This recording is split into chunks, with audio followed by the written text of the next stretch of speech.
Inactivity serves no purpose whatsoever.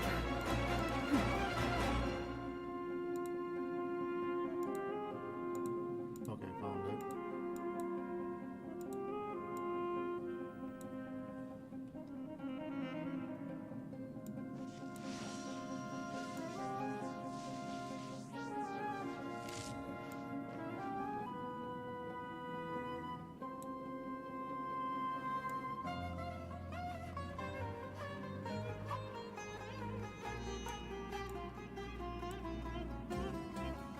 The world remains constant over the centuries, but human life is like the dew at dawn, or a bubble rising through water, transitory.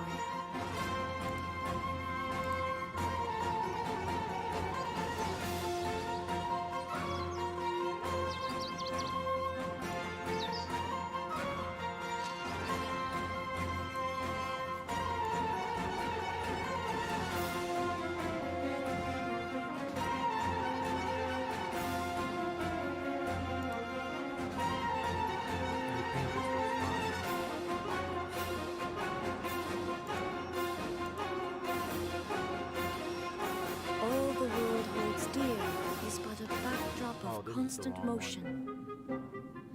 I stand before it, alone and unchanging.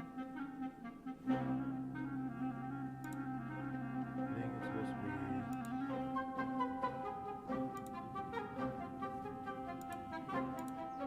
think it's supposed to be.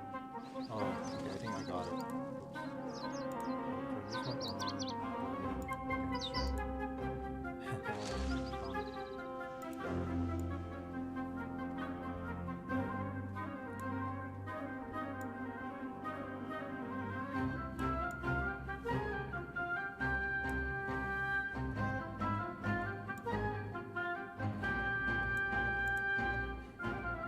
The world remains constant over the centuries, but human life is like the dew at dawn, or a bubble rising through water, transitory. Yeah, so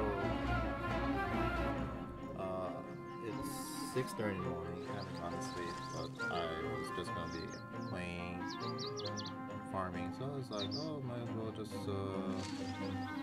stream, I guess. I'm not sure if I'm gonna be on though. It's really difficult on the usual time. But oh well. I plan to, yeah, right now I'm farming the artifacts to level up for Barb. What to do Inactivity serves no purpose whatsoever.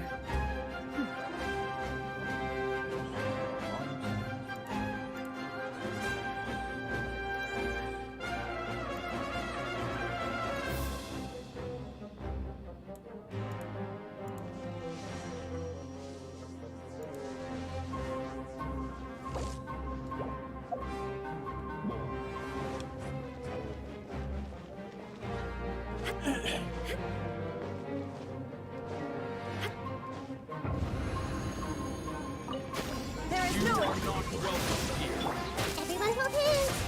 The Temple of Wisdom! Now you shall perish!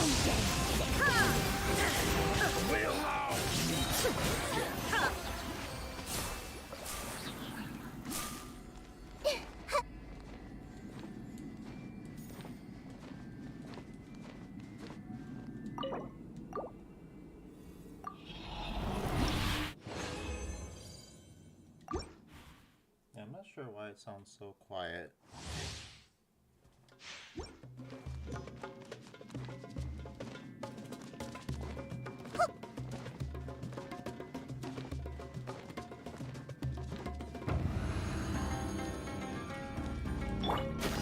You are not Allow welcome me! here. I see everything! Yes! Make yourself at home! Torn to oblivion! Will regret.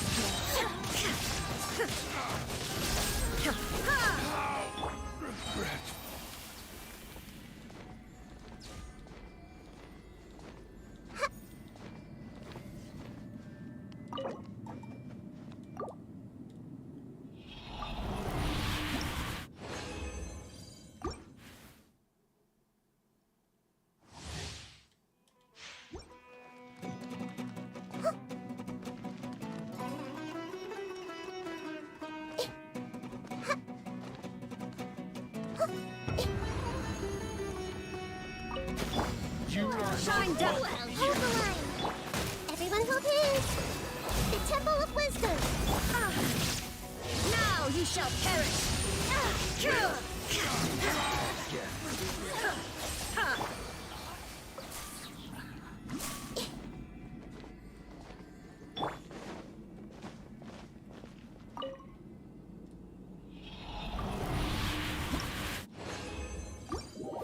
Check. Is there like separate settings for headphones in the game, or because the system settings are all like maxed.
Oh, hello. Looks like someone is watching.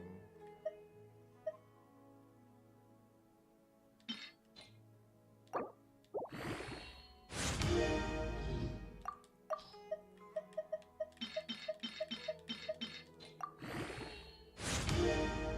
on.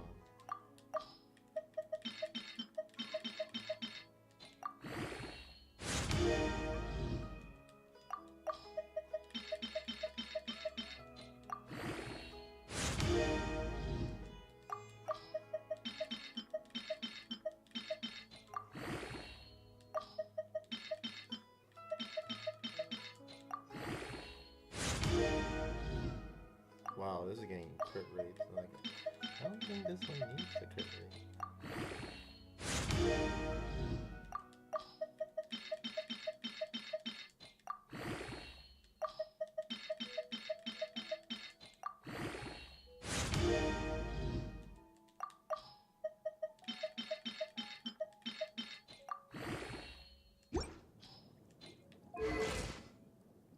La da da da da da da da da.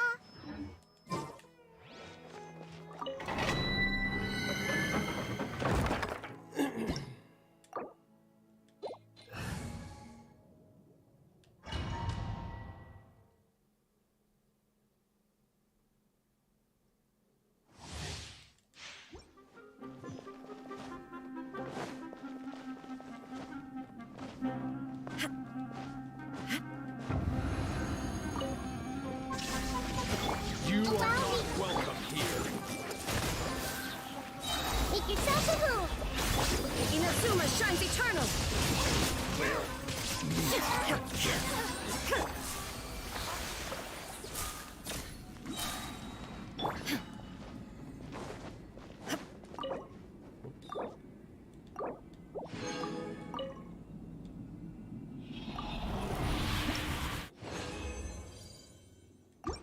So that's 2 purples. I think I got 2 already, so one more I can, just do a few runs. You are Illusion not shot. welcome. Hold the line. I see everything. Share my knowledge.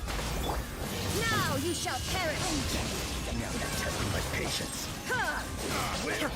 Meet again.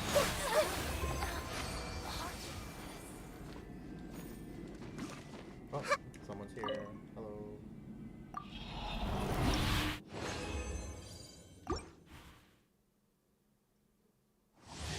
And gone.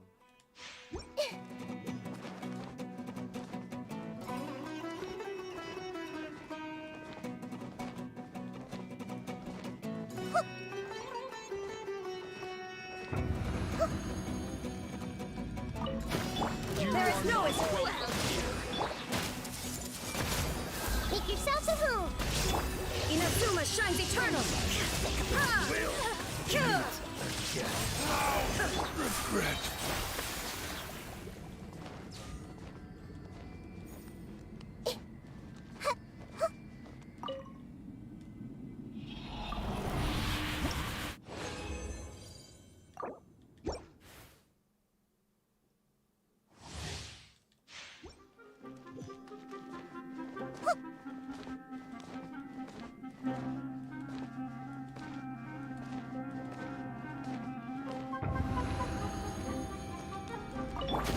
You are Shine not down. welcome. Allow me.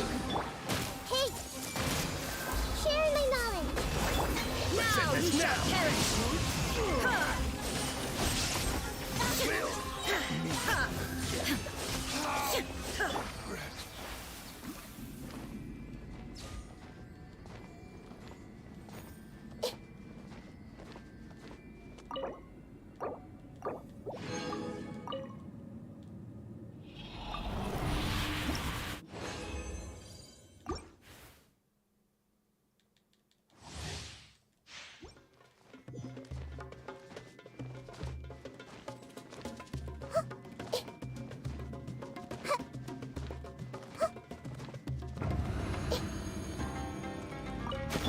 There is no escape! Welcome here.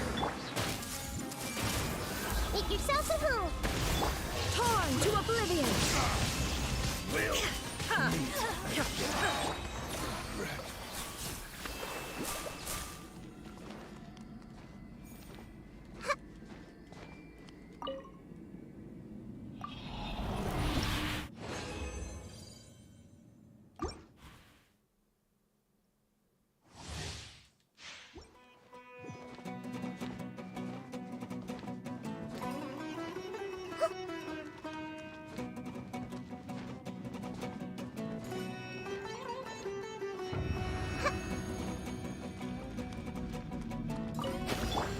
Shine down. First, reap it. Everyone hold hands. Yeah. Wow. The Temple of Wisdom. Patience. Now you shall perish! Will meet again.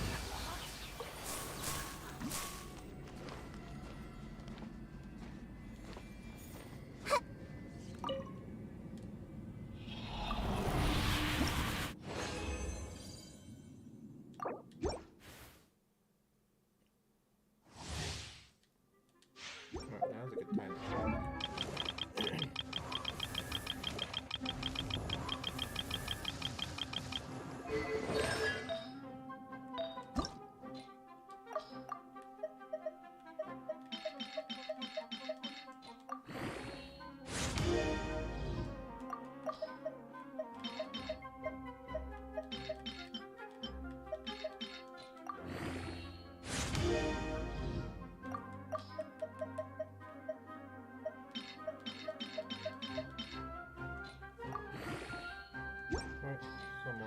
What they say is true. You have to see the world for yourself to appreciate how beautiful it is.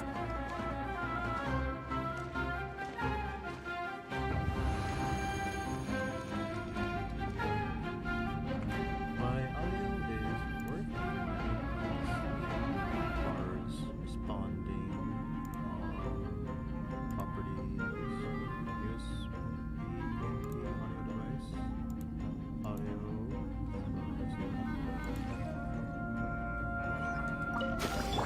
Illusion shot! Allow me! I see everything! Yeah. Yeah. Yeah. Now you test my patience. Ouchie! I'm getting sick of it. No one escapes my sight! Go, go, Barret! Everyone hold hands! Will meet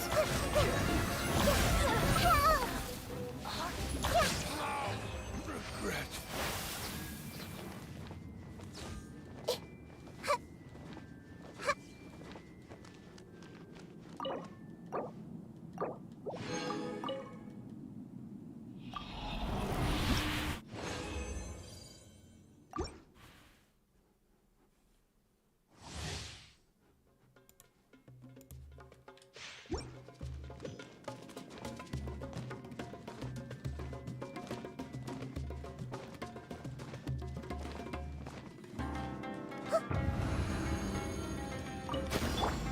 Shine down! Hold the line! Hey! Sharing my knowledge! Inazuma shines eternal! Will regret.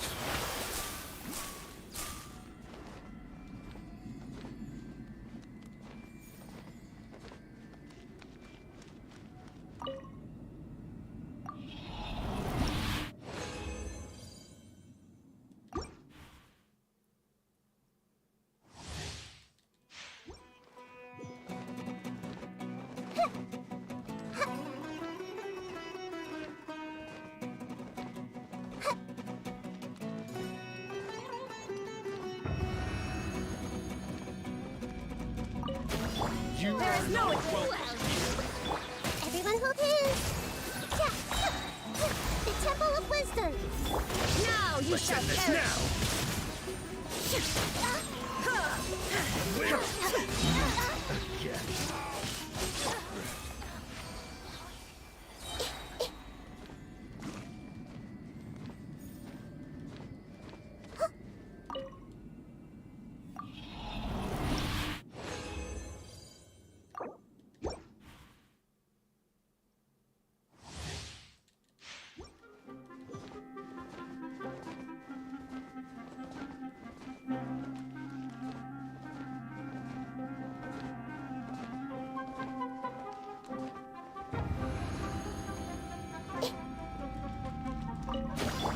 Illusion shot! Allow me! I see everything! Make yourselves at home! Inazuma shines eternal!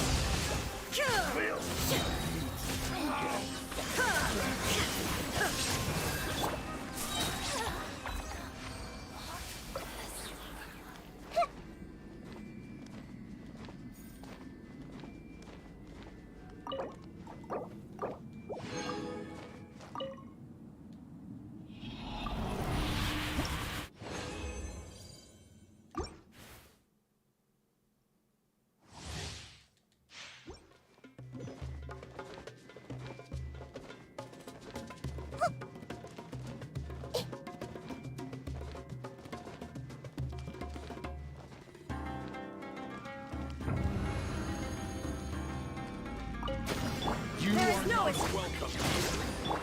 Take! Sharing my knowledge! Torn to oblivion! Will meet again. Regret.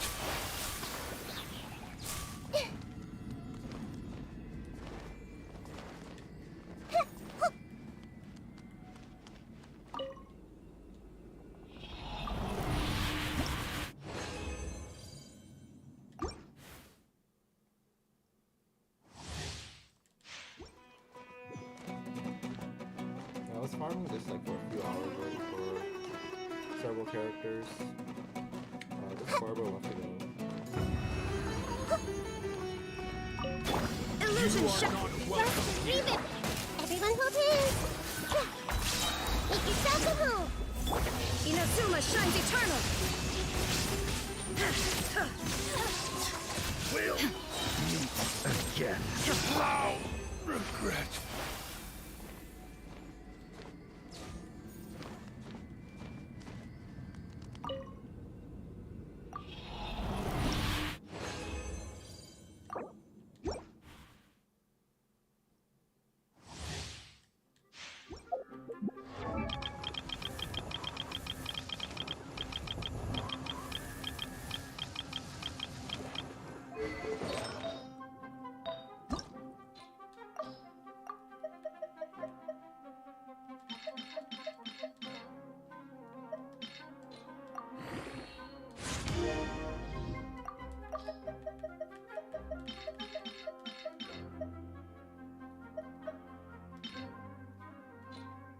Hello.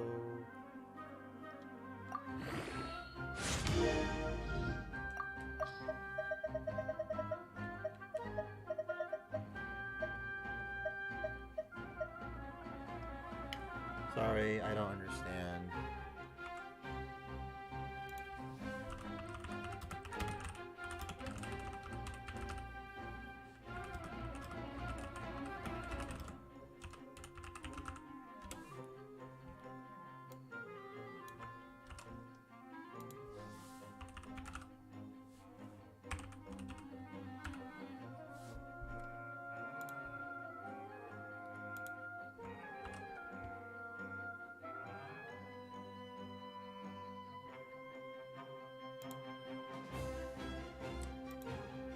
Oh, America.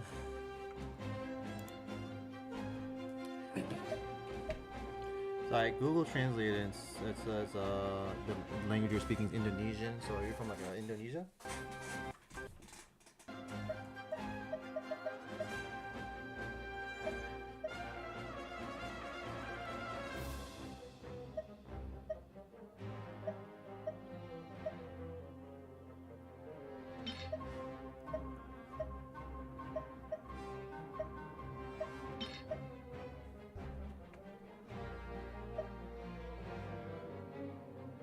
Is my audio working?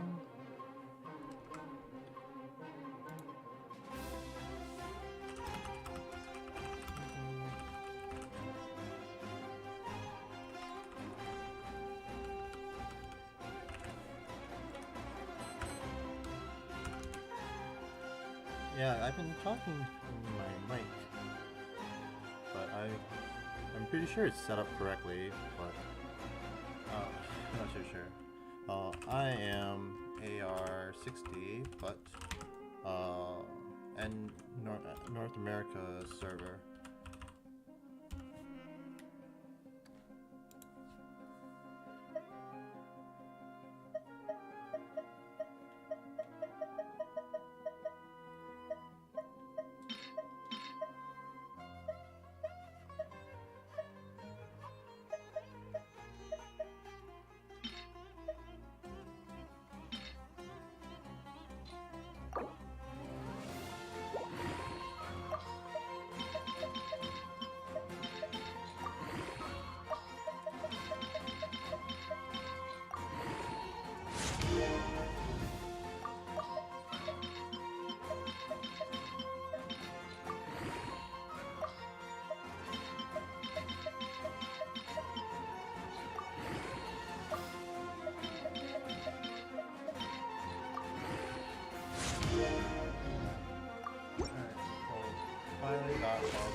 party of an on-field, one of your part automatically revives the fallen character.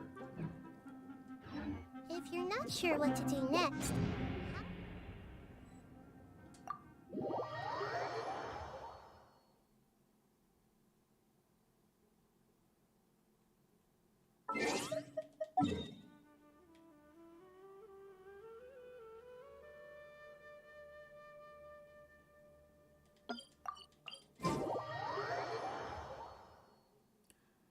So, I spent all this time building a team that I'm not sure how to perform.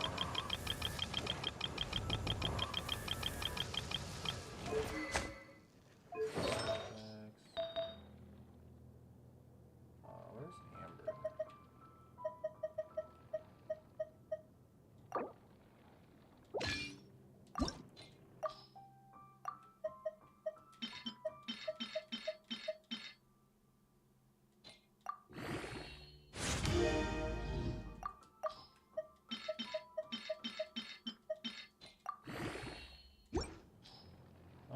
Let me think about it. Actually, I might see this one. We're 2 and 2 increases elemental mastery, whereas this one increases. Yeah, I'm not gonna be using that. So this back, and then grab this back.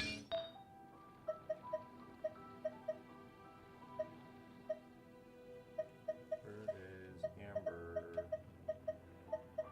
She is. Grab this back. Take this one back. 800 mastery, elegy for the end. Let's see. Into mastery attacks. Oh yeah, let's keep that on and see how that works. Alright, recharge 199%. Alright, and then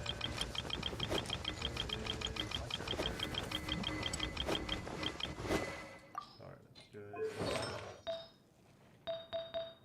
Alright, everything here looks good.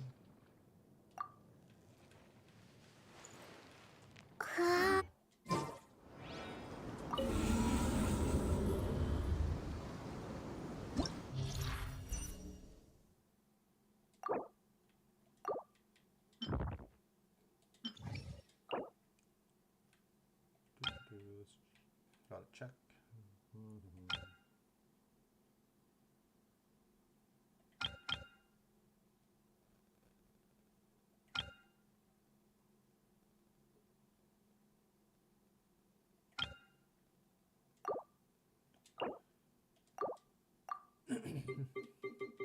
Again, never used this comp before, but seems fun. So let's see, Yelan, put her here. Where is Nilu and Barbara? Oh, and here gotta put.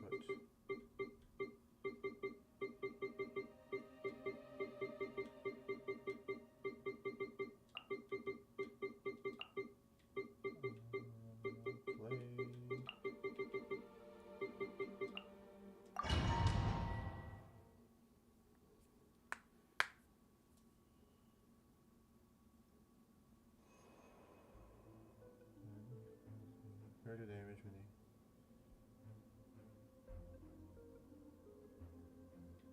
I'll just do this. hey! The Temple of Wisdom! Here! Dance with the waves! Let the show begin. Game's up. Fun's over.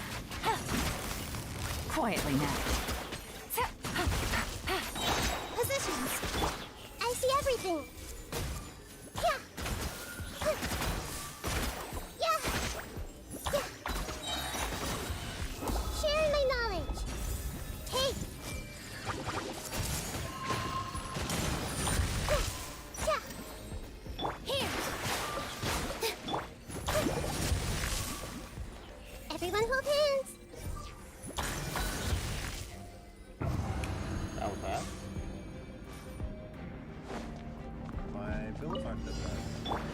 Shine down. New punch. Allow me! Ah! Just like we rehearsed!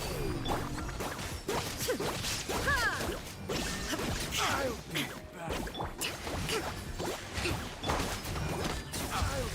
back. Hi! New punch. Lucky today. Illusion shattered. Now you shall perish. Lucky today. There is no escape. Scatter! I'll be back. Go!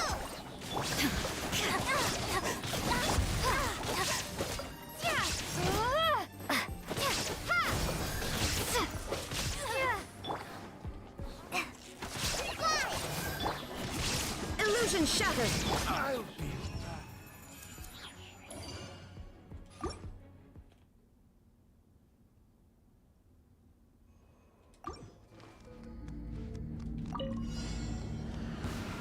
I see everything!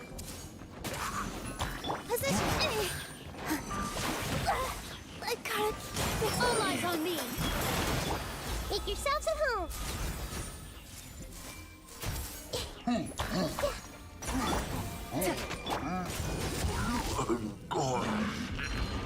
Let's dance! Gotcha. Here comes the cash. Quietly now. Everyone hold hands!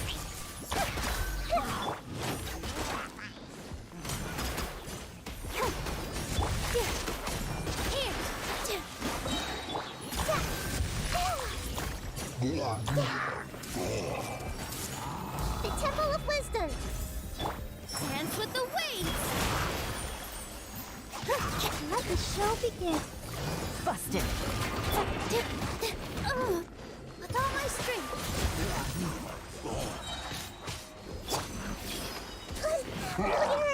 Hey!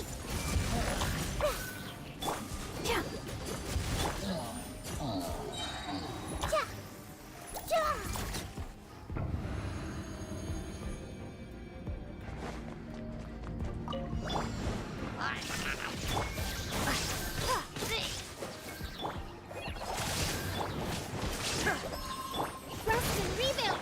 Torn to oblivion!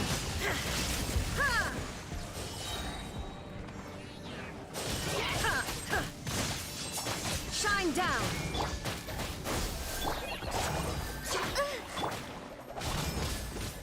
Try this on the side!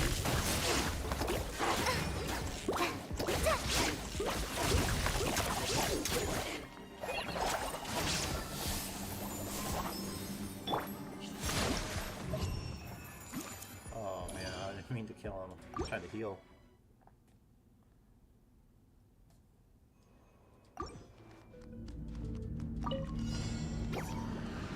Everyone hold hands! Make yourselves at home! Quietly now. Game's up. Fun. Positions! All eyes on me! I'll protect us!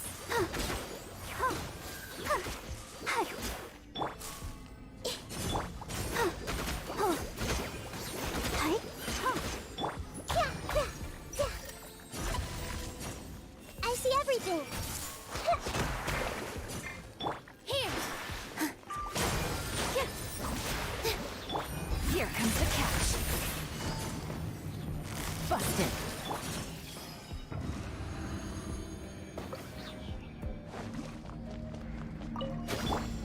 There is no escape. New punch. Spring forth! Scatter! Now you shall perish.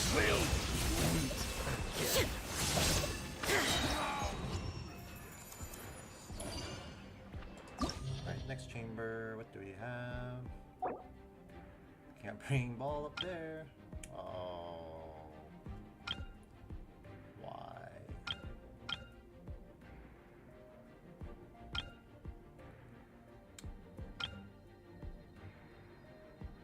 That's unfortunate.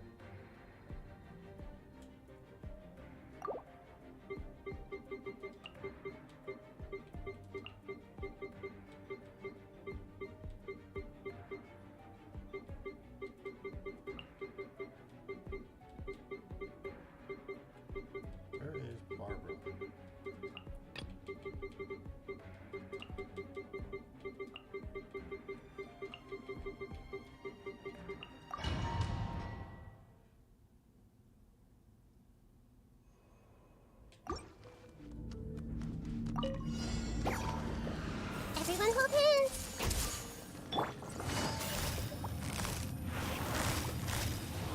Gotcha.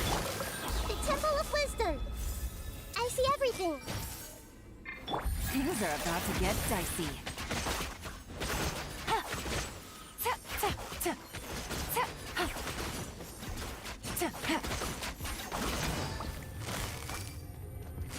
Busted.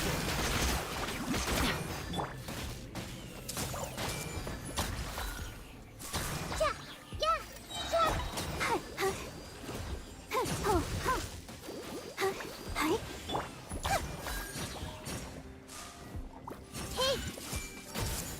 Make yourselves at home! Game's up. Fun's over.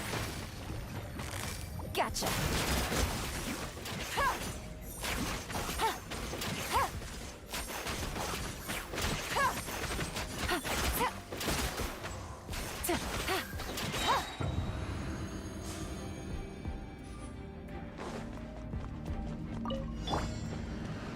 Illusion shot.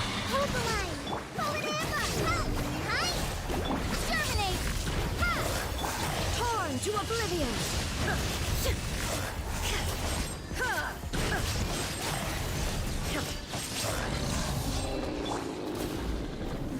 Propagate!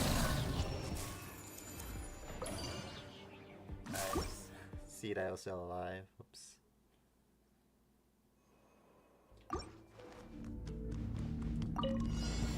That's close enough. Positions! Dance with the waves! Here comes the catch.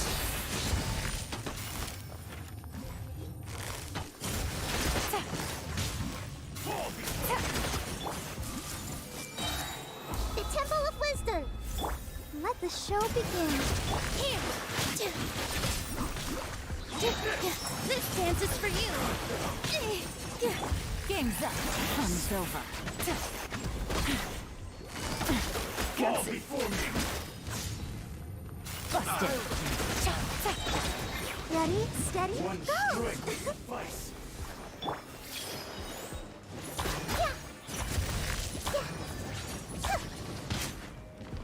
I see everything! Positions!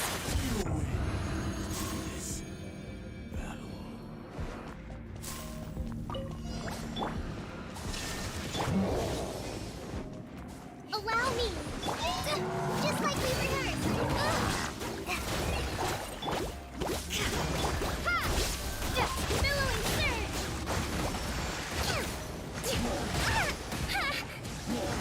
A brash maneuver! Spring forth! Scatter! Now you shall perish. Oh no, I mashed B too hard.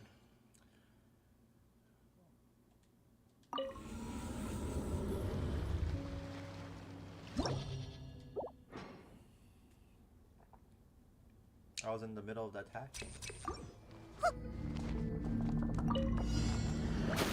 You are not welcome here. Have a load of Things are about to get dicey. Gotcha. Dance with the waves!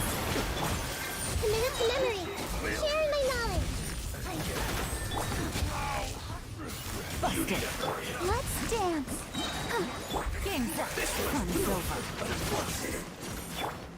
Everyone hold hands! my work. Finished.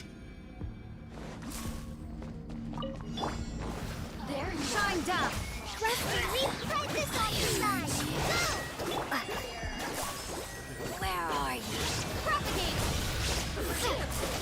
Over here! Fool. Be gone. Torn to oblivion!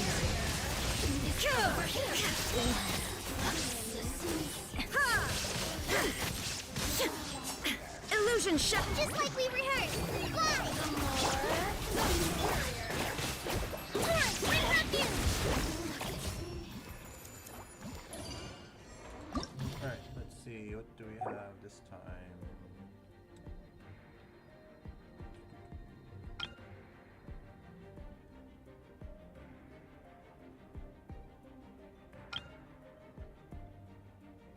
So, I guess I'm bringing this team up top.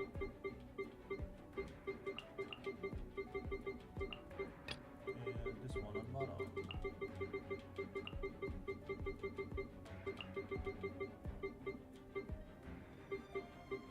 Long one.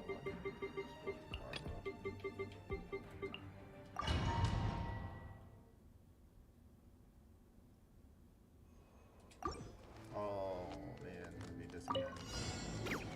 I see everything. Make yourselves at home. Things are about to get dicey. Gotcha. Busted.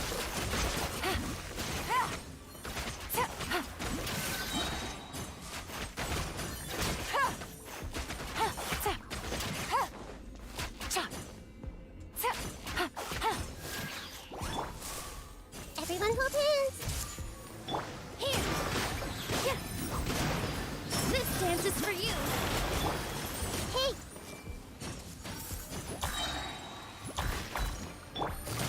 Gotcha. Everyone hold hands. Here. Position. Yeah. I see everything. No.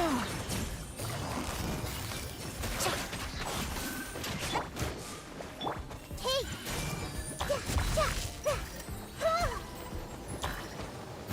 Here!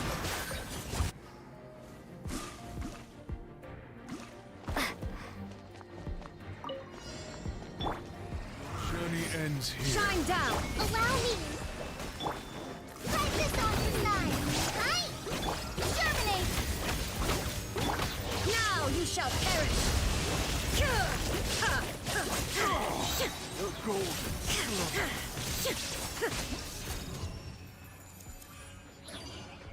Alright, next one, let's go.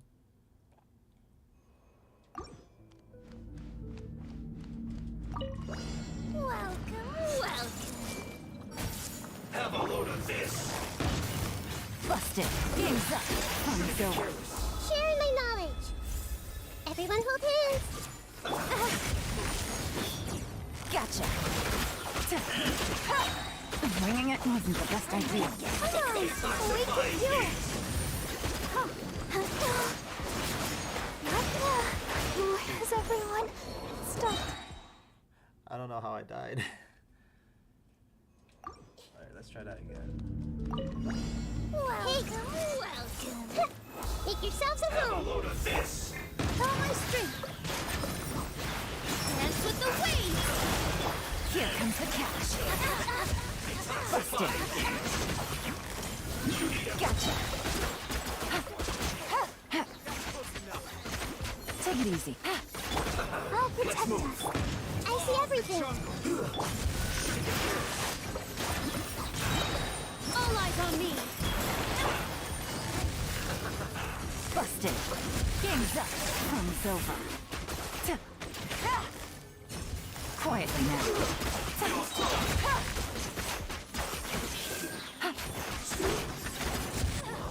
Yeah, I have no idea how I died.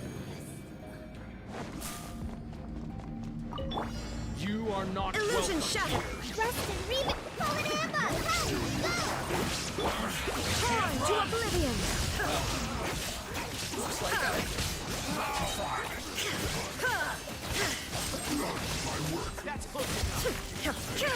There is no escape. Fight this off the side. Fight. Allow me. Spring form. Inazuma shines eternal. Regret. Illusion shattered.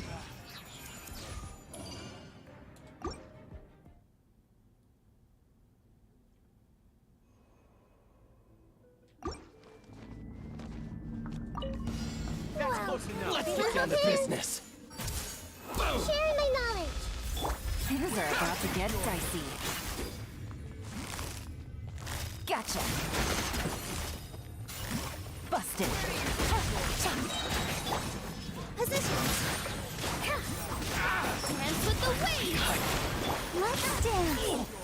To the very I'll be back.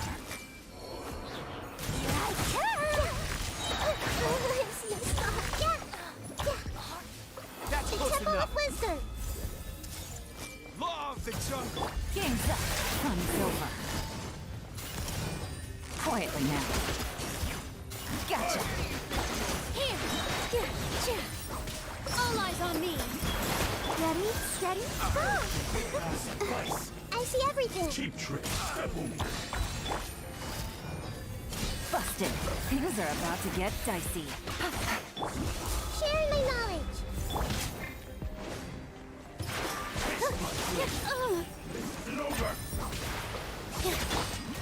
Let the show begin.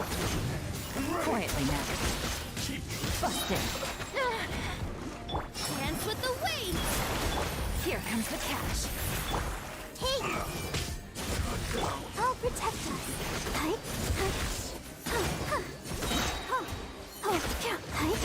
One stroke. Listen over. Gotcha. Oh, I was doing really bad there.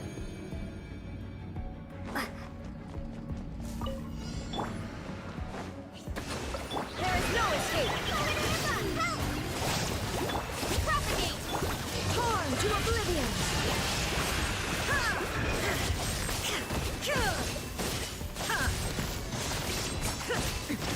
Erase all threats. Not too sure what happened.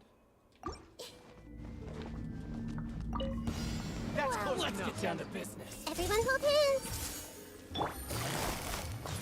Busted. Things are about to get dicey. Where do you think Positions. All eyes on me. Come on, we can do it. Let the show begin. I'm getting sick of this game.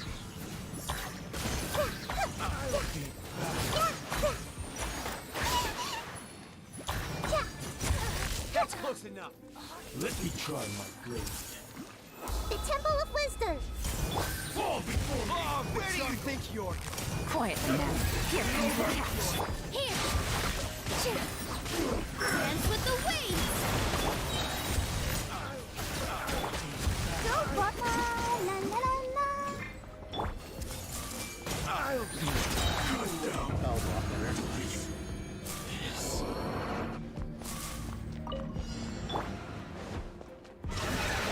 Trust and leave it. Go! Just like we rehearsed. Scatter. Covenant of the Deep. Inazuma shines eternal.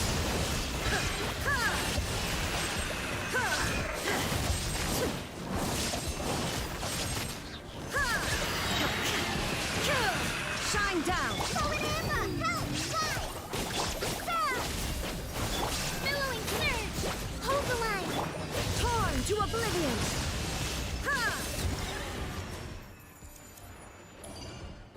Yeah, I had no idea how I fumbled that far earlier. Let's see, what do we have? Kairagi, Construct, Magotenki.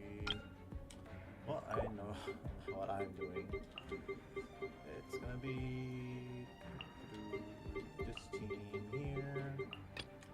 Well, it looks like this is one of the easier abysses to run through. It's consistently the same as the previous one, I guess. Oh, I did that again. Yeah, before I was using Hu Tao Comp on top. With Naida here, I can use another Bloom team.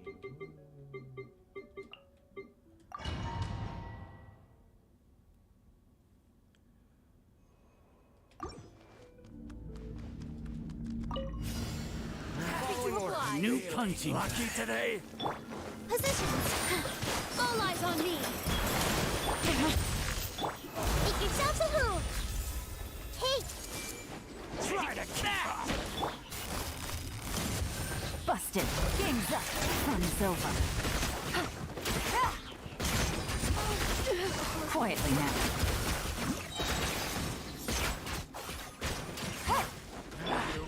New punching. Lucky today. sharing my knowledge. Dance with the waves. Here.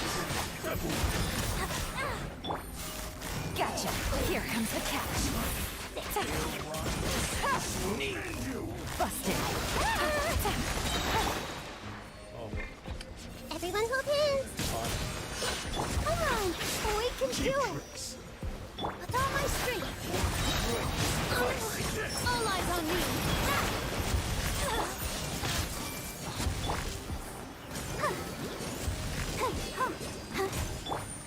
The Temple of Wisdom. I see everything. Yeah. oh, that was too close.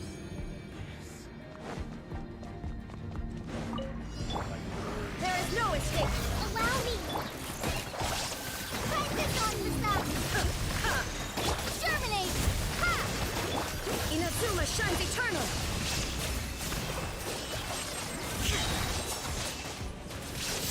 Ha! Ha! Ha!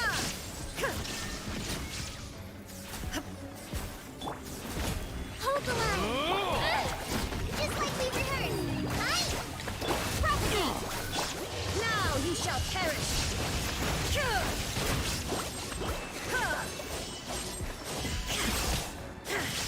Illusion shattered. Sand. Your sacrifice is ready. Try this on the side. Go! There is no escape. Torn to oblivion. Pound it to the ground. That's not good. It's a storm. Slow. Scatter!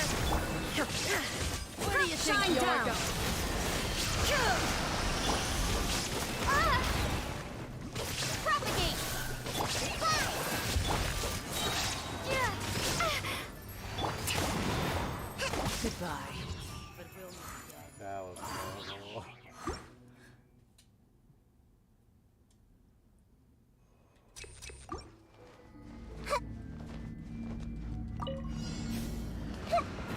Hey! Quietly now. Game's up. Fun's over. Gotcha. Positions! This dance is for you! Everyone hold hands! Let's dance! Huh? Huh.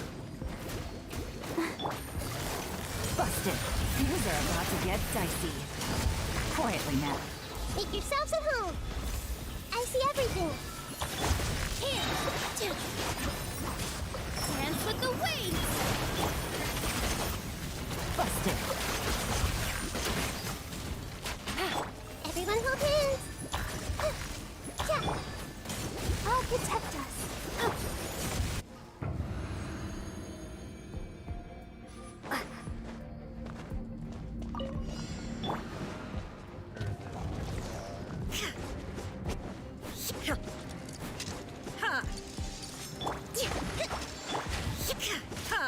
There is no escape.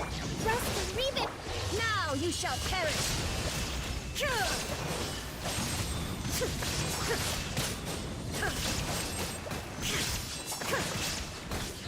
Shine down.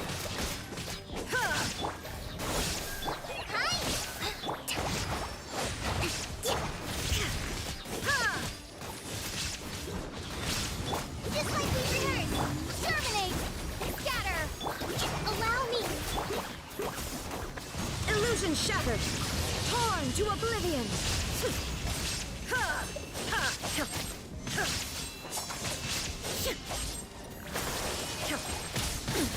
Insolent. Covenant of the Deep! Hold the line! Ha! Slide! Inazuma shines eternal.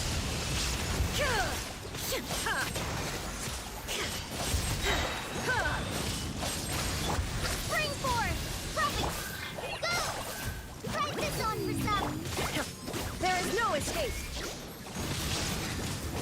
Torn to oblivion.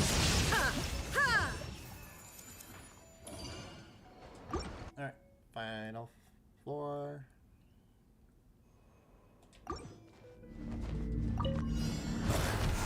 I see everything! Quietly now. Gotcha. Here comes the catch. The Temple of Wisdom! Everyone hold hands! dance is for you. Let the show begin. Busted.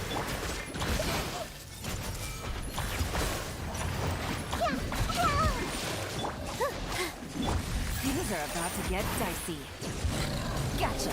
La la la la la. I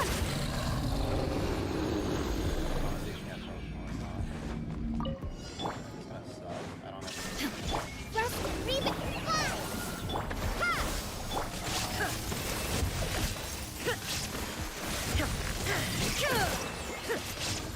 Shine down! Call it Emma! Help! Hi! Scatter!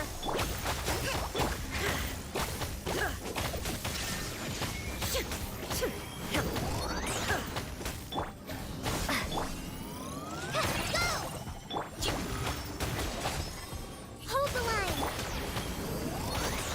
Ha! There is no escape!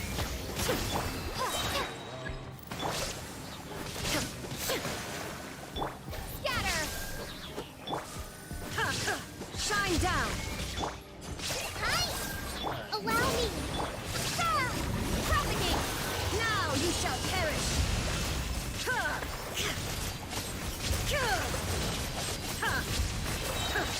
Illusion shatter! Right this on the side! Billowing surge! Hold the line! Ha!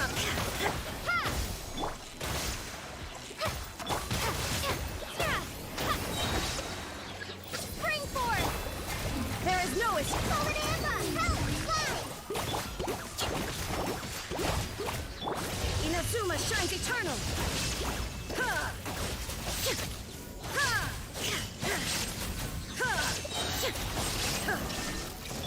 Rest and re-spread this on the side! Propagate! Now you shall perish!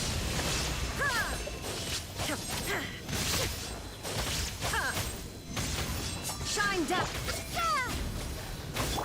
Covenant of the Deep! Just like we rehearsed! Ha! That was terrible. Holy cow, I don't know how I did so bad.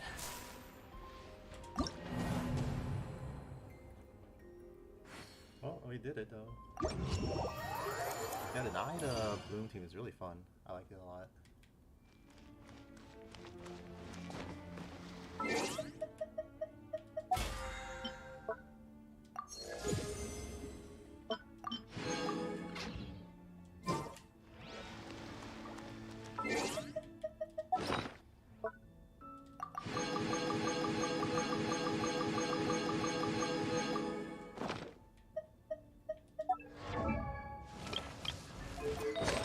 Alright, take that all back on play.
That doesn't sound like I'm missing something.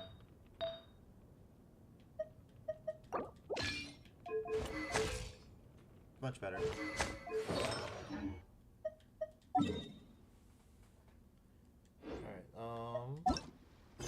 events up, but I still need to finish the Archon quest.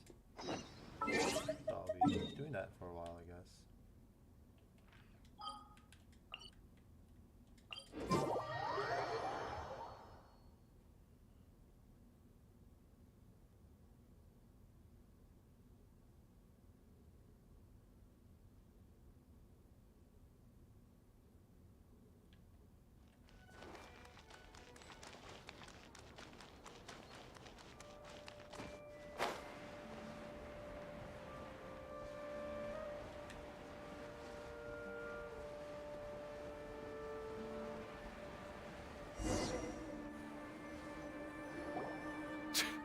We're too late. Who knew the little lady was such an early riser? I know, right? Hey, wait a minute. Boss, isn't that her? Oh, that most certainly is. We're in luck. She's walking right into our clutches. Those Eremites don't look like they're up to any good. Who are you? I don't believe the Homayanis hired you. That's right. We haven't received any of their Mora, but I wonder how much the Homayanis would shell out to get you back. They're a gang of kidnappers! Traveler, hurry and protect Dunyarzad! Hey, did you scumbags even consider that the Homayanis might have hired a merc that outclasses you? You're... Dia! Dia the Flame Main! No wonder we mercs haven't heard anything about you for so long. You sold your unruly mane to the highest bidder. Don't speak so disrespectfully. My family started working with her as gratitude for her past kindness to us. Don't worry about it, my lady. Just some friendly banter between mercs. One punch and those rabid dogs will expose themselves for what they really are. Aren't your claws all dull by now? Don't get too cocky! Traveler, take Miss Dunyarzad to a safe location. No, we're gonna stay and help. There's too many of them. You're right. All right, fine. Please be careful, Dia. Don't waste your time worrying about me. This is my job. Look out for yourself. After I've wiped the floor with them, I'll go find you all. Where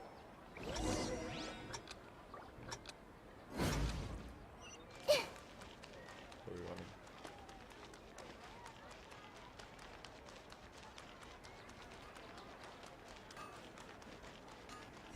That's it? Oh, she's dying! Dunyarzad, are you okay? You look a little pale. Are you in shock? What is this angle? I'm fine. My body always reacts like this whenever I exert myself too much. You sure you're okay? I'll be fine after some rest. I'm more worried about Dia. After all, none of this would have happened if I hadn't insisted on coming out today. Yeah, don't worry.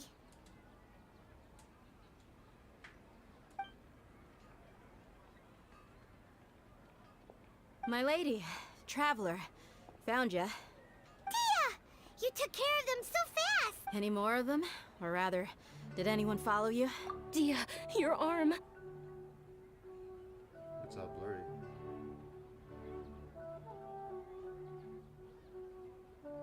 Oh, this?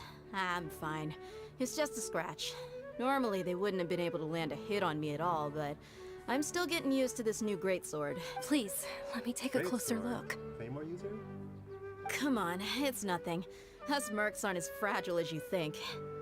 Hold on, you said something about a new greatsword. What happened to the one you were using before? About that. Well, I sold it. It can't be. The anonymous donation that was used for the venue's final round of preparations?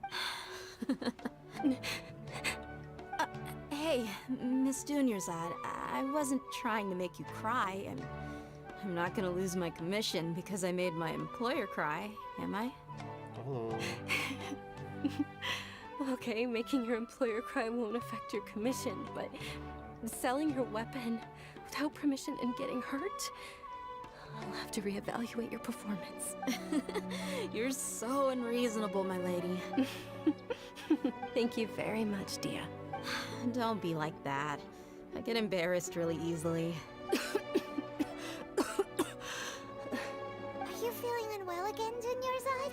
My lady, your condition. Traveler, can you take her somewhere to rest? I'll look around the area to make sure we're safe from an ambush. Truly, I'm sorry for the trouble, everyone.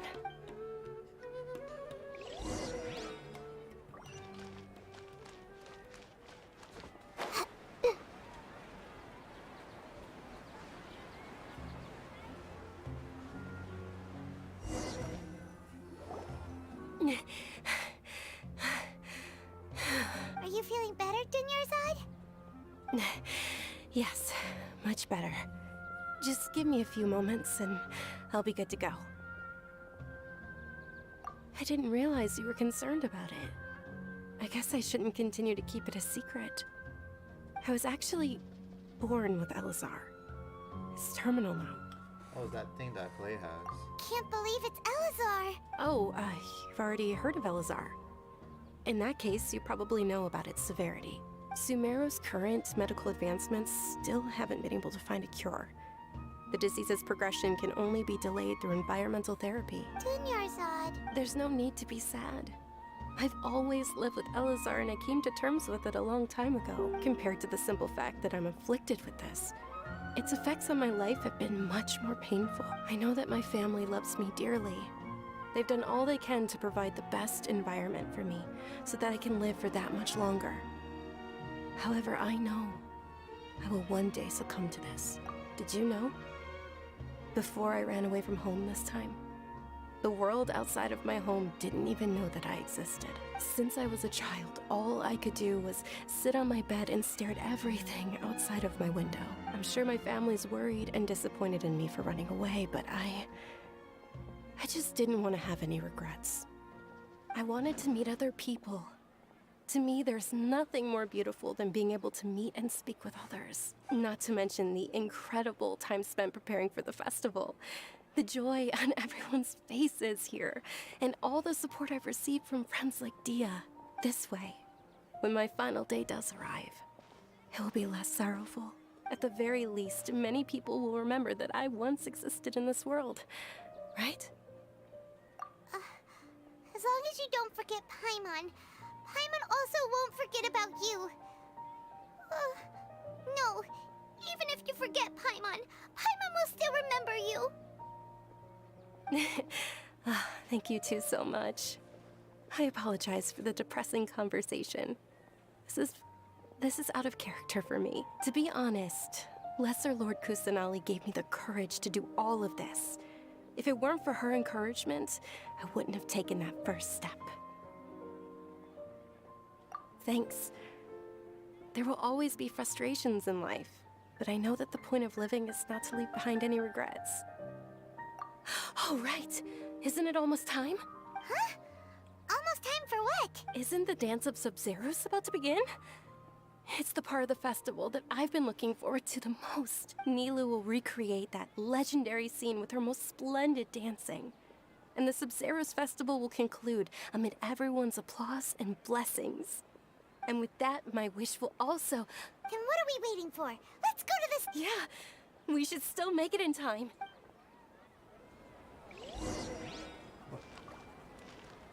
What? It was light outside just now. How did it become so dark? I was like, look at this. Dark skin lady. Well, it's not that dark, but compared to Naida.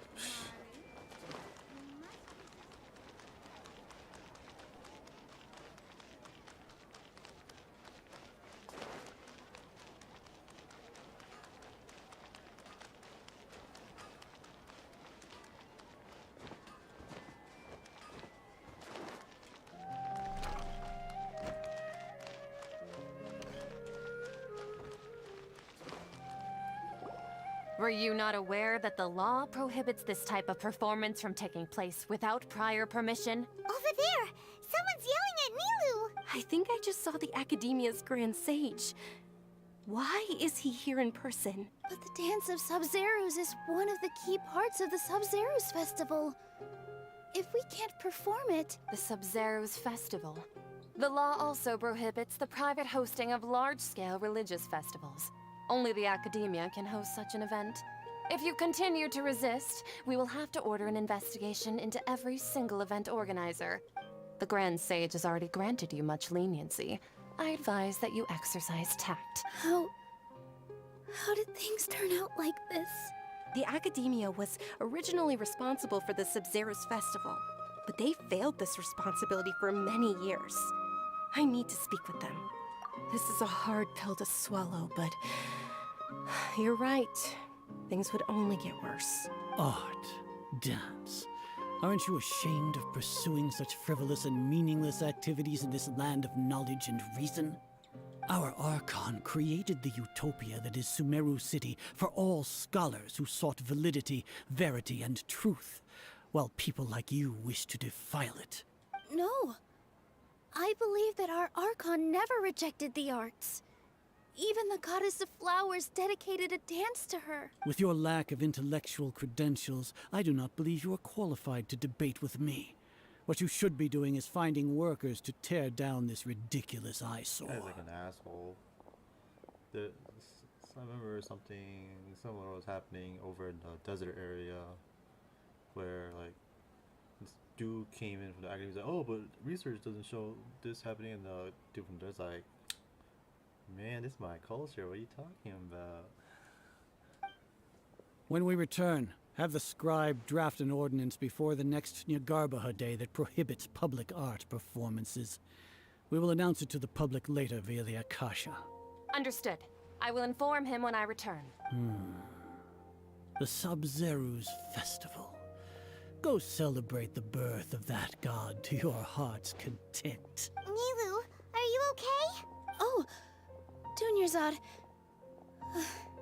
You all saw that just now? The Grand Sage ordered us to stop the performance. He was voiced by Danny Chambers. I like her. She has a YouTube channel, I believe it's Skinny Mini. Yeah. Let's go somewhere the Academia can't find us and perform there. But how do we let everyone know? And what about the atmosphere on the stage? Or we could get people to block them off so they can't interrupt the performance. No. They just threatened to investigate the organizers. If we were caught... Nilu, it's all right. Don't worry about it. But you've been looking forward to the Dance of Sub-Zero so much. And I know how important this festival is to you.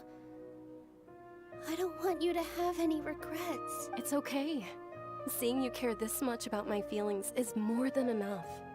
It would be too risky to continue the Sub-Zero's festival at this point. I don't want to get everyone in trouble. If you say so. But... you can sneak out for the next Sub-Zero's festival, right? We'll make sure the next one is a smashing success. The next one. Yes. Okay, it's a promise.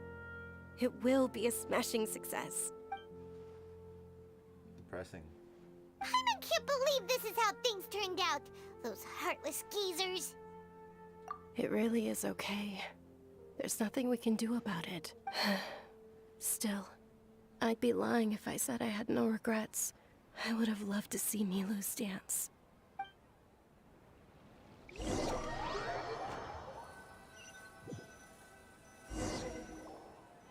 Whoa. A lot happened today. It's a shame the festival ended the way it did.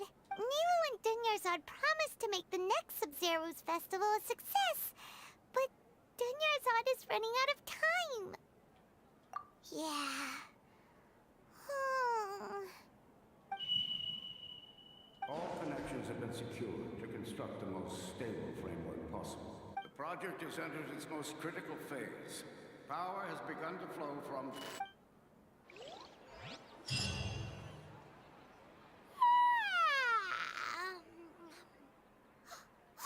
We're gonna be late! It's all because you wouldn't get out of bed! We should go meet Dunyarzad right away!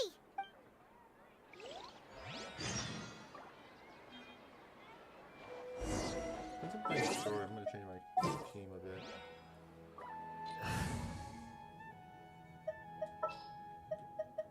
There's still a long...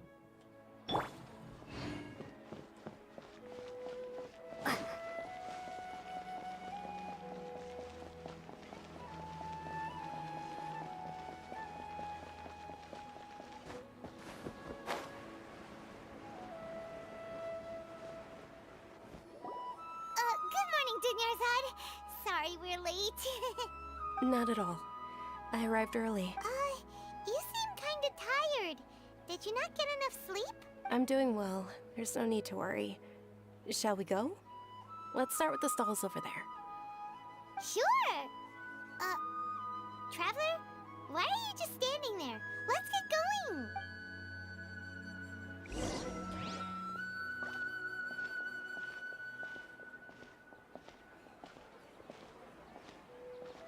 Ooh, they're selling food over that way! Let's go take a look!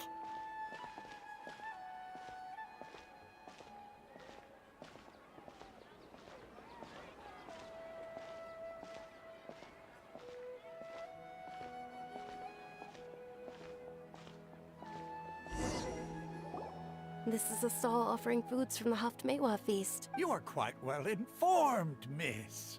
I thought most people nowadays wouldn't know. They're all plants! Oh, Paimon's a little disappointed. Actually, what is the Haftmewa feast you mentioned just I feel now? I've done this before. It's one of the Sub-Zerus festival's traditions. People used to set their tables with 7 different foods to symbolize the 7 virtues of the Dendro I have Archon. done this before.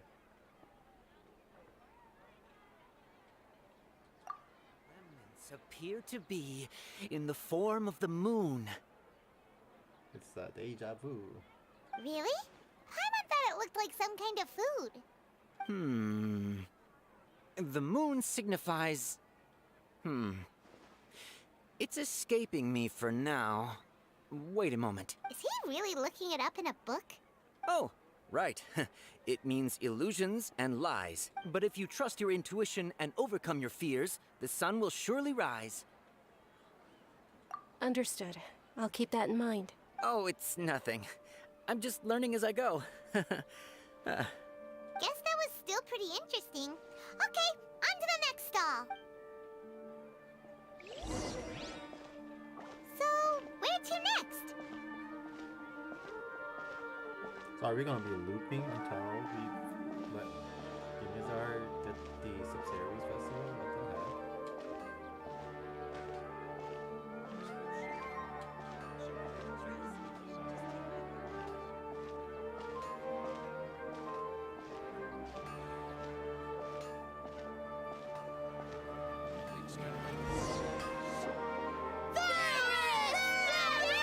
All right, soldiers. Now that you have your Yalda candies, don't forget your loyalty to Lesser Lord Kusanali.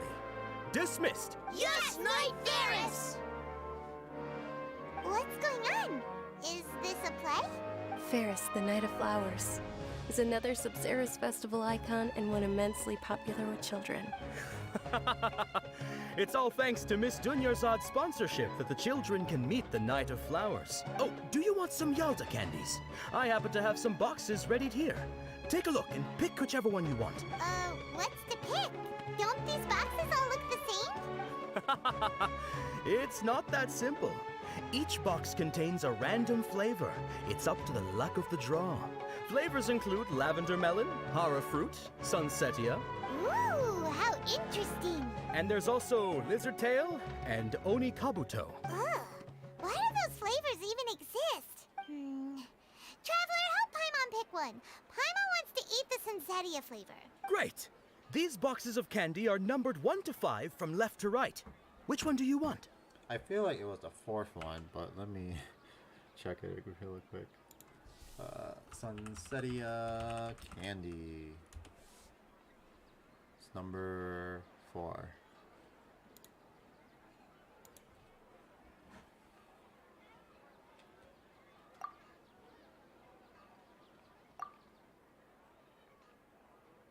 Ah, excellently chosen. Number 4 is indeed Sunsetia. Ha!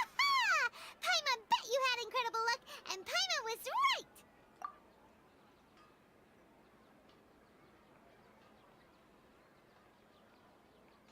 Huh? How's that possible? It's obviously random. Maybe we didn't sleep very well last night. Or maybe we slept too much. Oh, sure. Huh? Where are you going? You're just gonna walk off like that? Bye. Flavor of deja vu. I've been on this street before.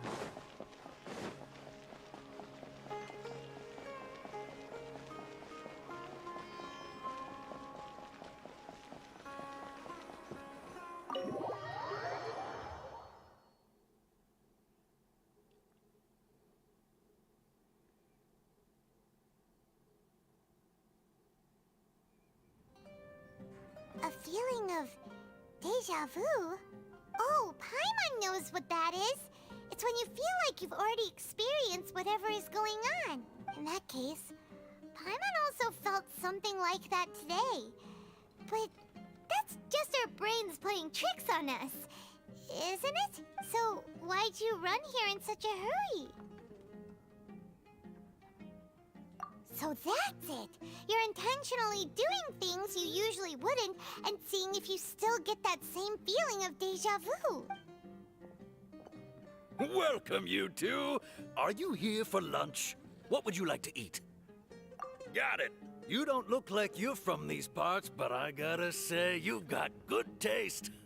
I'll give this order to the kitchen. Charcoal-baked Angelina cake?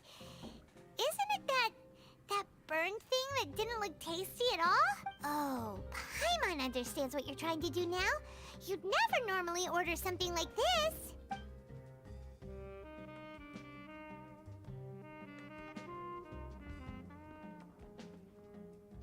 That thing? Are you really gonna eat it? Isn't this going a bit too far?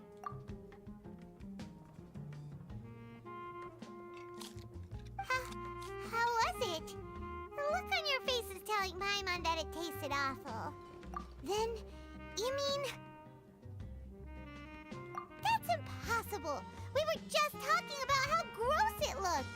So, would this be a case of taste bud deja vu? Paimon also gets the impression that we've been here many times, even though we aren't regulars. How about we go out again and try something else?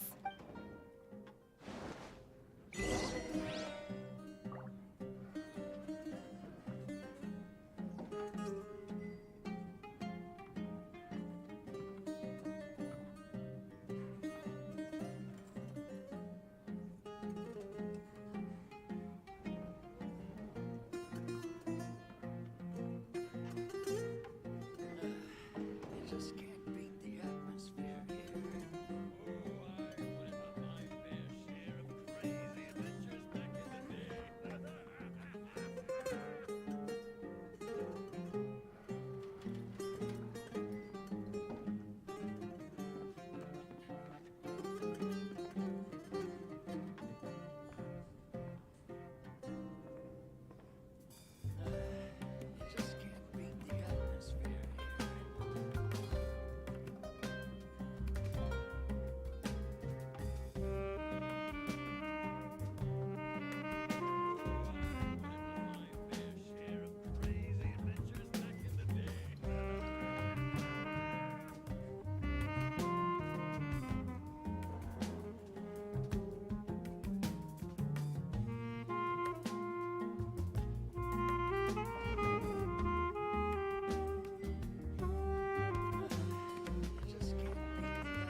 Oh.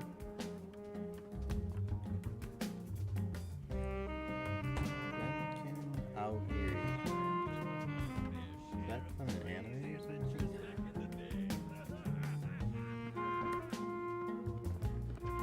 Alright. Guess touch this. Jafar.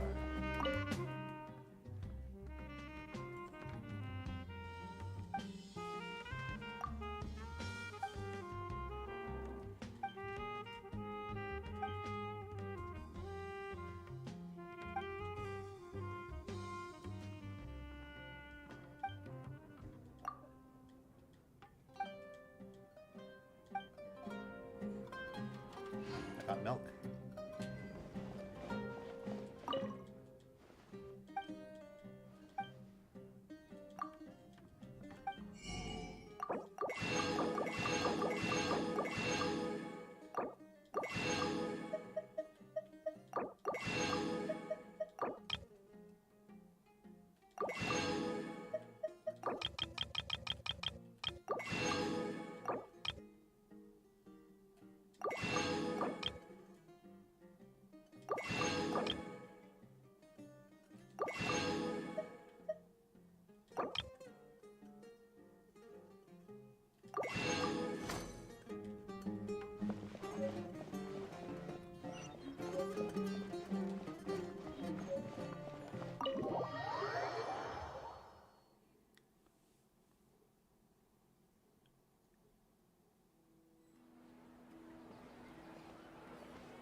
Hey, Dunyarzad is sitting by herself on that bench over there.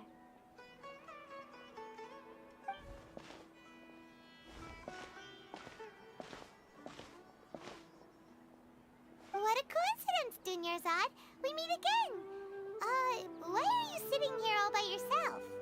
Oh, I ran into some kidnappers just now, but thankfully Dia came to my rescue. I started to feel unwell after that, so I sat down here. Is that the event from earlier where we were supposed to, like, help her out? Yeah, we're just jerks. Knew that was gonna happen and it's like, nah, let her get kidnapped. Kidnappers? Oh my goodness, are you hurt? I'm okay.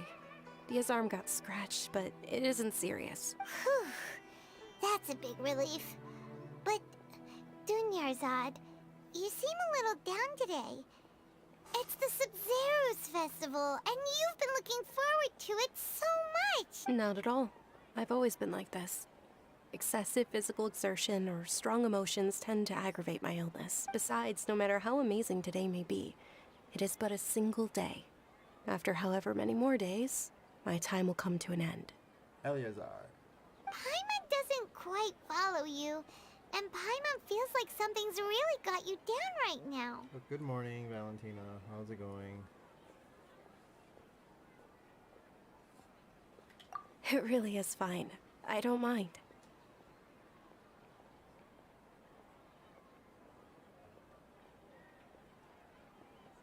I like these like weird camera shots you're doing. Huh? Did something happen? Dunyarzad, have you ever felt deja vu? You know, like when you've already experienced something that's happening right now? Deja vu? No. But my days have been the same for years now.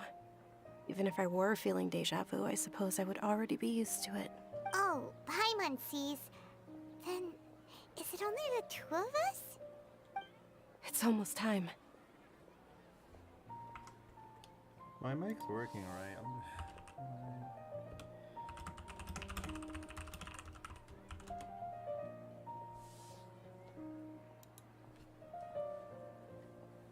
Huh?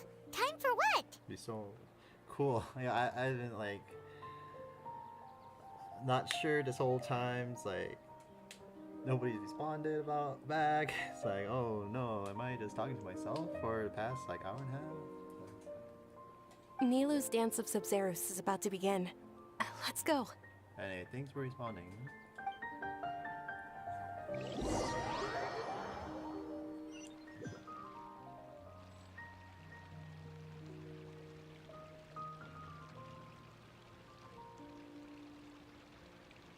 Oh, is this again? With your lack of intellectual credentials, I do not believe you are qualified to debate with me. What you should be doing is finding workers to tear down this ridiculous eyesore. When we return, have the scribe draft an ordinance before the next Nyagarbaha Day that prohibits public art performances. We will publicly announce it later through the Akasha. Well, I mean, you know, I didn't announce when I do these, and it's super early compared to when I usually do it. She usually shows up around the nighttime. I don't know if she's a early bird or not.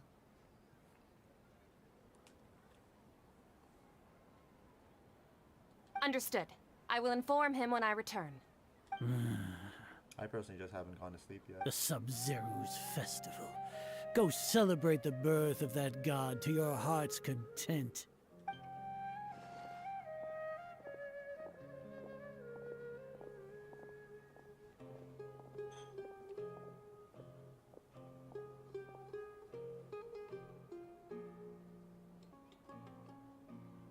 Nilu, are you okay? Oh, Dunyarzad. The Grand Sage ordered us to stop the performance. Hi, Yanagi. Hope you had a good morning.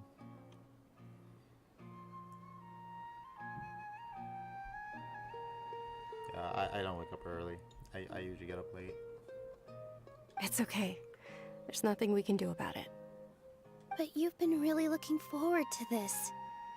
I don't want you to have any regrets. It truly is unfortunate, but I don't want to cause trouble for anyone. Didn't the Grand Sage say that he might investigate the organizers? True, but...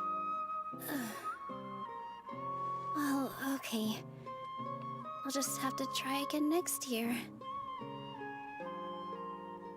The next festival. I probably won't be around by then. Wait, what did Yeah, you that's just different. say? No, nothing. I'll be heading back to rest. Thank you for your help, everyone. Paimon can't believe what those heartless geezers did!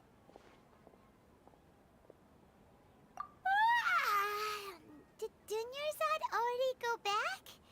We should also return and get some sleep. So,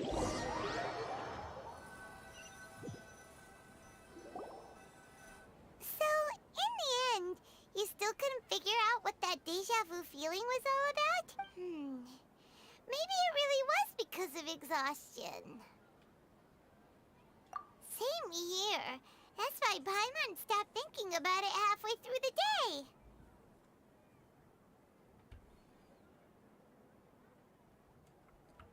I need to grab this image.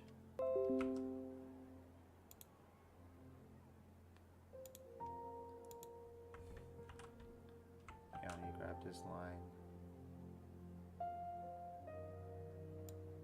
That's why Paimon stopped thinking.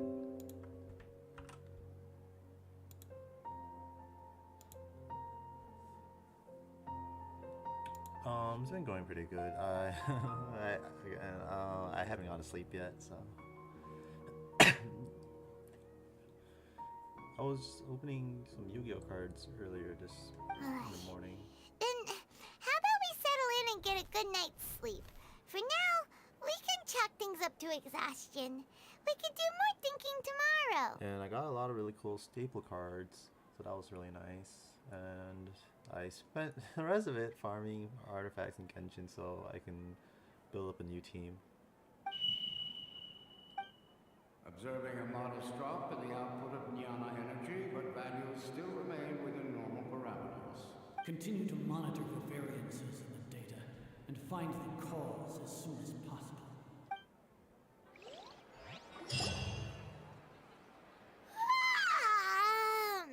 Why does Paimon feel so tired after so much sleep?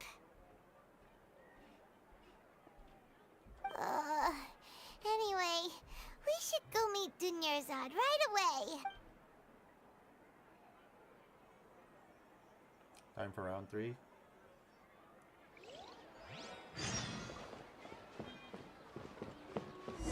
Where's Paimon?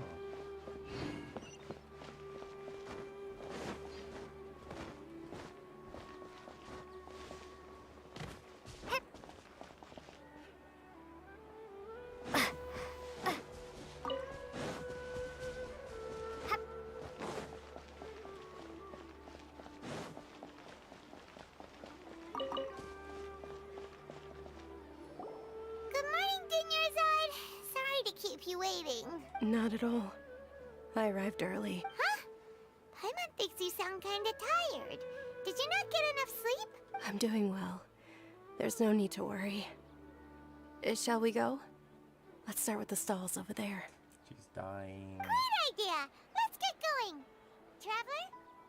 Hey.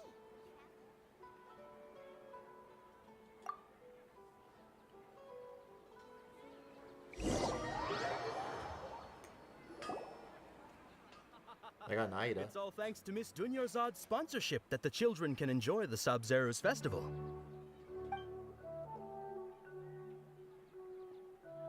Oh, are you interested in Yalda candies? I have some boxes of candy here. Pick whichever one you want. Not much of a choice. All these boxes look the same. It's not that simple. Each box contains a random flavor. It's up to the luck of the draw. Flavors include lavender melon, hara fruit, sunsetia, They all sound pretty tasty. and there's also lizard tail and oni kabuto. Huh? What were those last two? She'll help me choose. Paimon wants to eat the Sunsetia flavor. No problem. These boxes of candy are numbered 1 to 5 from left to right. Which one do you want? This is amazing.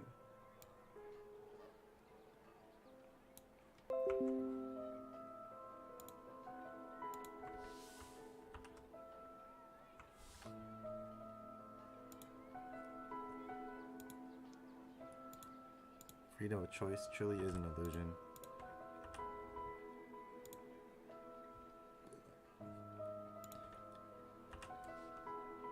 What the? Oh my goodness. Why is this not working?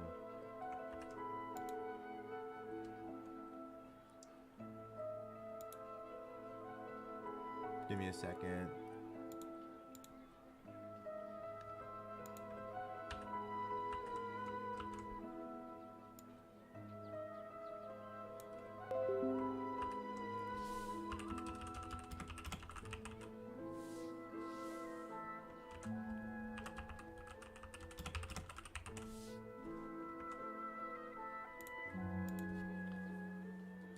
Oh, I like your confidence. No hesitation at all. Oh, congratulations! Number 4 is indeed Sunsetia.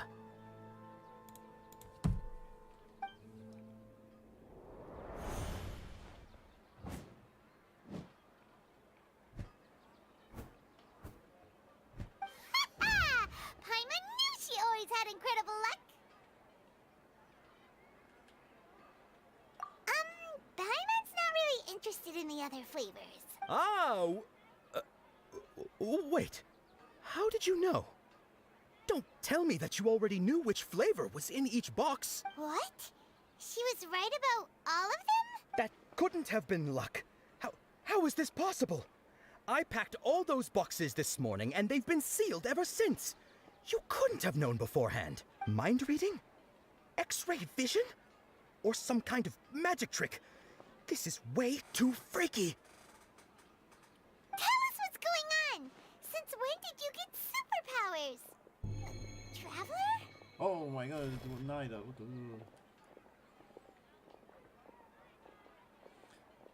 Hey, where are you going? Naida's really fun. I would roll for her if you feel like rolling for someone. What's going on? Did you see something? Us leaving Dunyarzad without letting her know is kinda rude, you know. Oh, this little white girl walking.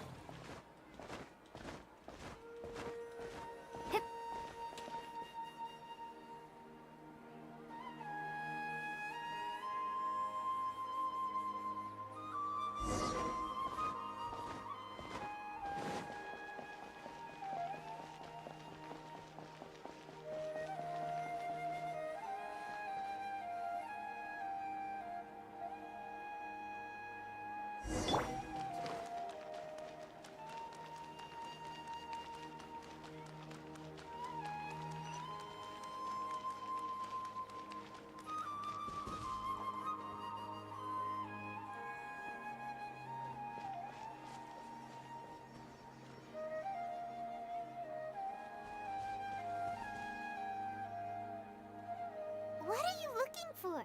Why did we come here?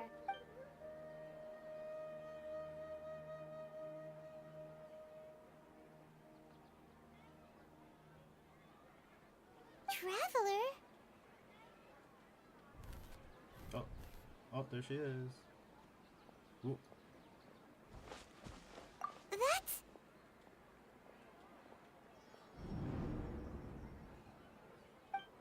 Spooky. Oh, you don't like Naida? I just been enjoying the Bloom comps.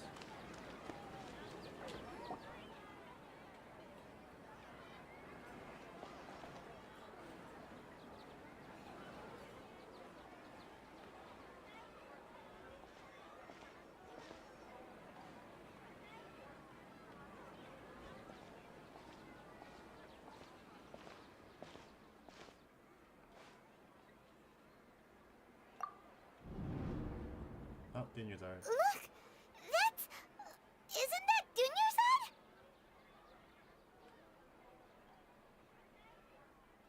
What's happening here?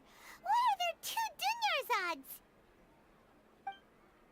You already know that this isn't your first Sub-Zero's festival, don't you? So if anyone watches like anime, this is Naida's voice actor is the same as Nagatoro in the English dub. I'm sure you already know how to use this. A knowledge capsule? Where did you get it? What's inside?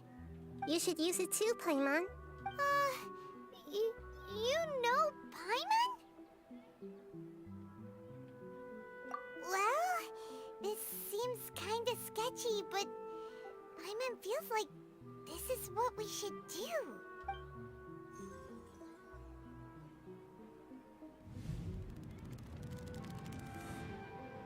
Ow. What the? This is our 20th time at the Sub-Zero's festival? Huh? No. The 30th? 40th?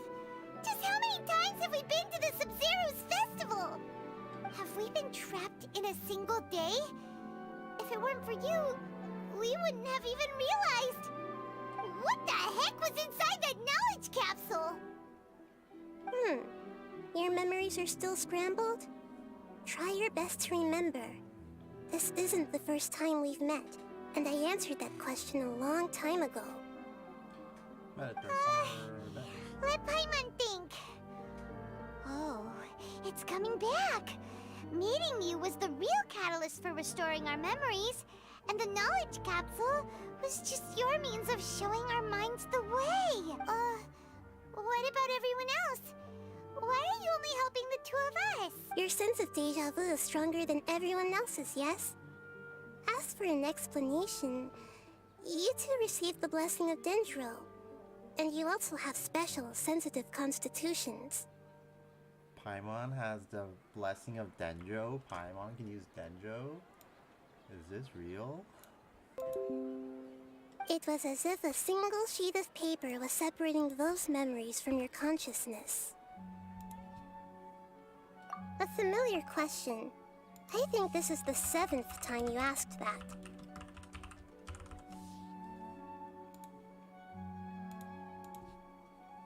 As you can see, she isn't doing well. You probably sensed it too. The Dunyarzad you were just with is different from the first Dunyarzad you met. Okie dokie. Yeah, I rolled for Nilu because her kit seems fun, and I also rolled for Naida because her kit seems fun. I just roll for whoever like looks fun to play. That first Dunyarzad is in front of you right now, and she doesn't have a lot of time left. Eleazar, he's dying. Looks like you're almost done sorting out your brain. Oh yeah, I'm Nahida. Nahida. Got it. Good, you passed the test. What's happening? You can awaken our memories and you seem like you know what's going on. Oh, wait. Please don't tell Paimon even you don't know. Everything in this world runs in a loop. This cycle is called a samsara. You, me, and everyone else are all stuck inside a one-day samsara. I'm soy jacking over here. That's my religion right there. That's crazy.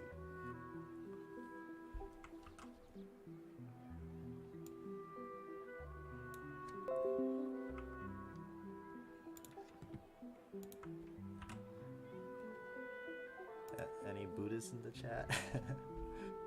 As for the truth, that's on you to find out.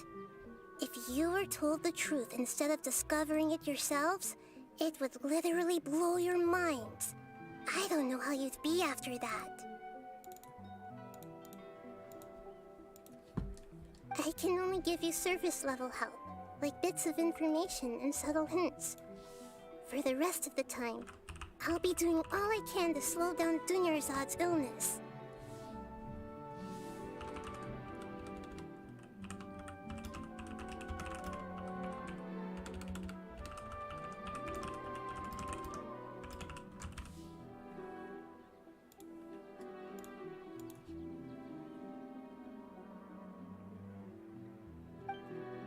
She looks like she isn't doing well at all. Her illness gets worse after each Sub-Zero's festival. If we can break out of the samsara, I might be able to save her. But as things are right now, she's just a small bird in the sky that's about to lose its last feathers. All I can do is raise a gale to delay her fall. You sure love to use weird analogies. Analogies are wonderful tools. They let you use existing knowledge to understand unfamiliar things.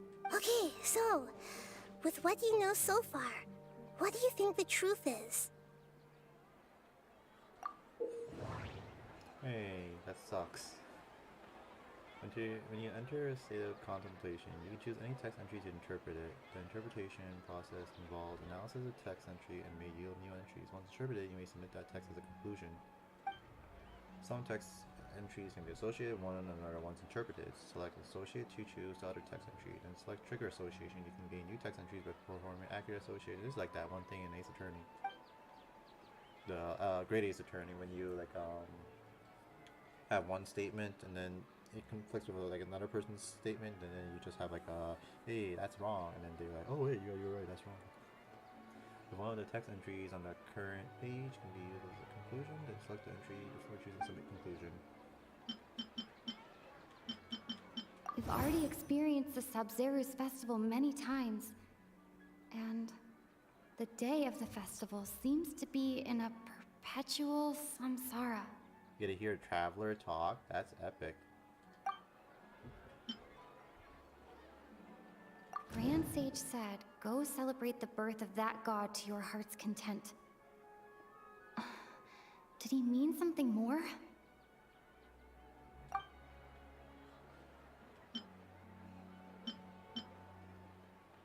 The moon, illusions, and lies. What do they all mean? What's happening right now seems to have happened before. This feeling has been getting stronger and stronger. My mind feels exhausted, even though I haven't done too much thinking. What is going on?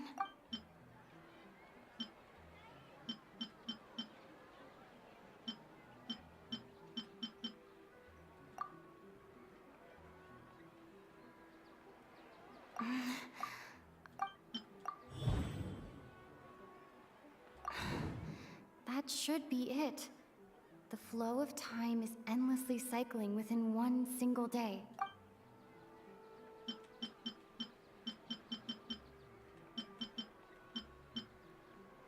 That doesn't sound right. I don't. What?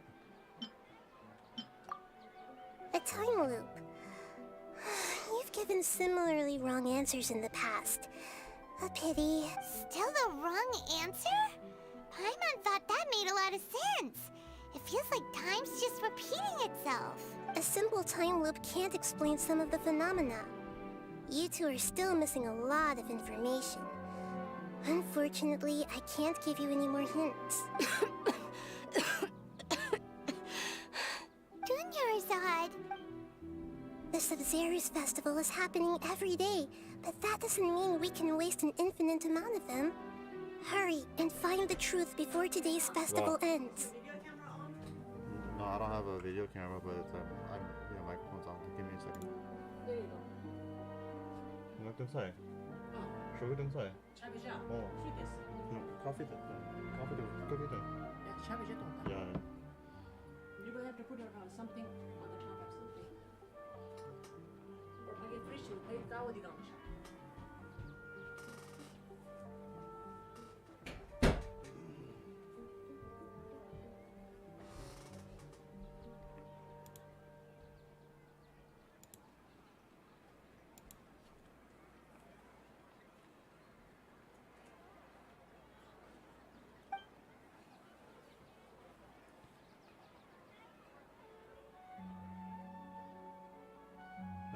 Let's think about our current situation.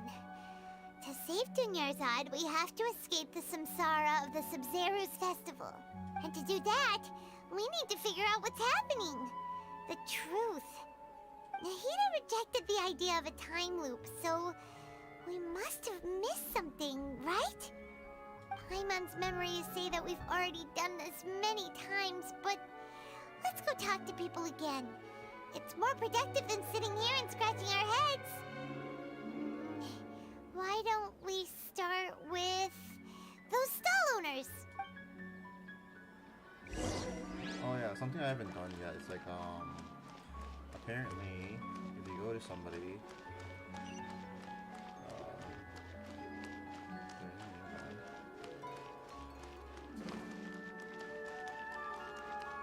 is there really no one in the streets? What the heck? So like, for example, you can do this. Hey! Oh. Really? Nothing? Everyone hold hands!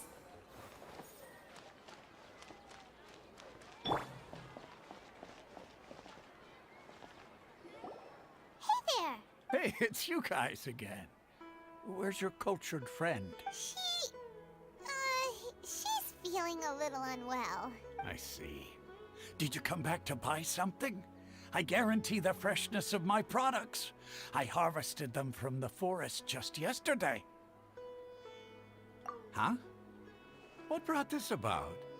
I hurried back from the forest yesterday, and I'm selling produce here today. I haven't felt anything strange. To put it another way, if you really think about it, was yesterday truly yesterday? Did you actually come back from the forest yesterday?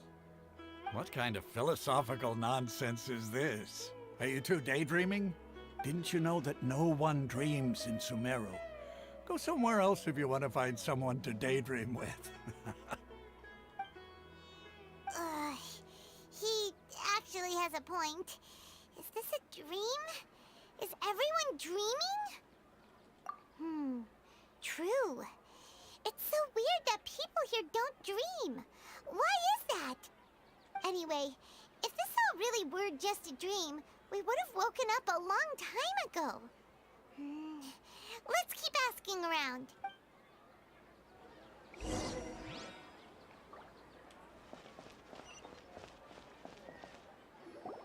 Oh, it's you two.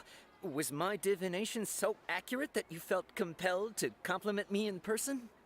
Ooh, I knew it! I told you, the god's divination is highly accurate. You just hadn't fully understood its significance yet. You're really excited about this, huh? That's exactly why we came back. Help us better understand it. Help you better understand it? Well, that isn't exactly what I excel at. So, you're admitting that you don't have a clue? Anyway, what kind of situation did you get into? Huh? Hold on a second. I thought you guys just lost your wallet or fell for a scam. What you just said, are you serious?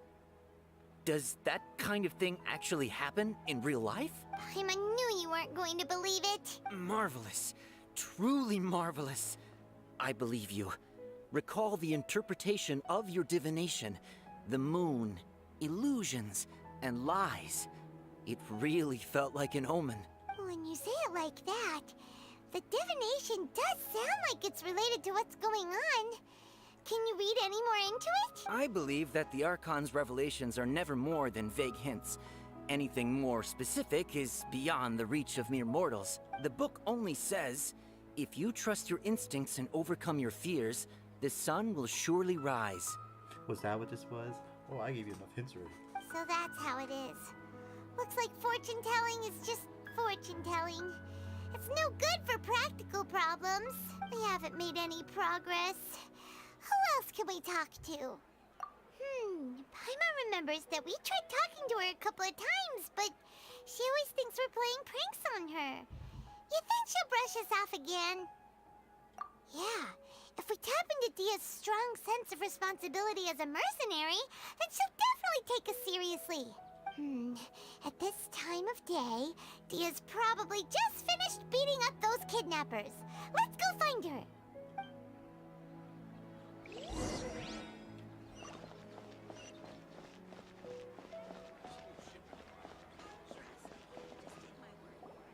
I'm fine, my lady. It's just a scratch. Perfect timing. Both of you are here. Paimon, Traveler, you came at just the right time. Listen, there was a dangerous Huh? You saw? Then why didn't you jump in earlier? If someone was protecting Miss Dunyarzad, I could have went all out. Anyway, can you do something for me? You want the Traveler to take Dunyarzad somewhere to rest up while you check to see if there's still any kidnappers around. Did Paimon get that right? How did you know what I was going to say? We need to say something convincing. People in Sumeru don't dream. What a strange phenomenon. Dia sold her greatsword to raise additional funds. And then she was injured because she wasn't used to her new weapon. The moon, illusions, and lies. What do they all mean? My mind feels exhausted, even though I haven't done too much thinking. What is going on? Tell her, Traveler! I didn't tell anyone about that. Including Miss Dunyarzad. You couldn't have known. And just now, you literally took the words right out of my mouth. What's going on? All right, so this is the situation. Stuck in a dream. It's kinda hard to believe what you just told me. First, let me make something clear. Most of us desert dwellers might not be the scholarly type, but we do have basic common sense. She's quieter than usual. Uninterested in anything and really gloomy. Yeah, she isn't the same as before, but He's got that 1,000-yard stare. her parents said that this is how she was like at first. Huh? At first? I don't quite understand what you're all talking about. I'll go rest on the bench over there. My lady, are you angry? All right, I'll give you the benefit of the doubt since you knew about my greatsword. Let's make this a quick trip. Miss Dunyarzad isn't completely safe here.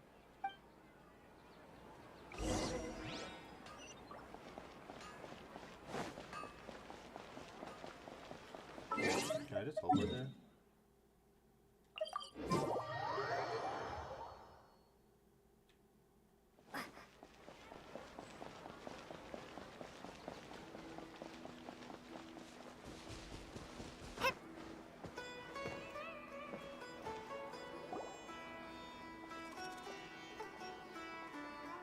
Nahida, we brought a friend.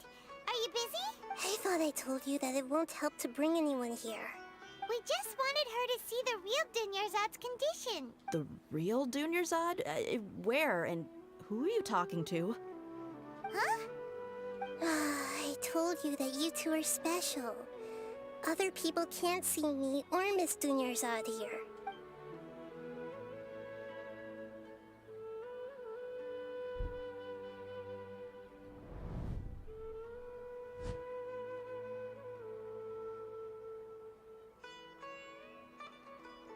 Hold on. Over there. Is that? Wow. How perceptive. Does she have invisible antennae? Miss Dunyarzad, she's lying down here, isn't she? How's she doing? Her condition's really bad, and she's basically in a coma.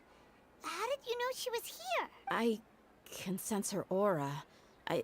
There are also lingering feelings of something like regret or disappointment. What happened? Over 30 attempts of seeing the Sub-Zero's festival on a ride. Do you believe us now? The Sub-Zero's festival has been repeating itself. So, you think the sages are behind this? Yeah, they've always been against us. Wouldn't surprise me if they're using the Akasha to intentionally repeat the Sub-Zero's festival as a sick joke. You have a point. Aside from the Dendro Archon, the Academia's sages are the only ones in Sumeru who could pull off something like this. Maybe there's more to the Akasha than we know. Right! Didn't you awaken our memories using something that looked like a knowledge capsule?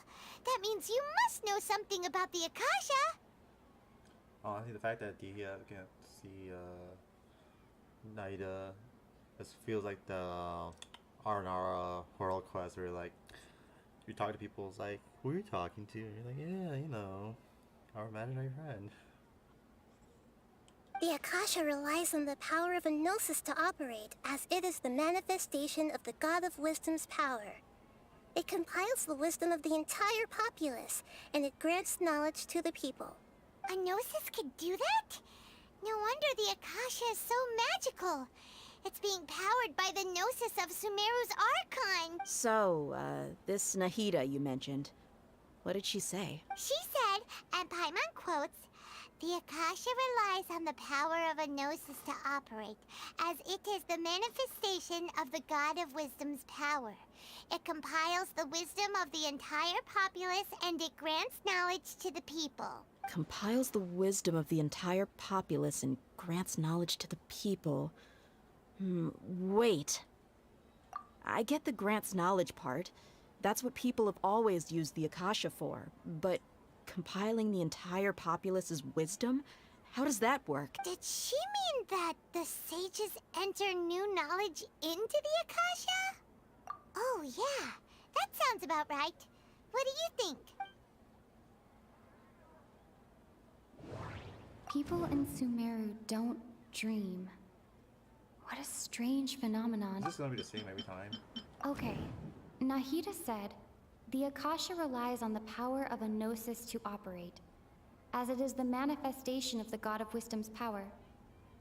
It compiles the wisdom of the entire populace, and it grants knowledge to the people.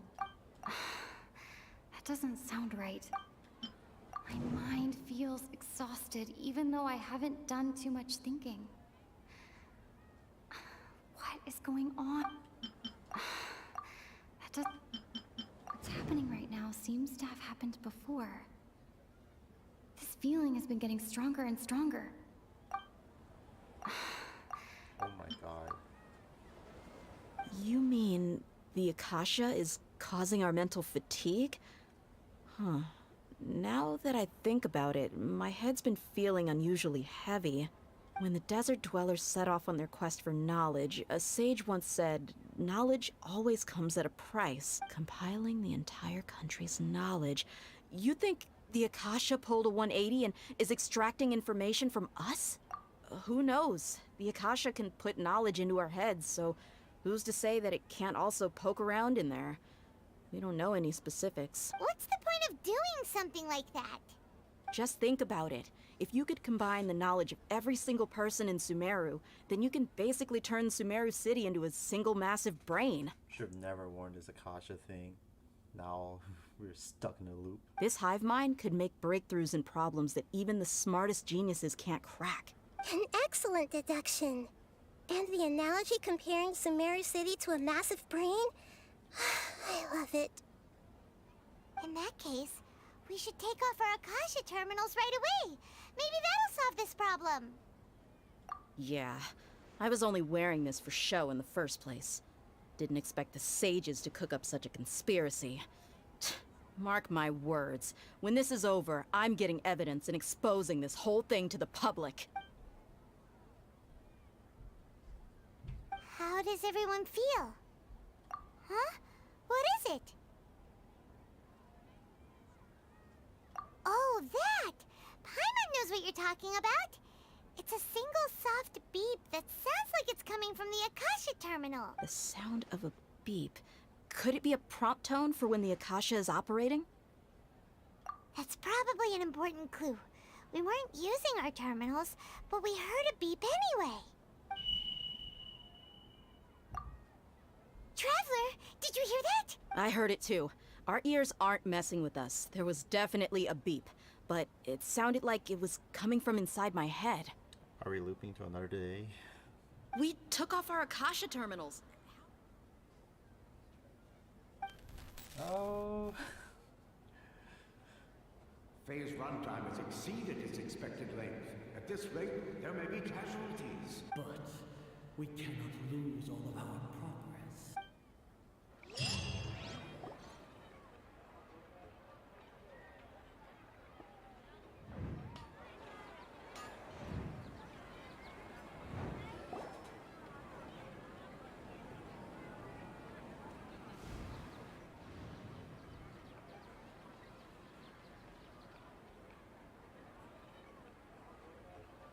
Paimon remembers everything!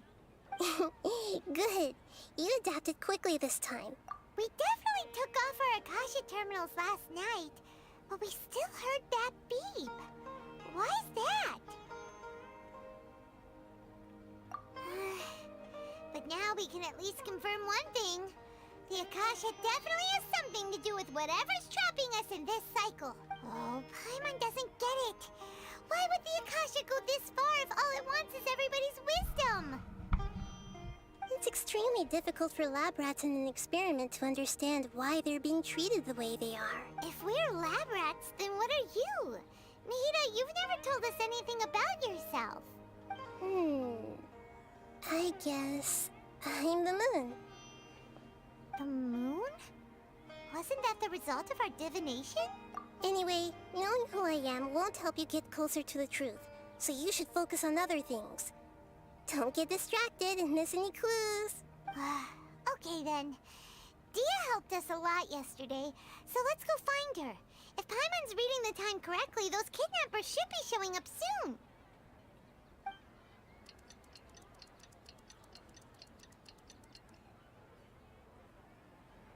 Some nice out there. Ah, there you are. I've already taken care of those kidnappers. My lady, did you get hurt? Dia? What's wrong? Why are you both gawking at me like that? You didn't get hurt this time. Huh? What do you mean this time? Why are you so surprised that I managed to get out unscathed? Those kids were amateurs.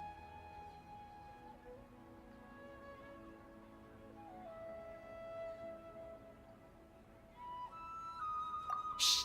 How did you know about my greatsword? I haven't told anyone about it. Please, don't tell Miss Dunyarzad. I mean, she's been practicing like for over 30 days now, I guess. So Dia's lost her memories after all.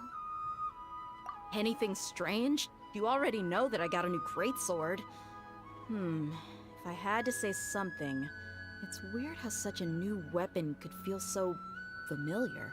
It's as if I've already used it to fight a countless number of battles. You're saying that although you don't remember using it, your body feels like it does? That's right. Both mercenaries and warriors heavily rely on muscle memory.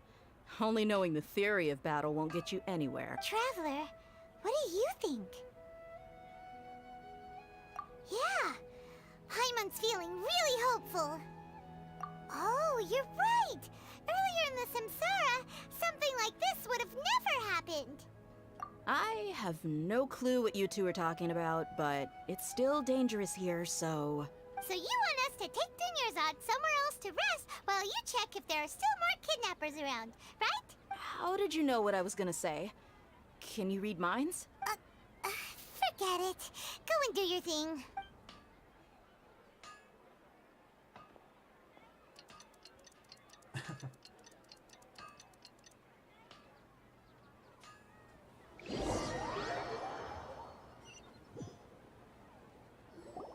Whew.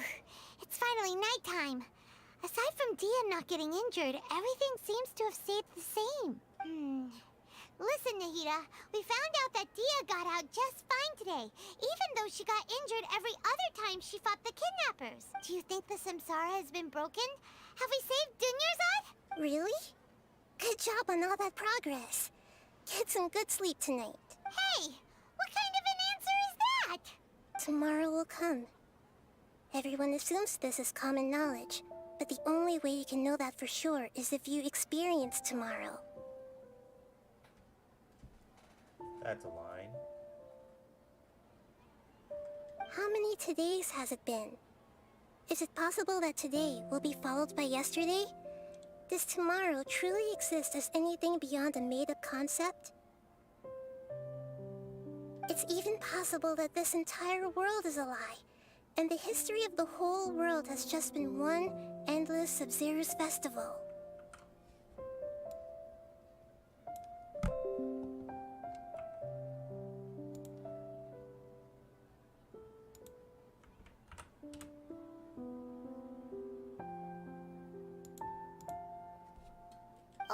Okay, no more. Paimon's brain is already shut down. That's why it makes no sense to waste your energy thinking about things you will learn tomorrow. Get some good rest. You know, use the bathroom and flush your anxiety dookie away.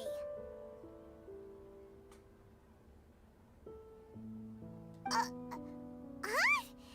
Hold on, what did you just say? Did Paimon hear you correctly? Huh? People always say they feel a sense of relief after they take a duk-duk.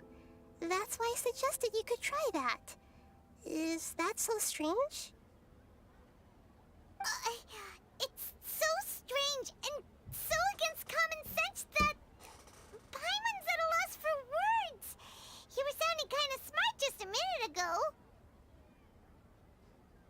Yeah, even though it's happy and lively at the Sub-Zero's festival every day, it feels like it's been a long time since we've really gotten to relax. Let's go back to our room. Continue the harvest. Compared to what we stand to achieve, these sacrifices are trivial. No.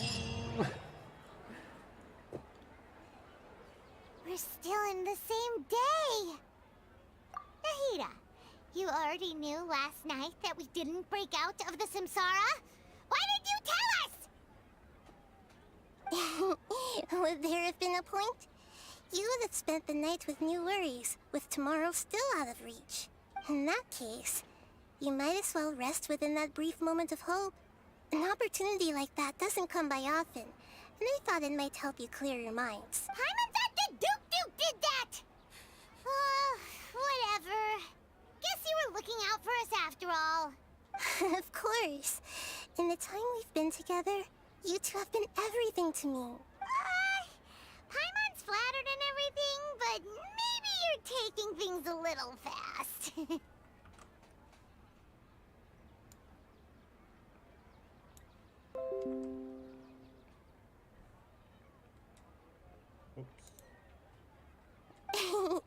What I mean is, even though I had asked you to solve this puzzle, you two are still the only ones who can see me and sense my presence.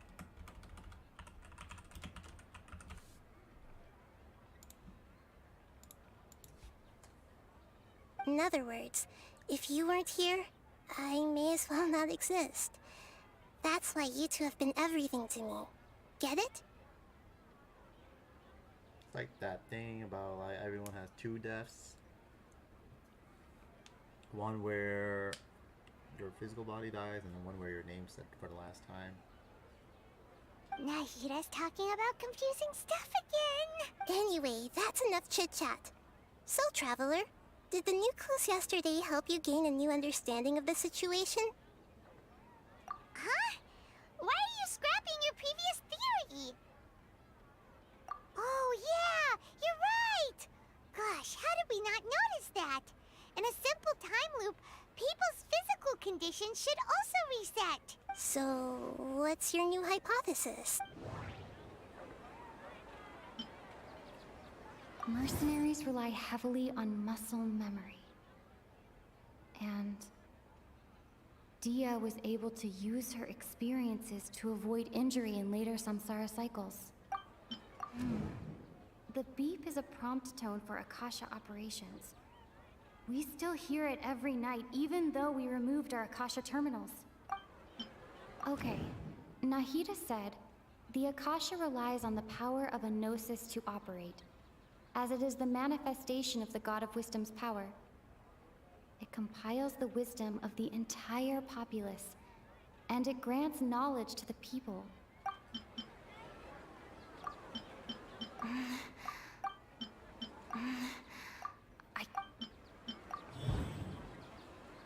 If all our memories of a day are erased at the end of that day, then we would unwittingly relive that same day again and again. What? That's what it was? Oh! Then the beep we hear every night could just be indicating the deletion of our memories! They're grabbing it. Cut and paste. That's why when we wake up, everyone thinks the Sub-Zero's festival hasn't happened yet. It's already the next day, but everyone still thinks it's the day before. But muscle memory can't be erased. That's why Dia has been getting better at using her greatsword. Now everything makes sense. A brilliant deduction. Nahida, tell us if we're right or wrong. To put it simply, it's as if you've mistaken a pyrocrystal fly for a firefly in the night. You lost sight of its true nature because you focused too much on your perception that it glows. That isn't simple at all! No. Why don't you go talk to Miss Dia again? You might learn something new. Right! She did help us find our latest clue after all. Let's go!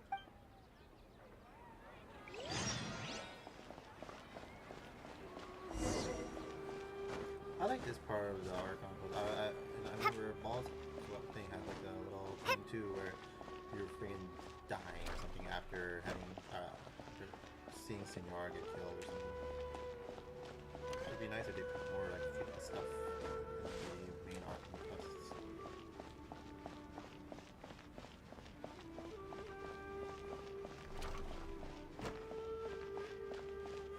Then again, I just like the mystery stuff in general.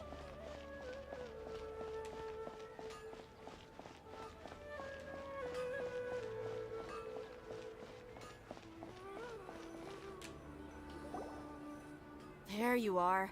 Really took me a while to find you. As expected, Dia also didn't get hurt today. Get hurt?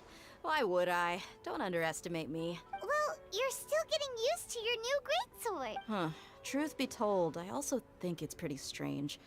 It just suddenly felt so familiar in my hands and... wait a second! How did you know I got a new greatsword to begin with? I didn't tell anyone about it. Traveler, could you explain the situation to her today? Paimon's gotten a little sick of doing it.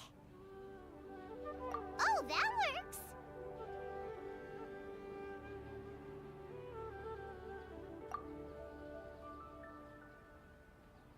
What happened to you guys while I was gone? Did you get brainwashed by some cult? Don't think too hard about it. Just take what we're saying at face value. All right then, let me get this straight. You're telling me that my body's already gotten used to this greatsword, but my brain just doesn't remember it? Yes, your memory's being erased every day. Then I'd have to disagree. That's impossible. Oh? Why do you think that? If we've actually been reliving the Sub-Zero's festival day after day, then what happened to the things we used, the money we spent, the food we ate? Common sense says my wallet should have emptied itself a long time ago. There's no way I wouldn't have noticed that. Right. They could use the Akasha to record what everyone did that day, and then use the city's resources to replenish everything. It's not very likely, but it's also not impossible. No, it is impossible. I've got proof. You have proof? Where? You two are surprisingly serious about this nonsensical discussion. Fine, I'll play along for a little longer. Come with me, Miss Dunyarzad. Please come along as well. I still can't guarantee that this area is safe.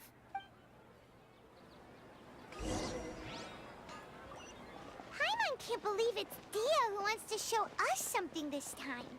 2 days ago, we were the ones taking her to see Dunyarzad. Amazing.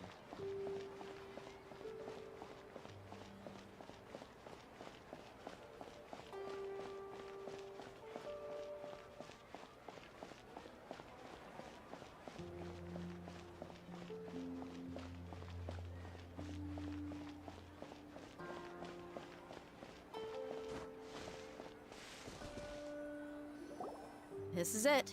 Huh? This is a wooden training dummy. What about it? See those marks on the dummy? Those are the result of several days' worth of practice. Let's say the sages didn't replace it every day. Shouldn't it be hacked to pieces by now? That's true, but what if they did? Then the sages would have had to reproduce every mark I left during previous training sessions. I'm a professional fighter. My martial school has always emphasized the importance of refined control. The force, angle, and entry point of each strike is calculated and deliberate. That's why I remember every mark on the dummy, as well as my state of mind as I made each strike. It's just as they say, each swordsman has their own unique style, and even the same swordsman can't make the same cut twice. It would be impossible to copy these marks. Is it really impossible? What if they used some fancy machine to carve every single mark? People often say that a camera's photo can never replace an artist's painting because the former has no spirit to it. Oh my god. This is like that AI art thing that's been going around. The same thing applies here. At a mere glance, I can differentiate carved marks from the results of combat training.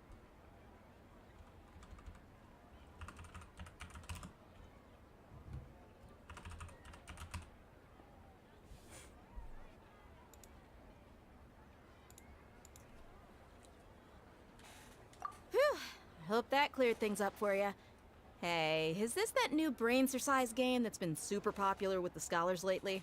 It's surprisingly fun. Anyway, it's getting late. I should escort Miss Dunyarzad to Nilu's stage. See you later. Well, back to square one. Is our memory deletion theory also wrong? But at least we've reached some other conclusions in the meantime. Yep, that's true. So, can we think of any new ideas right now? Strange? Paimon feels like everything's been strange lately. Huh? Leaving the city? You're right! It's really strange how we never thought of such a simple solution!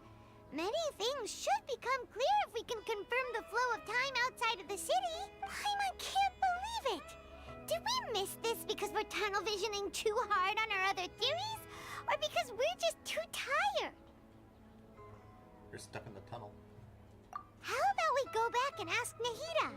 Maybe we've forgotten something about leaving the city.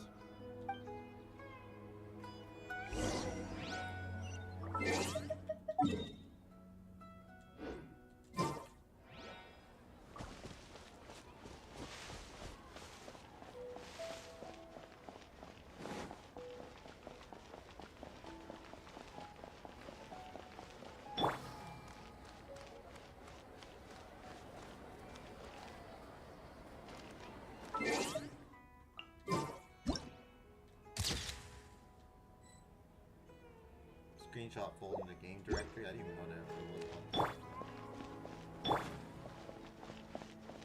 Oh.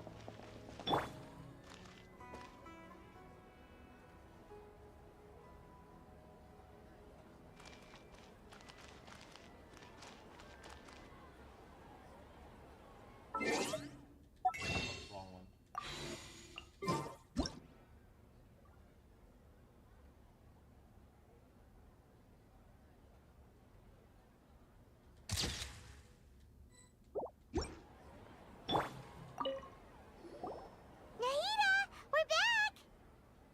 back early today.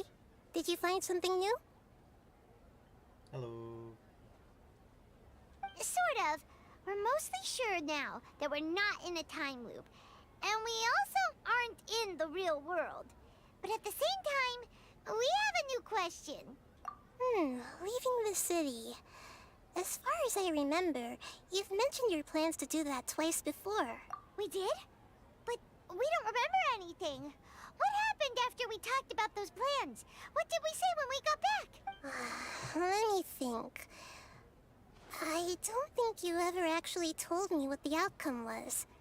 Oh, it's probably more accurate to say that both times you never came back the whole night. But you two sometimes stay out the entire night anyway, so at the time, I didn't think too much about it. It is true that sometimes we lose track of time during our investigations. Before we know it, it'll already be the next day. But still, neither of us remember anything about leaving town. Really? That's kinda strange. In theory, I should have already awakened all your memories. Yep. Something here's definitely fishy. Let's get to the bottom of this tomorrow.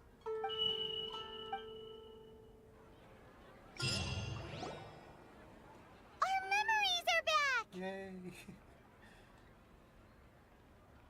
About that. Well, where should Paimon begin? Traveler, aside from your memories that were just restored, I have another message for you. Listen to it and you'll understand. Can't go back. There are countless spaces here. Our Sub-Zero's festival in Sumeru City is just one of them. Traveler, you should be missing 2 days worth of memories. Paimon will fill you in. It's time to carry out our plan from yesterday. Okay, let's go!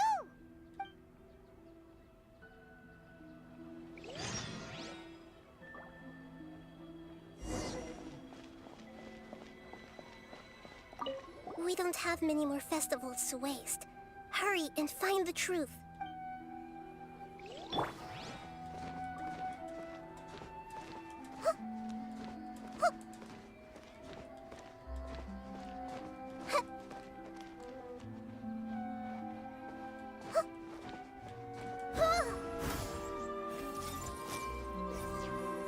What?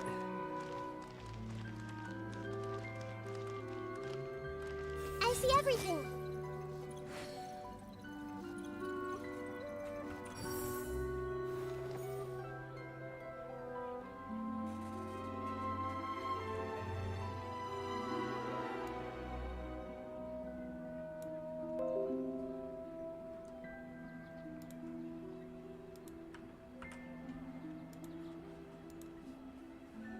Something on your mind again?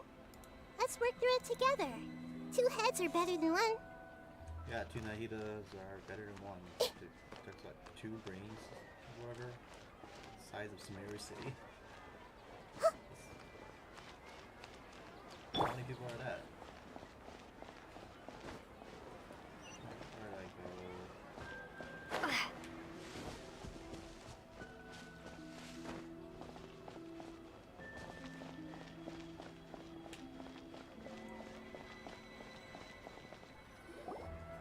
Why can't we leave the city?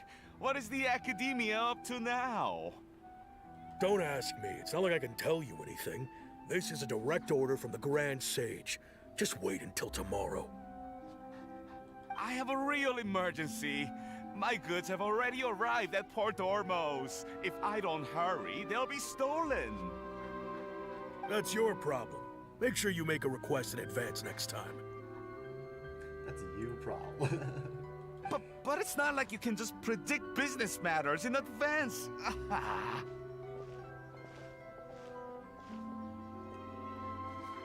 It looks like the Academia already announced a lockdown for Sumeru City today.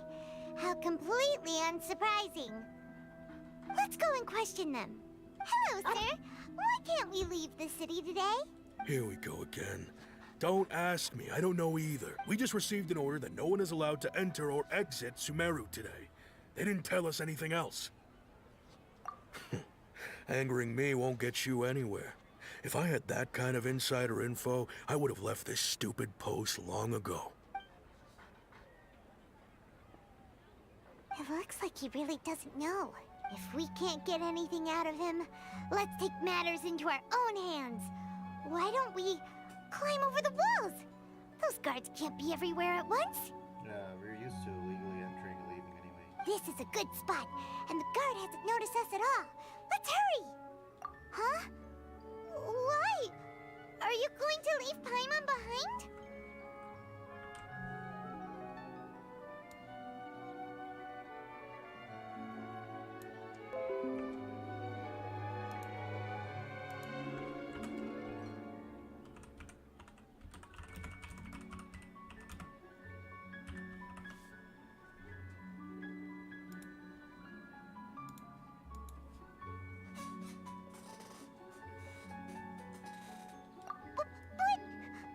What if things get really weird out there and you get into some trouble?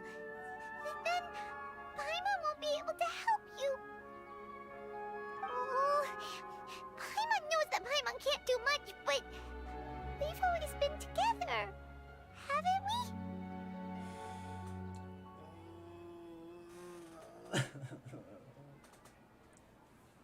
I love Paimon. She's the best. Okay. Paimon will wait for you.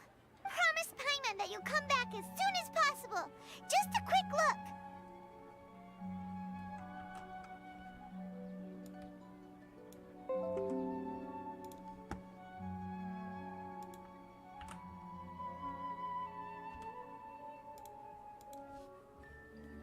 And please, be careful.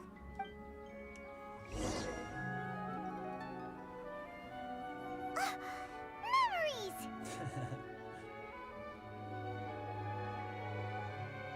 Traveler!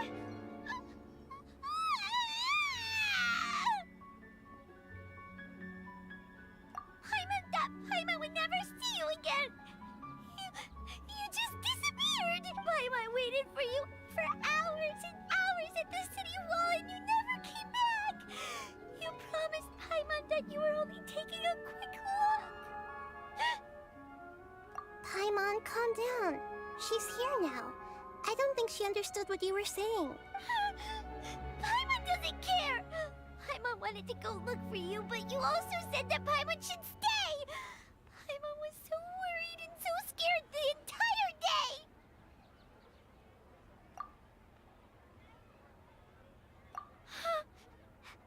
Okay.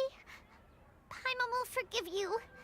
The most important thing is that you didn't actually disappear. Oh, Paimon was so scared that you had gone into another world. Oh yeah, I love Isekai. Okay, Paimon, can you tell us your perspective of what really happened yesterday? I see. Using two people's different perspectives. After that, you left the city.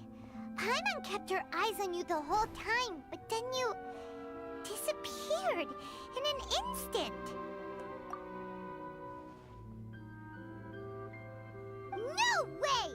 Paimon was watching you with the fullest attention.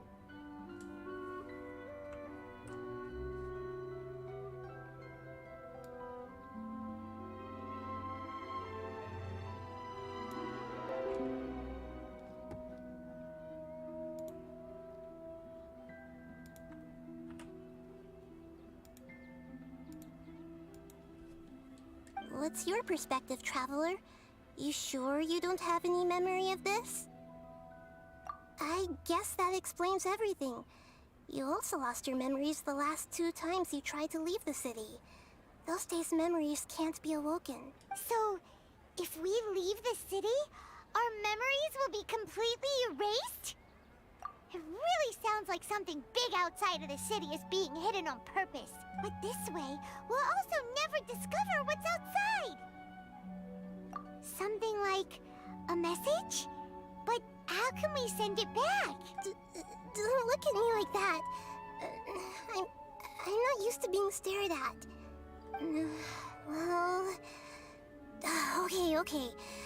You want something that can pass on messages, right? Give me some time and take care of Dunyarzad for me. Yep, now we're talking.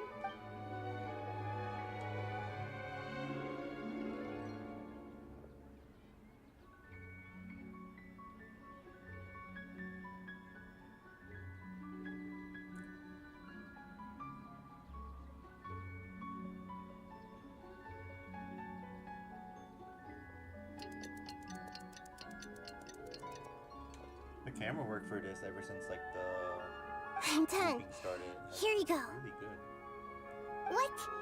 Isn't this just an Akasha terminal? compared to how they normally do it, at least in the game. I made some little changes. Akasha terminals are already capable of sending messages. I just tweaked it so that it could connect to any node. To make something like this? Nahida, you really know the Akasha like the back of your hand. Anyway, we can use this now to record a message, right? Yep. I'll help you save the messages. It should be pretty easy to use. I just can't guarantee the user's status and signal coverage when they're outside the city. We'll never know until we try. At least we're taking the initiative now. Let's go then. Let's expose those sages. All right. Paimon isn't as worried about being separated since it happened once yesterday.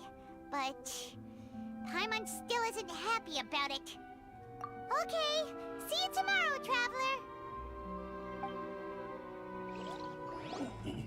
That covers everything that's happened so far. Yes. Although the signal was choppy and had some interference, we still managed to receive 2 messages from you when you were outside. Okay, now that you understand what's going on, let's hear the messages together.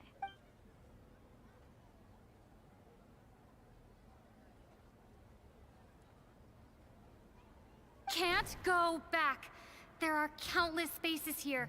Our Sub-Zero's festival in Sumeru City is just one of them. I've entered another space. Before me are flowing sandstone and howling fish. Impossible and surreal sights. All these spaces are empty, except for the occasional ones that contain mute puppets rather than people. I can't sense any human presence.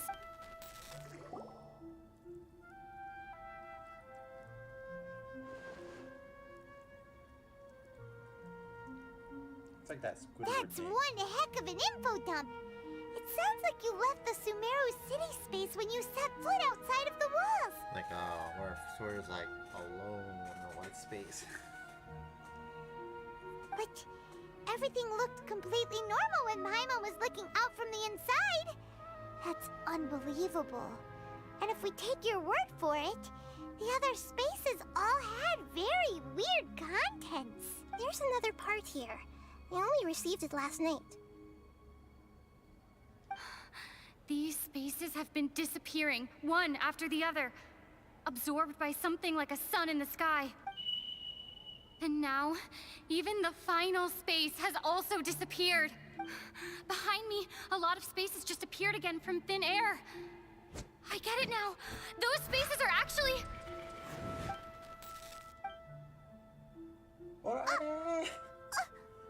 Why did the message end right there? What did the Traveler want to say? What are those spaces? Probably because yesterday just happened to end at that moment. Oh, right. Paimon did hear a beep from the Akasha. Did it come from here or from the message? The message. It should have come from the Traveler's Akasha terminal. After the beep, Traveler said even the final spaces also disappeared. Traveler, what do you think that final space could have been? All the bizarre spaces I saw outside the city had one thing in common. A lack of human presence. Was that space actually the real world? But wouldn't a real space just randomly disappearing like that be catastrophic? My impression is that each day in this samsara only ends at the sound of that beep from the Akasha. Oh, so that's what it is! After the sound of the beep, the final space, the Sub-Zero's festival, also disappears. And we're taken to the next day. Later on, Traveler also mentioned a bunch of new spaces materializing behind them. Do lots of new spaces appear every day? Paimon's head is spinning. Just what are these spaces anyhow? Well, consider this. For all the horrors of the Archon War, at its heart, it was just a game where a bunch of gods fought over 7 seats. So no matter how strange or spooky things may look on the surface, maybe all they point to in the end is a small and simple secret. Wow, the Archon War, huh? That's an analogy and a half.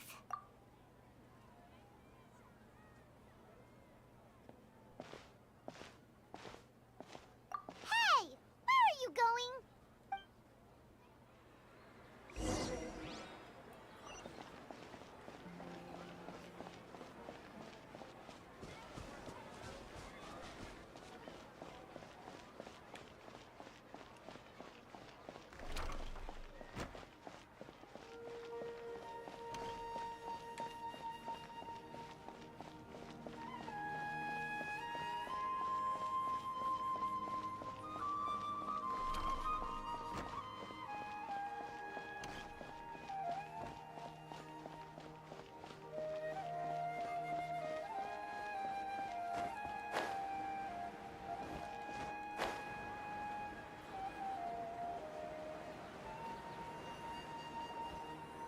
Do you want some alone time to think? All right then, Paimon won't disturb you.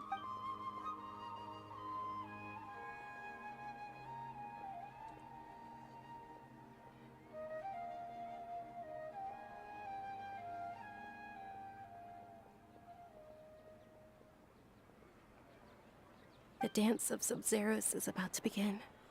I'm going to go watch it. Okay. Why don't you go ahead, Dunyarzad? We still have some other stuff to do first. Okay then. See you later. Have you figured it out yet, Traveler? Time is ticking away. Awesome! What is it? Paimon wants to know. Oh, wait, no. Let's meet up with Nahida first. You can tell us both together. This time, we're gonna get to the truth.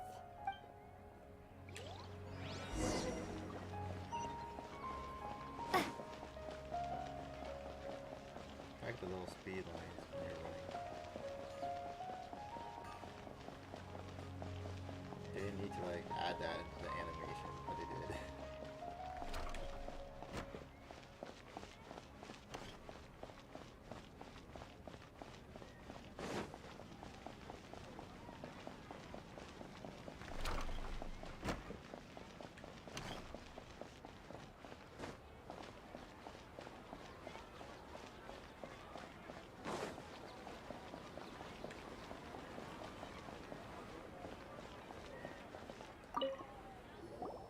You're back!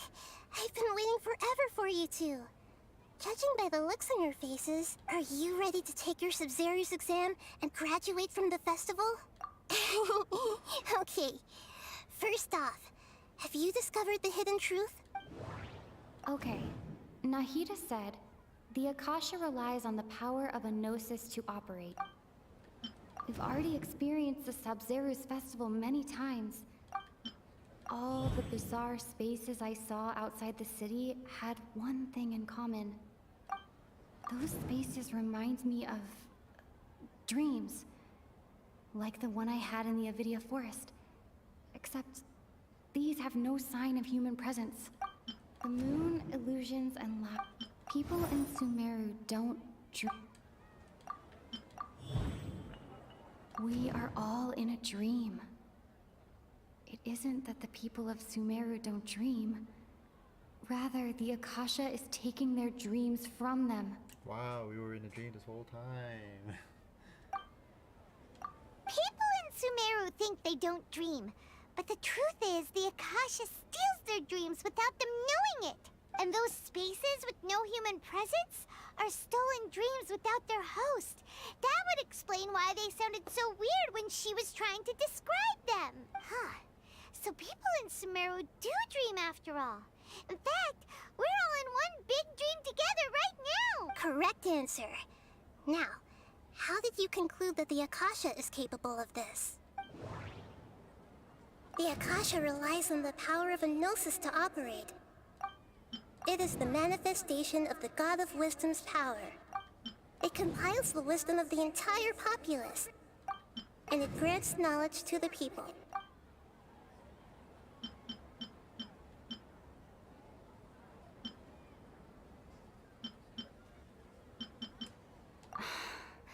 That doesn't sound... Oh, okay. Those dream-controlling creatures in the forest also get their power from the Dendro Archon, right? That would explain why the Akasha has the ability to control people's dreams, too. But is stealing everyone's dreams really how the Akasha compiles their wisdom? Isn't there anything more to it than that? Dreams are fantastical, complex, and full of imagination. People's brains are the most active when they're dreaming. In other words, dreams are rich bundles of human wisdom. So in other words, the complete opposite of how Hypatia understood it. Paimon remembers her saying that the sages think dreams are foolish delusions, and the fact that no one dreams is a blessing from Greater Lord Rukkhadevata. So it was all a dirty trick? The real story is that the sages from the Academia are using the Akasha to steal people's dreams for their own use, huh? Oh? By the sounds of it, you understand the current situation pretty well. So then, what about the Samsara? The beep is a prompt tone for Akasha operations. We still hear it every night, even though we removed our Akasha terminals. Those spaces kept disappearing before my eyes. But as soon as that beep sounded, many more spaces materialized. Those dreamscapes kept vanishing. But as soon as that beep sounded, more new spaces appeared. Grand Sage said, go celebrate the birth of that god to your heart's content. Did he mean something more? My mind feels exhausted, even though we've already experienced the Sub-Zero's festival many times.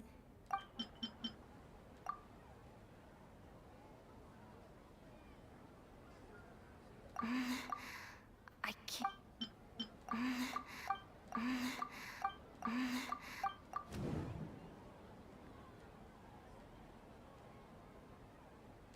Correct.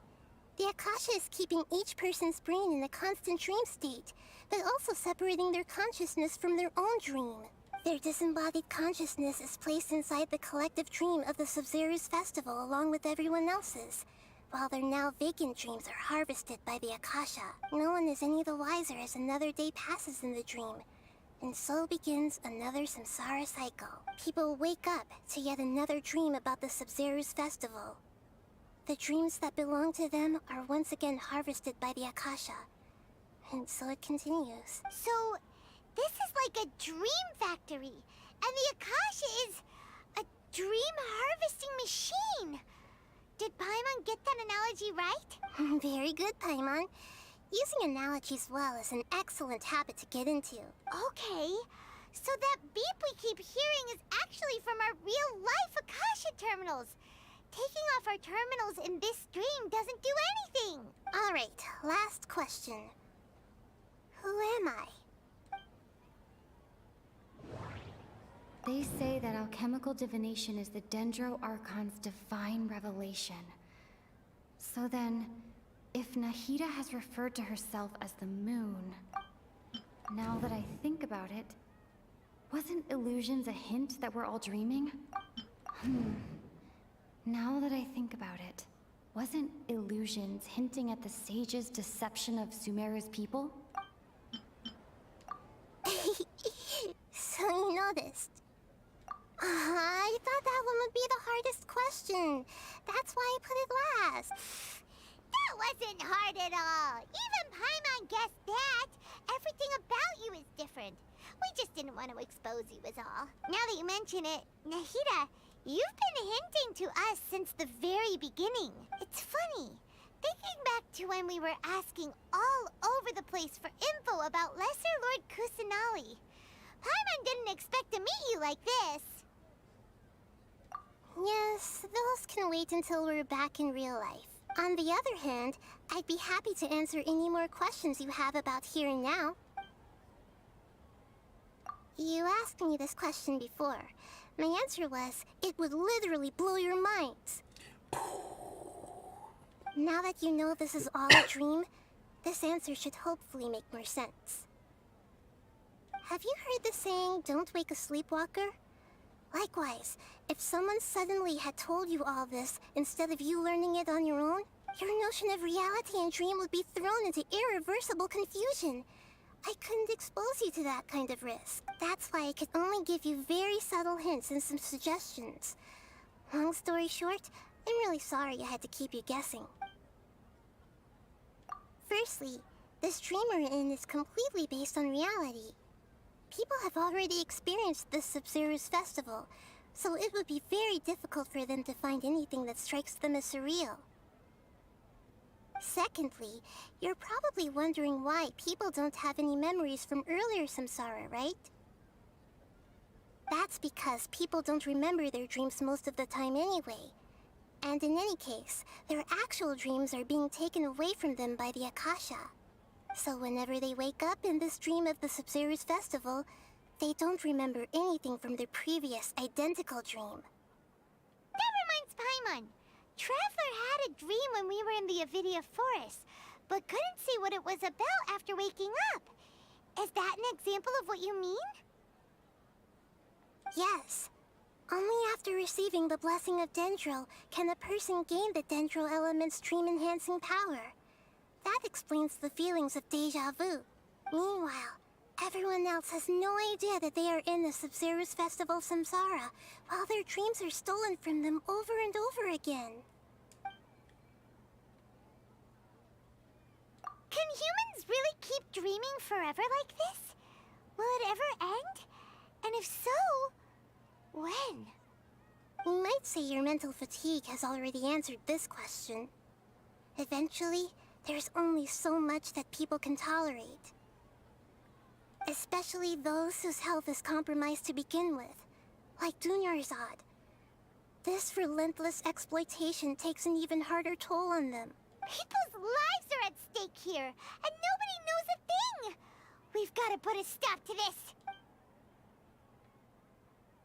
I know, right? Why did they have to base this dream on my birthday? Could it really just be a coincidence? You're just really a hater. Even you don't know the reason? Wow, now that's strange. The Academia sages are determined to harvest lots of dreams in a short time, no matter the cost.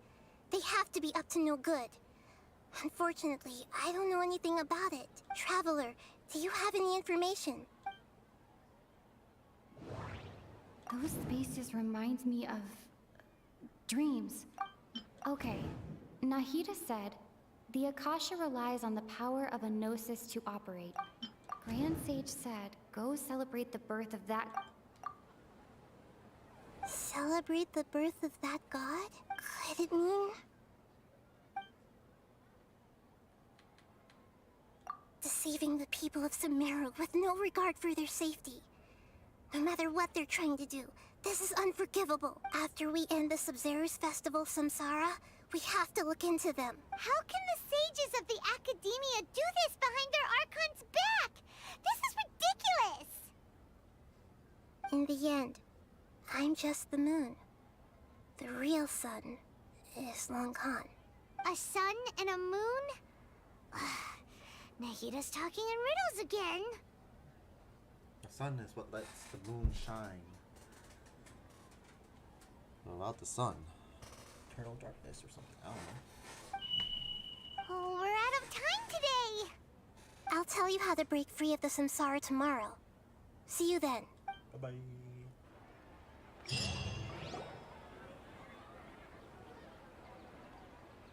What the? Good morning, Nahida. Wait. Now that Paimon remembers everything, should we instead say good morning, Lesser Lord Kusanali?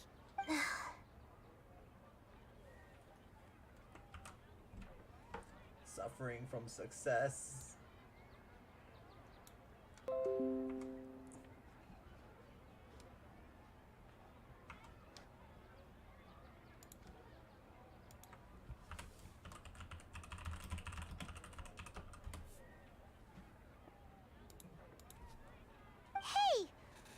Nahida? You don't look too good. I'm afraid that what you're thinking right now is correct. Did Dunyarzad already disappear? No way. Are we too late? The real Dunyarzad's consciousness has indeed disappeared. It can no longer endure the constant dream harvesting.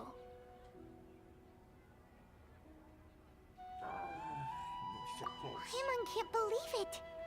Wait, so what about that other Dunyarzad? Just what is she? Is she also going to disappear? She's actually something like a puppet, but not completely. The real Dunyarzad's consciousness could no longer keep playing her role in this dream. So another Dunyarzad appeared to replace her in the dream. Just like the grass and the trees, that Dunyarzad is just a building block of the dream that helps to keep it going. But personality-wise, she's nothing like the real Dunyarzad. Puppets are stiff and can't copy a living person's vitality. After all, they're just there as filler.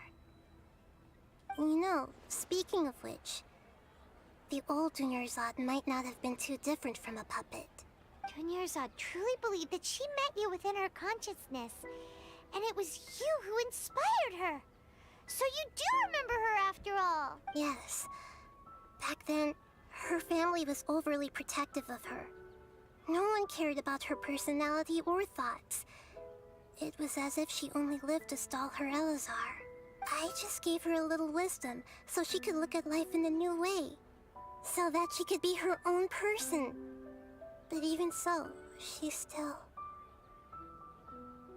far from it. I'm still a long way off from being a real Archon. I couldn't even save her.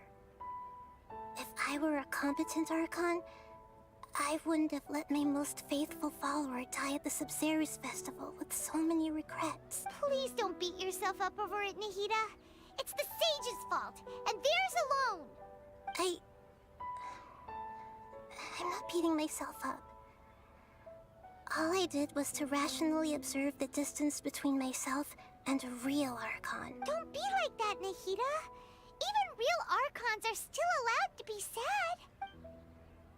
To prevent more tragedies like this, we must end the samsara as soon as possible. Great, but how do we do that? Did she for real die? What the heck? Although the Sub-Zerus Festival dream is under the Akasha's control, only humans can dream. Even the Akasha is unable to create them. That means this dream belongs to a host who created it. Huh? So, how should we find that person? Well, if this is someone's dream, then everything here must come from deep within their consciousness. Which means, with the power of imagination, they can change anything in this dream. Imagination? What do you mean by that? Imagination means breaking through what you perceive as normal. Like when a server at a tavern brings a plate to you, you'd naturally assume that food is on it.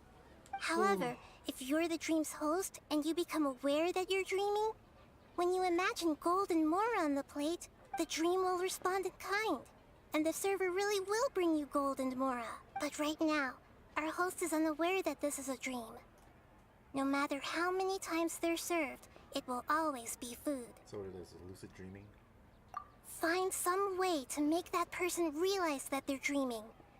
Usually, once that happens, the person will wake up and the dream samsara will be broken. Let me check something.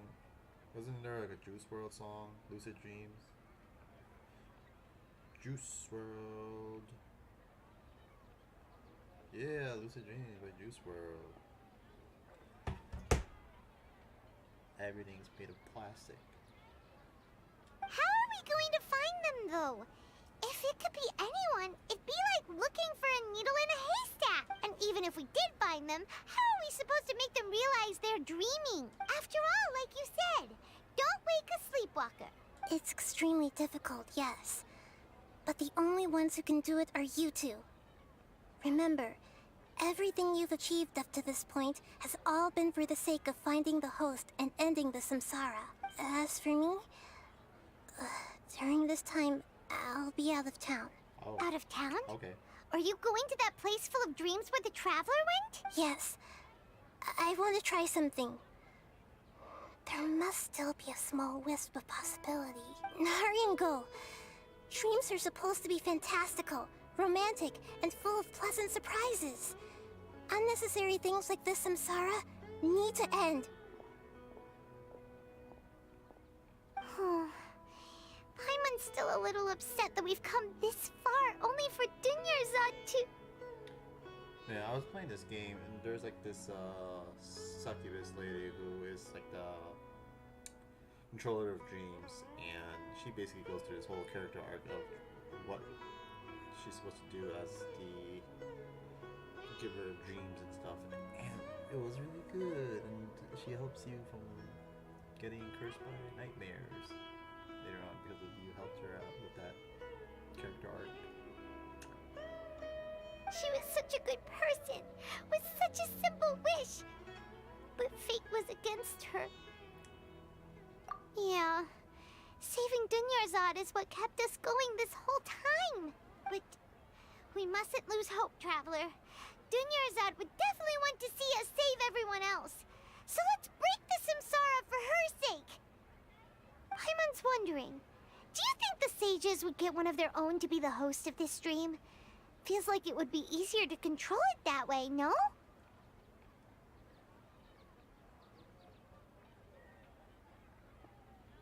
Huh. That's true. Plus, the sages probably weren't counting on there being other factors beyond their control, like Nahida and us. So, who do you think the host of the dream is? Oh, that would make sense. Ferris, the Knight of Flowers, is a symbol of the whole Sub-Zero's festival, right? Pretty core character. Let's go ask him some questions, shall we?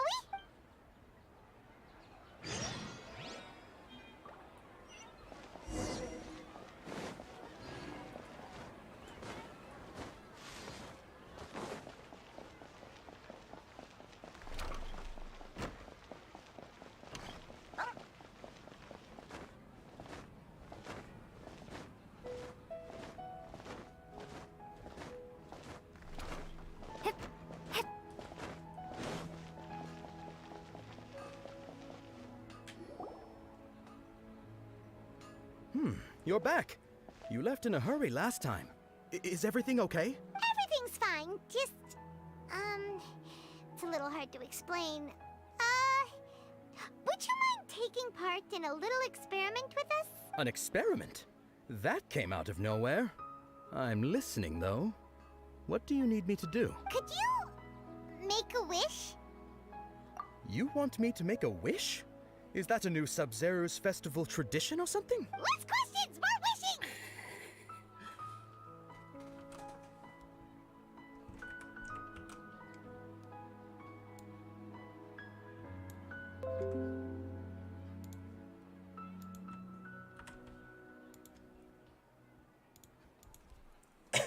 Okay.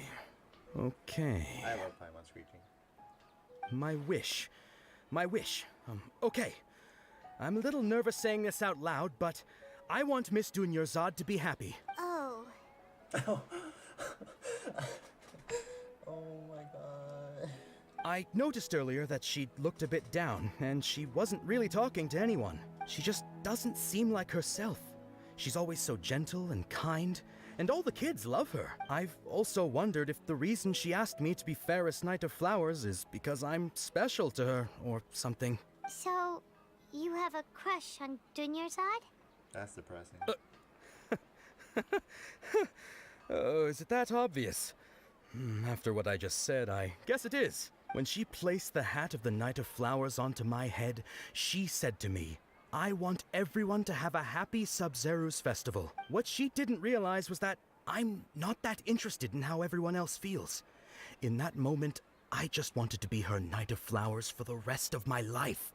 50 years? 100 years? I'll serve her till the end of time. Okay, yeah, that was a bit much. Felt like the right moment to get it off my chest, but that was pretty embarrassing. Okay, I'm ready to make my wish.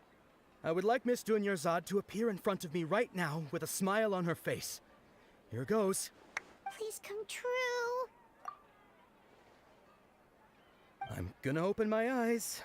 Oh, oh, you're What? Faki. Sorry, but only one portion of Yalda candies per person. Back home you go. Wait a minute, that hurt? Nice try, you two. Anyway, never mind. I don't need to see her appear right in front of me. As long as she's happy. Guess he isn't the host of this dream after all. Should have expected it wouldn't be this easy.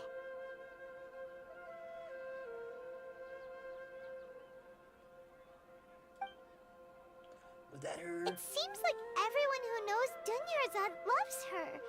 But none of them has any idea that she... My lady, step back. That sounds like Dia!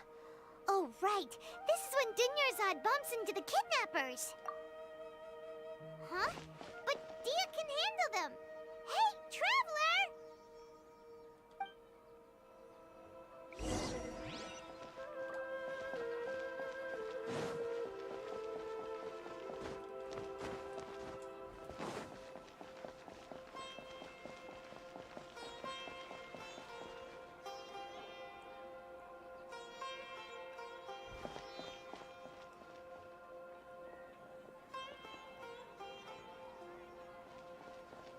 Oh, it's you. Great timing. Please take...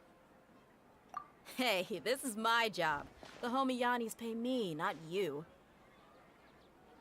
You... Fine, all right. Knock yourself out.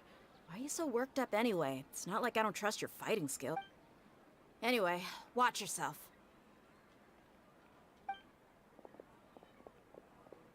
So you got yourself some backup. Suit yourself. You're going down!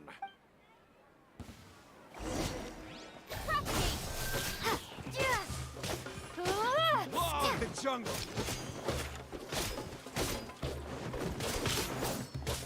Scatter!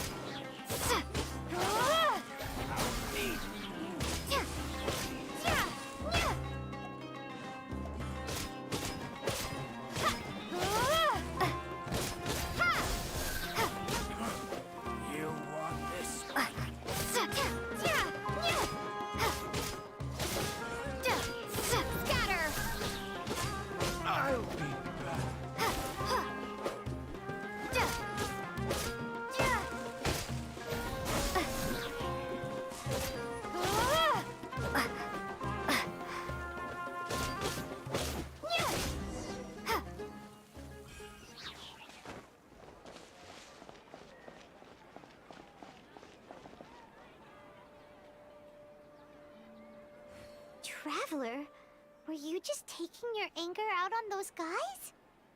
You and Nahida both. Dunyarzad wouldn't want to see you two like this. Oh, and speaking of her, Paimon just remembered something. Remember how during the first Sub-Zero's festival, before the Samsara started, we came here with Dunyarzad because she wanted to pick something up? She said it was because she had forgotten something. Okay, so Paimon's memory is working so far. Anyway, Paimon also remembers that she is staying somewhere around here. She pointed it out to us the night before the Sub-Zero's festival. Yeah, even if it's only a tiny clue, it'll probably still help us more than this needle in a haystack search. This is the place. It's rude to enter other people's spaces without permission, but desperate times call for desperate measures. Hey, the windows are unlocked. Okay, Paimon's gonna take a peek inside.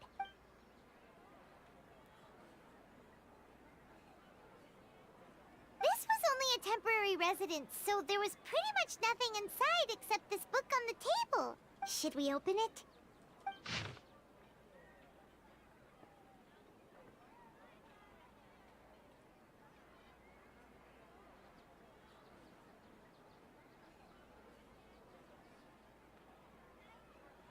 I'll just read this out loud. After almost 16 days, I was finally able to get these notes written before the Sub-Zero's festival. Once the festival ends, you and Paimon will probably continue your journey immediately. So I was hoping that I'd be able to give this to you before that. This is a compilation of folk legends concerning Lesser Lord Kusanali, created from a series of interviews that I conducted in succession and wrote down. I interviewed so many people, but I'm afraid that there are very few who know much about her. Still, I hope that this will be of use to you in your search for her. Gandharvaville's water supply was once contaminated, forcing everyone to go very far out to get water. But one day, people suddenly found that the water was drinkable again, and some said that a green light was seen near the water sources the previous night. Everyone believes that this was the divine power of Lesser Lord Kusanali at work. This sounds quite possible. The decontamination of water sources via natural means probably takes ages. Did Lesser Lord Kusanali appear in Gandharvaville then? After Mama passed away, I was super afraid of the dark and couldn't sleep. But from one day on, I would hear a voice that would chat with me until I fell asleep. A nice lady told me that Lesser Lord Kusanali must have been watching over me. Poor child. I hope that the Sub-Zero's festival makes him a little happier. This is quite similar to something I experienced back then, as well. She is indeed a gentle god. There was this one time when I'd had a wee bit too much to drink and couldn't find my way home to save my life.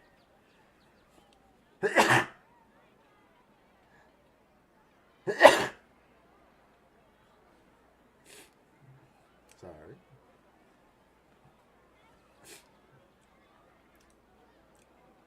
I could have sworn I saw Lesser Kusanali. She was very tall and had the most muscular arms, and she caught me when I slipped and fell. The next morning, I found myself sleeping under a tree. I reckon that must have been her looking out for me. I'm not sure this one has much value as a reference. That was probably just a tree, right? These folks' records appended with Dunyazar's references and opinions leave every page densely packed. Oh my god. Kusanali's a friggin' beefcake. She got those guns. Wow. Dunyarzad wrote all of this. Sounds like she was always thinking of us even while we were away. Even though she was also busy preparing for the Sub-Zero's festival and had all her health problems to worry about. She must have wanted to give this to us as a gift on the day of the Sub-Zero's festival, right? If we hadn't found this book, we never would have known. But now that we know, we can't even thank her. Hey! Where are you off to now?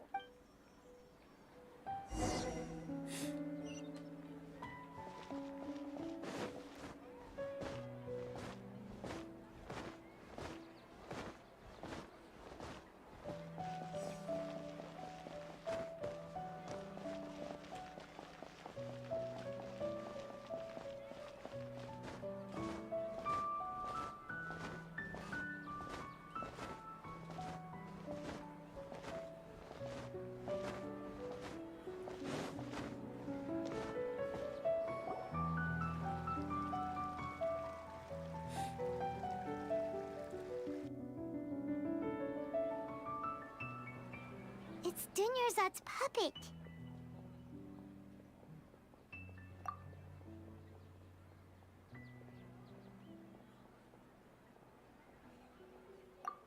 Traveler?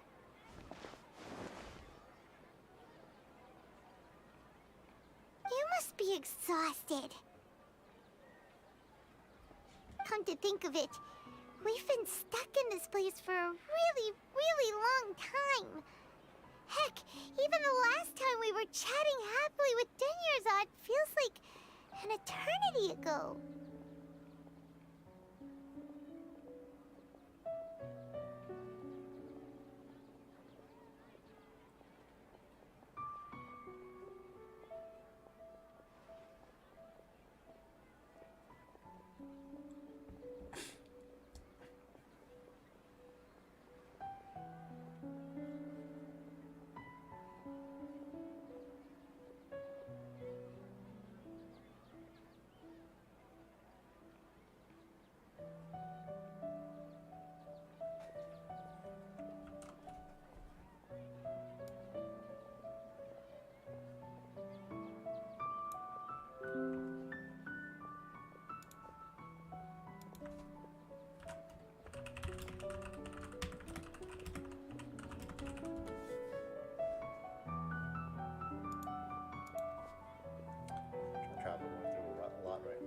Paimon still remembers when we were sitting here, and the way her eyes sparkled when she talked about Nilu's dance of Sub-Zerus.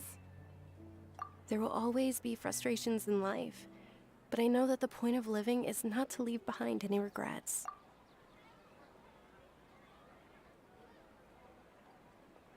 That was what the real Dunyarzad said, wasn't it? Does that mean... Yes, Traveler. What is it? Oh, so she's still just a puppet. But just now, how come... What?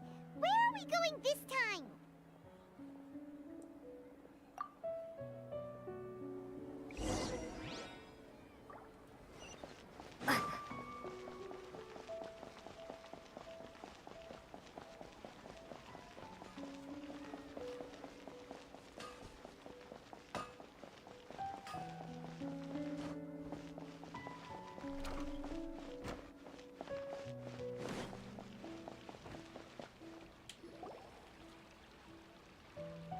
If you continue to resist, we will have to order an investigation into every single event organizer. The Grand Sage has already granted you much leniency.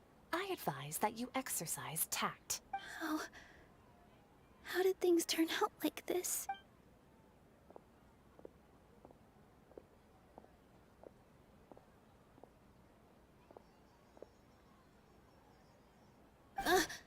Traveler?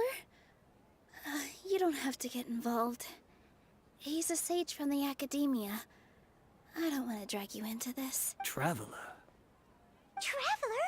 What the heck are you doing? If you get arrested by the Academia, that's another day gone to waste!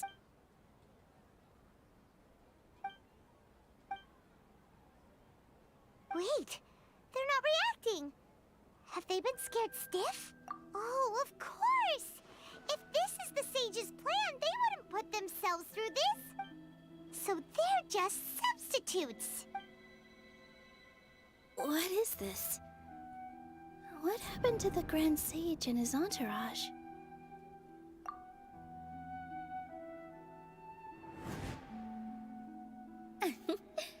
Like I said, they symbolize the goddess of flowers. It's just a shame that all the real Padisaras went extinct after her death. Yes. The Greater Lord brought forth new Padisaras in memory of the goddess of flowers. But she ultimately could never truly replicate that beautiful shade of purple.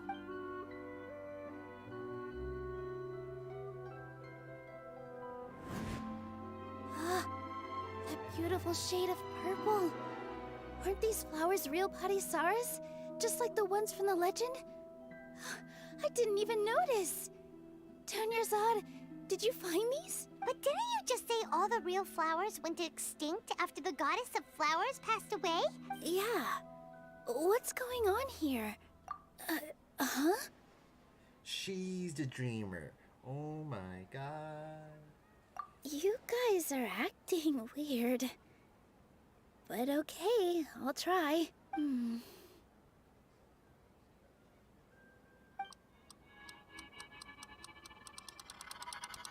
Hey! They disappeared! So Nilu's the host. What a surprise! Purple Padisaras don't exist in the real world anymore.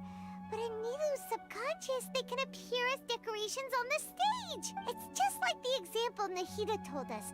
People assumed there will be food on a plate, and Nilu assumed there would be real Padisaras in the flower pots. So when you saw the flowers, you instantly knew it was Nilu? But if we want to end the samsara, we need the host to become aware that they're dreaming. How should we make Nilu realize that? Am I dreaming? Huh? So I'm right. Is this Lesser Lord Kusanali responding to our celebration of the Sub-Zerus festival? Wrong guess, but you aren't completely wrong either.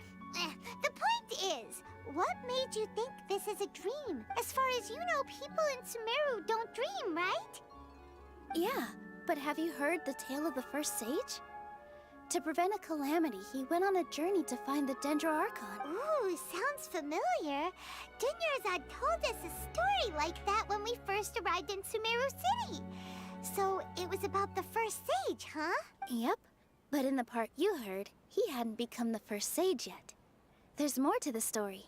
His piety and wisdom were acknowledged by the Dendro Archon, and she finally gave her blessing to him. All kinds of spectacular scenes appeared in front of the first sage, as if all the knowledge in the world was being painted onto a canvas right before him.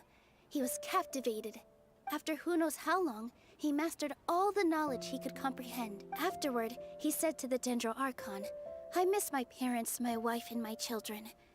I've been away from home for far too long. They must be worried." The Dendro Archon smiled. The next second, the sage found himself lying in his bed, as if he had just woken up from a dream. His wife, lying next to him, said, "You're off to search for the Dendro Archon today, aren't you? Have a safe journey, my love." In the end, the first sage took care of many disasters in Sumeru City and founded the Academia. What a happy ending. So, the first sage was dreaming ever since the beginning of the story? He never went on his journey? Yes. But his faith and determination were conveyed to the Dendro Archon, so she blessed him in the form of a dream. Paimon understands where you're coming from now. That's a really interesting connection. But we really gotta wake up soon, like the sage in the story. I see. Well, it just so happens that today's Sub-Zero's festival is almost over too.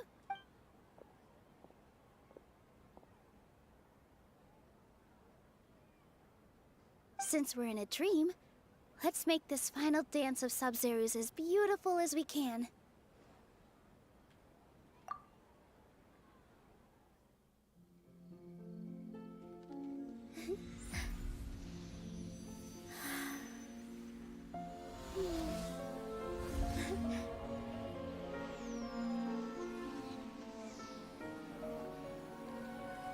The wait is over, everyone.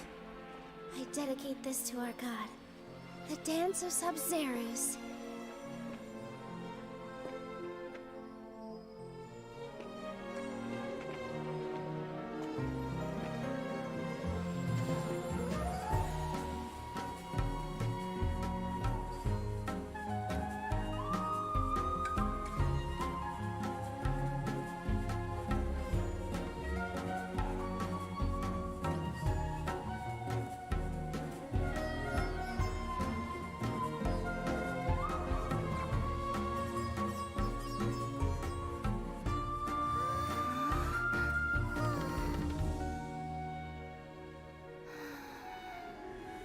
I'd be lying if I said I had no regrets.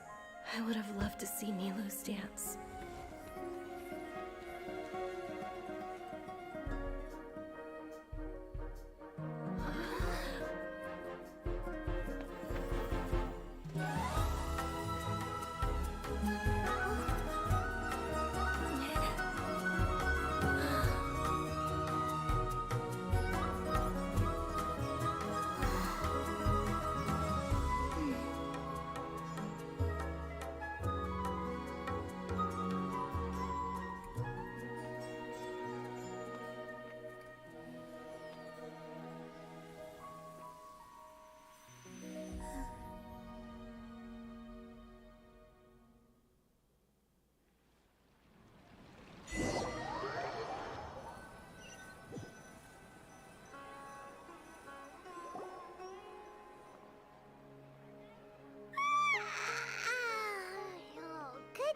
Traveler. Oh, Paimon feels like she's been asleep for the longest time. Paimon's head feels super heavy. Did we oversleep? Do you even remember going to sleep last night?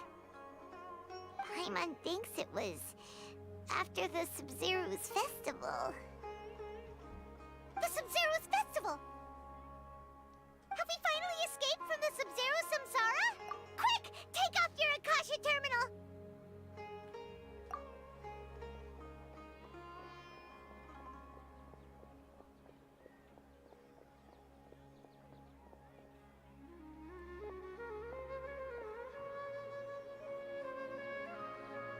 She's not in her room. What happened? Huh? What usual spot?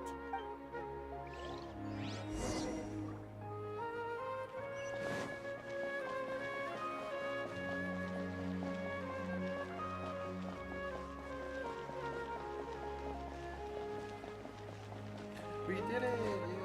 Yay!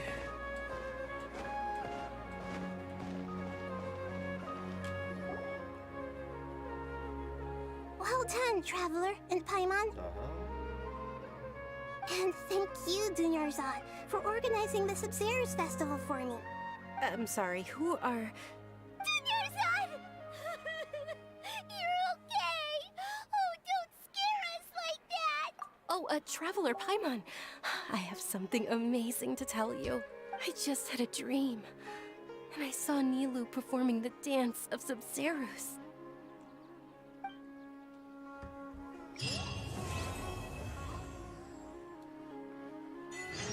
The morn of 1,000 rows begins. What the heck did I just get?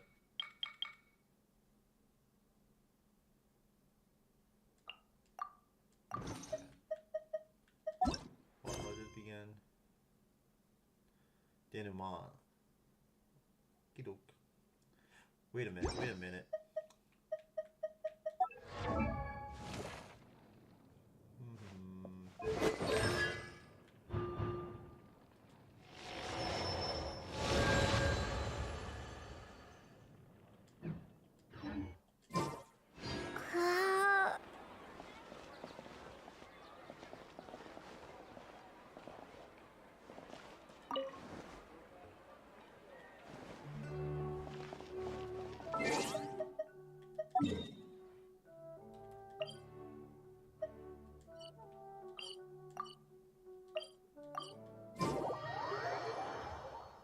That was a part 3, right? I heard I can check the bulletin board when I finish part 2. Forever.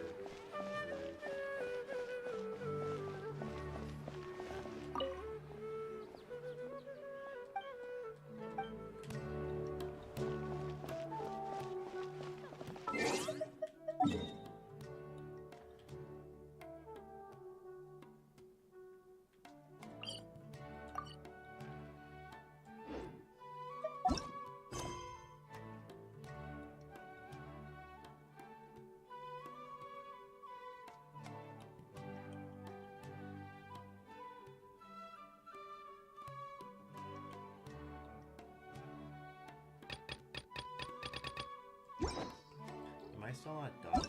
Is that what this is? I still got... Oh.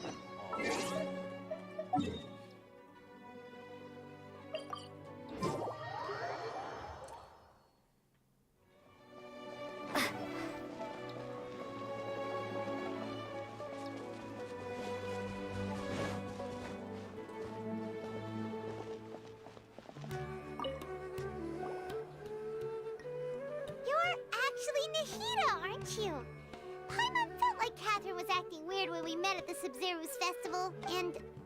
Dunyarzad, did you save her? It's a really long story. We shouldn't disturb her. Her consciousness is still weakened. Let's chat somewhere else.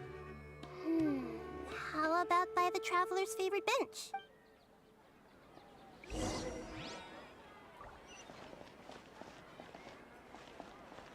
Double check.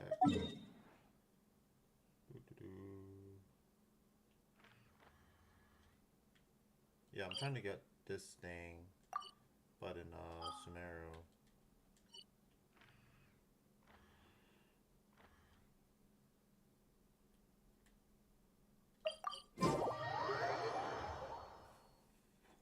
What? Okay. Let's talk about Dunyarzad first. It's such a relief that she's all right. After we parted on the last day of the Sub-Zero's festival, I left the city and saw what the Traveler had described. Among the countless dreams, I found one that was growing fainter and fainter. This proved my suspicion.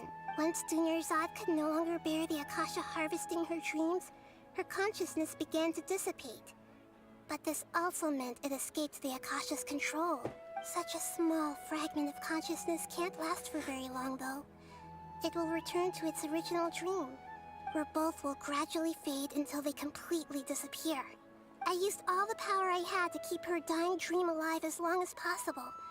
But it still wouldn't have lasted for much longer if it hadn't been for you two breaking the samsara. Catherine sounds so weird with Naida's voice. So it looks like we did manage to save Dunyarzad in the end. And not a moment too soon. Yay. Huh? Why are you two smiling so happily? I thought you'd be so moved that you'd start crying. I need to spend more time observing human emotions. Both are fine. Everyone reacts differently. All right. You two must have a lot of other questions for me, right? After all, you saved my faithful believer. As your reward, I will answer any and all questions.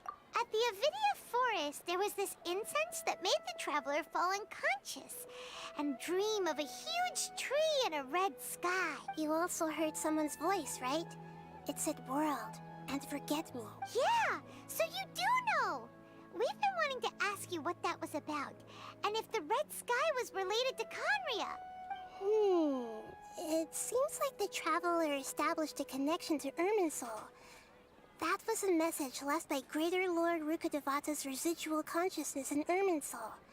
Perhaps her last memory before she died. As you two probably know, Greater Lord Rukkhadevata disappeared after the disaster in Conria.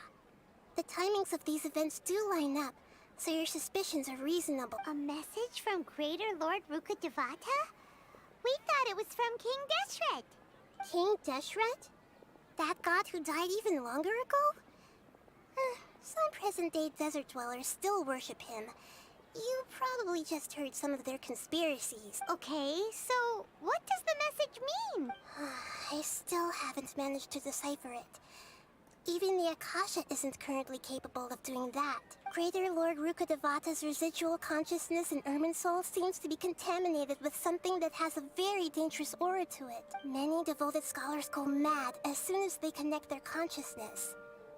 I've warned the Academia about this many times, but people still keep falling victim to it. But I believe this is the key to saving Irminsul.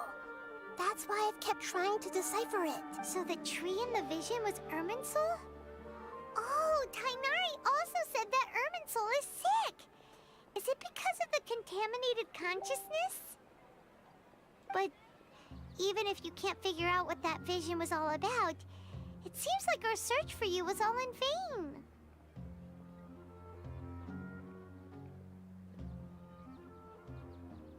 The Traveler wasn't affected after coming in contact with that consciousness. I've never seen anyone like that. With you here, we may have a chance at deciphering it. No, we must decipher its secrets. I've already eliminated all other factors that might affect Irminsul. This is the only one left. This puzzle has life and death at stake. It could determine Irminsul's fate, as well as Tevat's. To be accurate, I'm using the Akasha as a medium to occupy Catherine's consciousness. How did you do that? Poor Catherine. Does this mean you can also occupy other people's consciousnesses? Theoretically, I can enter anyone's mind as long as they're wearing their Akasha terminal. The Akasha is the legacy of Greater Lord Rukkhadevata. As Lesser Lord Kusanali and the first Akasha terminal, my consciousness has always been linked to the Akasha. I've always respected my people's free will, so I've never actually occupied their consciousness. When necessary, I just borrow this bionic Snezhnayan puppet. Hold on. Did we just learn some deep, dark secret? So Catherine is... No wonder Paimon felt something was off about her. What about your own body? Why do you need to borrow other people's? Don't you live in the sanctuary of Surasthana? Oh my god, Robot Catherine? What the heck? That story begins a long time ago. After Greater Lord Rukkhadevata disappeared, the sages found my newly born self and took me back to Sumeru. At that time, I was young and weak. The sages kept me in the sanctuary of Surasthana, ostensibly for the sake of protecting me. But I've hardly heard from them since. However, I do understand that they had hoped to find Greater Lord Rukkhadevata instead of me. a symbol of her passing. So, the sages basically put their new Archon under house arrest? How dare they! Why don't you teach them a lesson, Nahida? In some ways, they aren't wrong. Greater Lord Rukkhadevata was omniscient and omnipotent. Even after her death, the Akasha is still empowering this nation. And I'm still really far away from being able to call myself the God of Wisdom. Moreover, the Academia is also more proficient at governing this country. My existence has little meaning. Yeah, you got a lot of believers. Just look at the Sub-Zero's festival. Everyone who showed up truly loves you. Thank you for the kind words. But I honestly don't need physical freedom as long as I can connect my consciousness to the Akasha. Trying to find a way to save Irminsul is my life's mission and top priority. I will work on that, and try to live up to being a deity in the meantime. Every once in a while, I will also take up the duties of the God of Wisdom and enlighten a lost soul here and there. Doing all that should be enough. There's never been any big problems with the Academia's governance of Sumeru. This is the first time I've seen them step out of line. I wonder what caused them to go down this path, and what they hope to achieve. Even though the city's residents haven't noticed anything strange, if the Traveler hadn't broken the Sub-Zero's samsara, the situation could have become dire. I tried to do some investigating in the Akasha, but I couldn't find anything suspicious. And all the people of interest seem to purposely avoid wearing their Akasha terminals. I think they're deliberately trying to hide something. Oh, that reminds Paimon. In Gandharvaville, there was a sage who had invited Kainari to join some kind of project. Could it be related? Regardless, I need to first investigate the sage's motives, make things right, and punish them if needed. But I'll have to be discreet, or they'll see me coming. You mean how the Akasha stops you from having dreams? Yeah, it's been such a long time. No one's noticed something's up? It's not that no one noticed. It's more like no one cared. Ultimately, it's all rooted in the sage's misdirection. Misdirection? The sages convinced everyone to believe that being unable to dream is a sign of rationality and wisdom. Not dreaming is a badge of honor in Sumeru, even if the truth is that their dreams are being reaped by the Akasha. With their propaganda in place, the sages can maximize their use of the Akasha to facilitate their research. Besides, Greater Lord Rukkhadevata must have created the Akasha in the hopes that it could be used to its full potential. That's why I've never come out strongly against this. Anyway, the perspective advocated by the sages drowned out any voices of doubt. By now, even those who never use Akasha terminals find it too shameful and embarrassing to talk about their dreams. Got it! I hope my answers were satisfactory, seekers of knowledge. To be honest, maintaining Dunyarzad's fading dream took a lot of mental energy. I think I may need to rest for a while. Oh, and you don't need to worry too much about the sage's activities for now. The Akasha won't be able to conduct another project on the scale of the Sub-Zero's samsara in the immediate future. Go and get some sleep. Leave everything to us. What a relief. This is truly the most exhausting birthday I've ever had.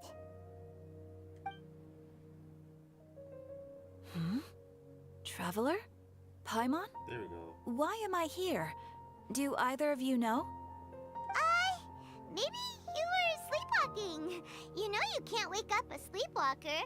We happened to walk by, so we thought we'd wait for you to wake up. I see. Huh. I should visit my maintenance personnel sometime. Oh, I'm fine. I better go. Thank you. We've spent quite some time in Sumeru City, but ever since we last said goodbye to Lesser Lord Kusanali, we haven't heard anything from her. Oh, we can't just keep waiting around like this. Let's go find Catherine and pick up some work so we can at least keep ourselves busy.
And still a lot. Holy cow.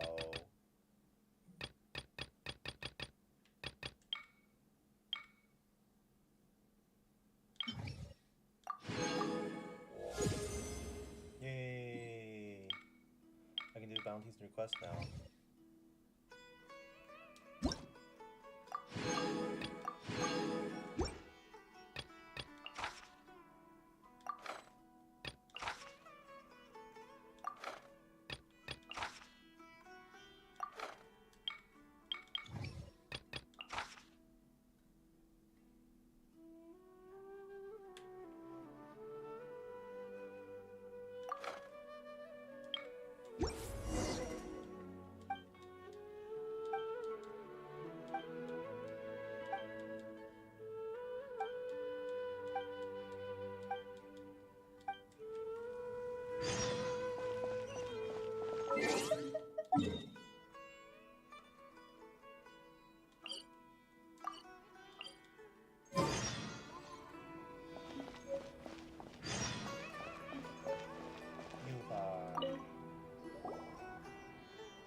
Is this our girlfriend?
That's unfortunate.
I don't want to lock these yet.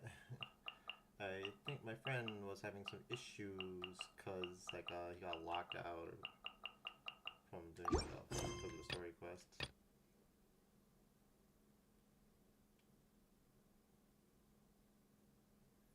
Whatever, yeah, I can do this actually.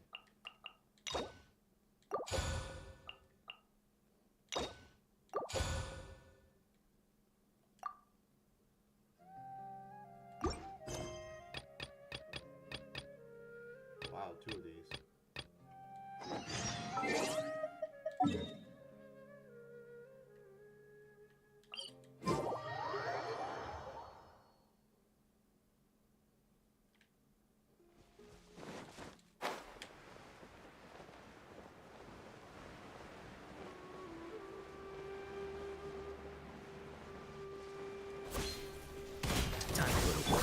Fusion shot!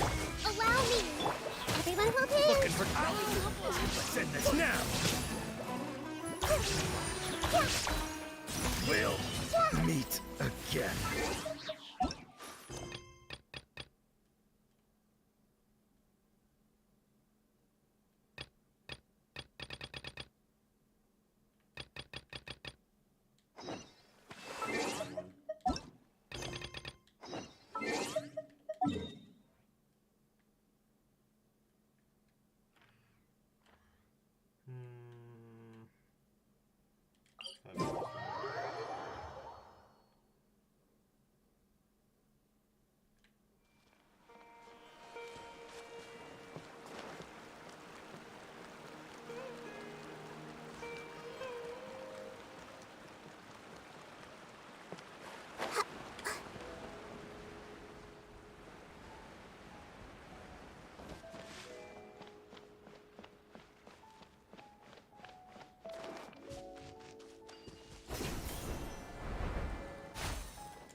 Everything. You are not welcome. Happy to here. fly. New Shine country. down. Thrust and reeve it. Ha!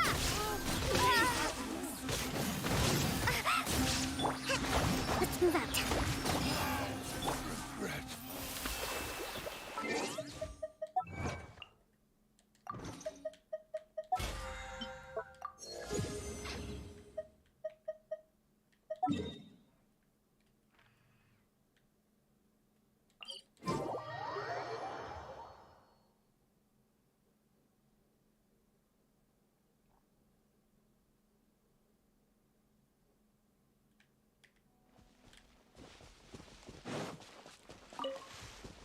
Since I'm here, might as well grab these flowers.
There is no escape. Hold the line. Hey!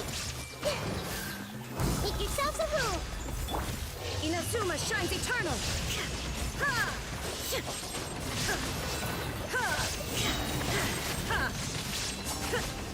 So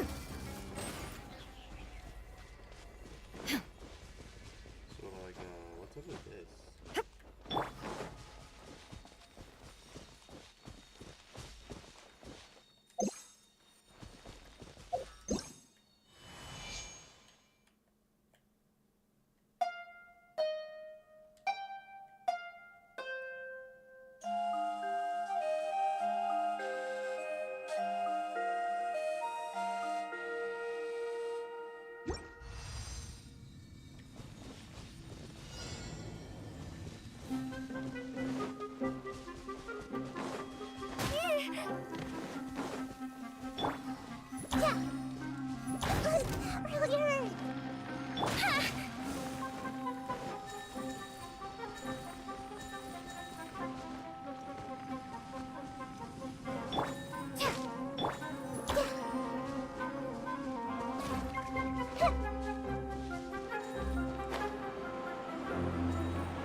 An answer from this world? Allow me!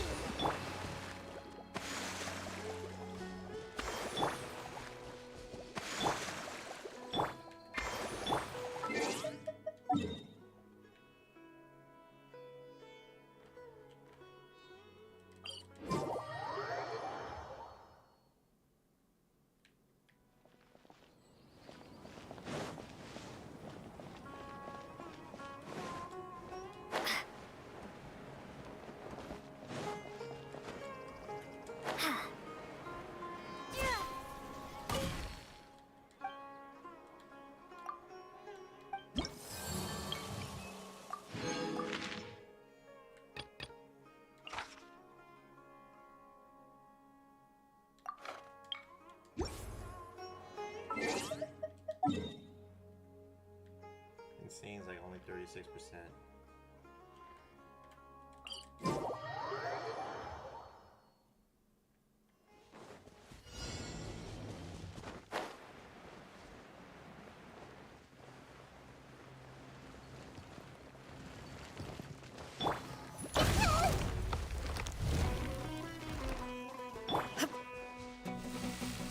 That's close enough. Shine down! Everyone hold hands! The Temple of Wisdom! Now you shall perish!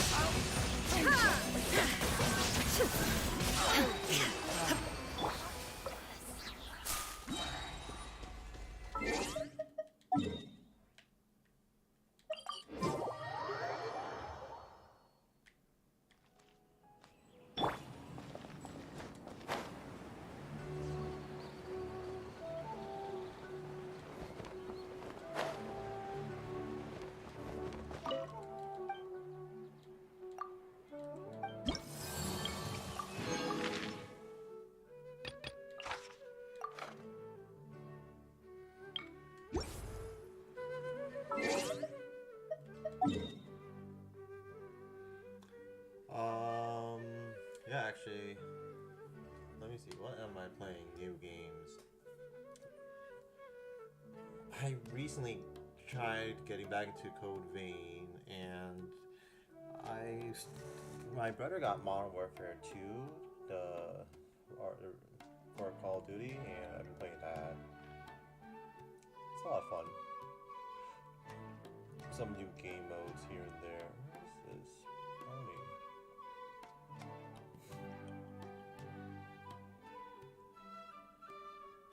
Oh, it's all the way up here. Holy cow.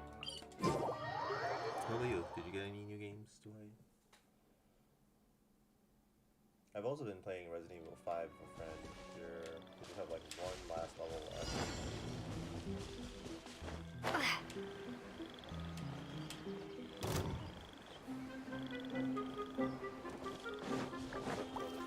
Scatter! Hold the line! Hey!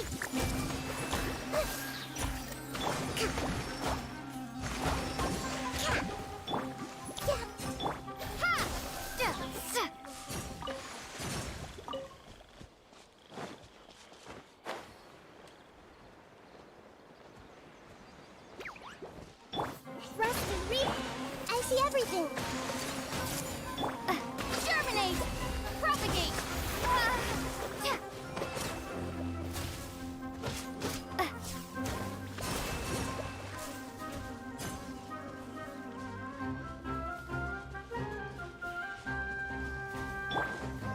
Illusion shattered! Allow me!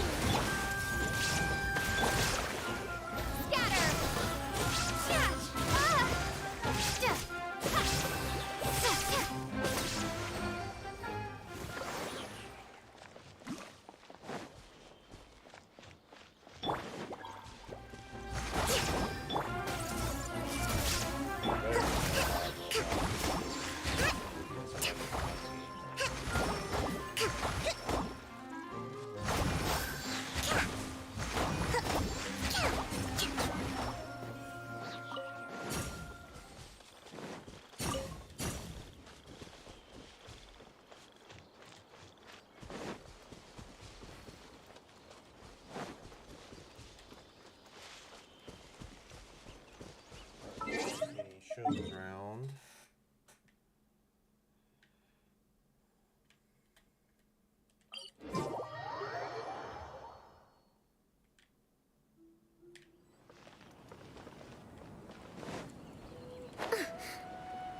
so far away?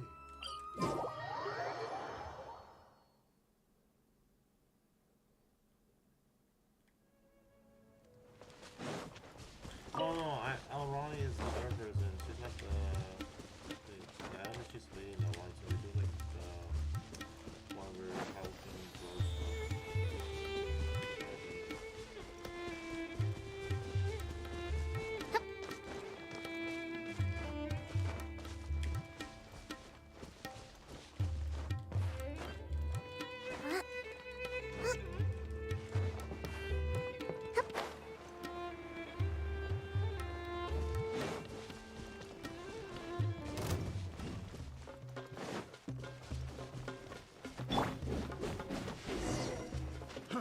grow Shine down! Everyone hold hands! Should replace my hands.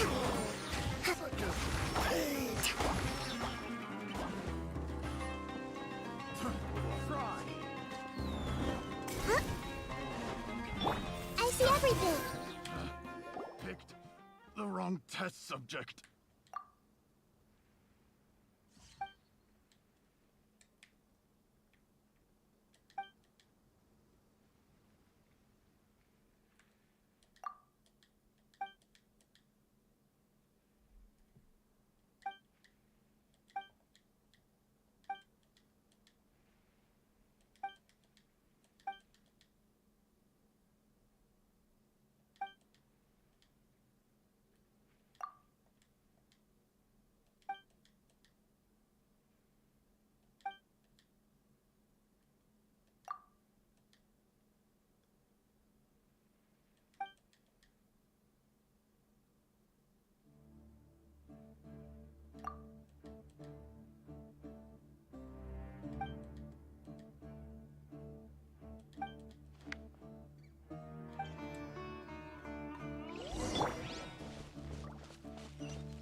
Astra Abyssosque. We meet again, you two. Hi, Catherine. Do you have any commissions for us today? Commissions, huh? Let me think. Oh, how about this? Please attend the Academia's Academic Symposium this afternoon and recite a love poem on stage. Wait, say what now? And if possible, please also use your camera to capture the reaction of the audience upon finishing the poem. Huh? What kind of commission is that? I see.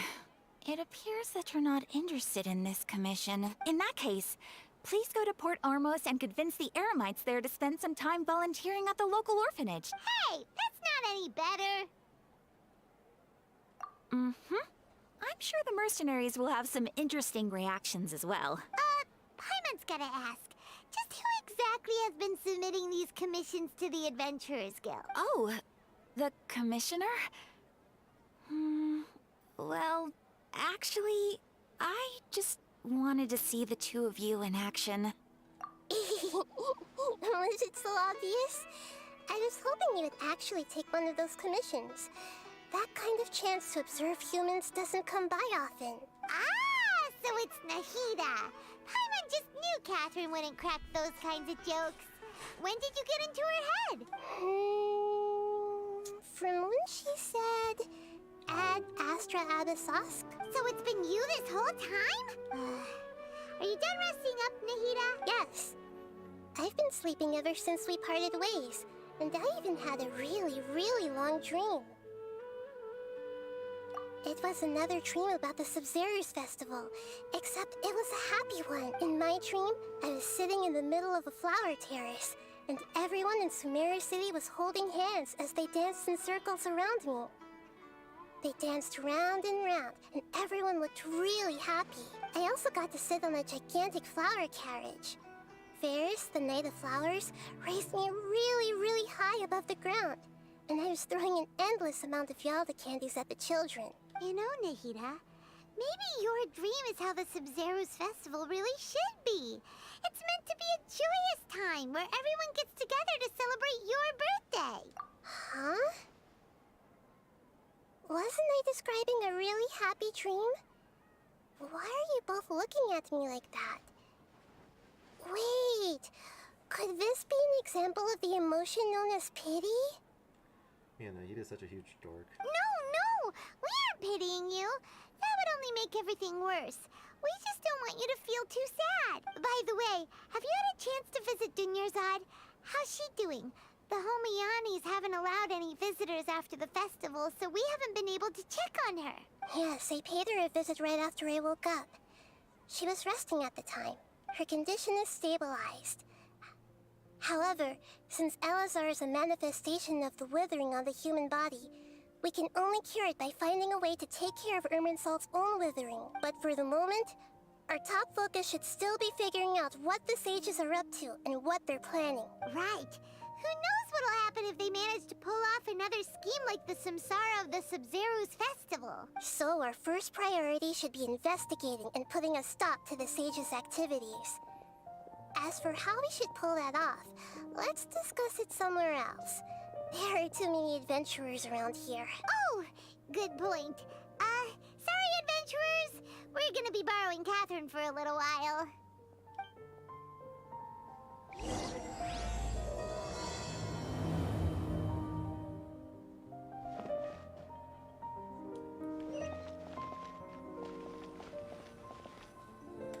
Let's continue our chat here. Okay, so do you have any ideas on how we can investigate the sages, Nahida? Actually, I've already done a little bit of work on that. But for now, I want to hear your thoughts.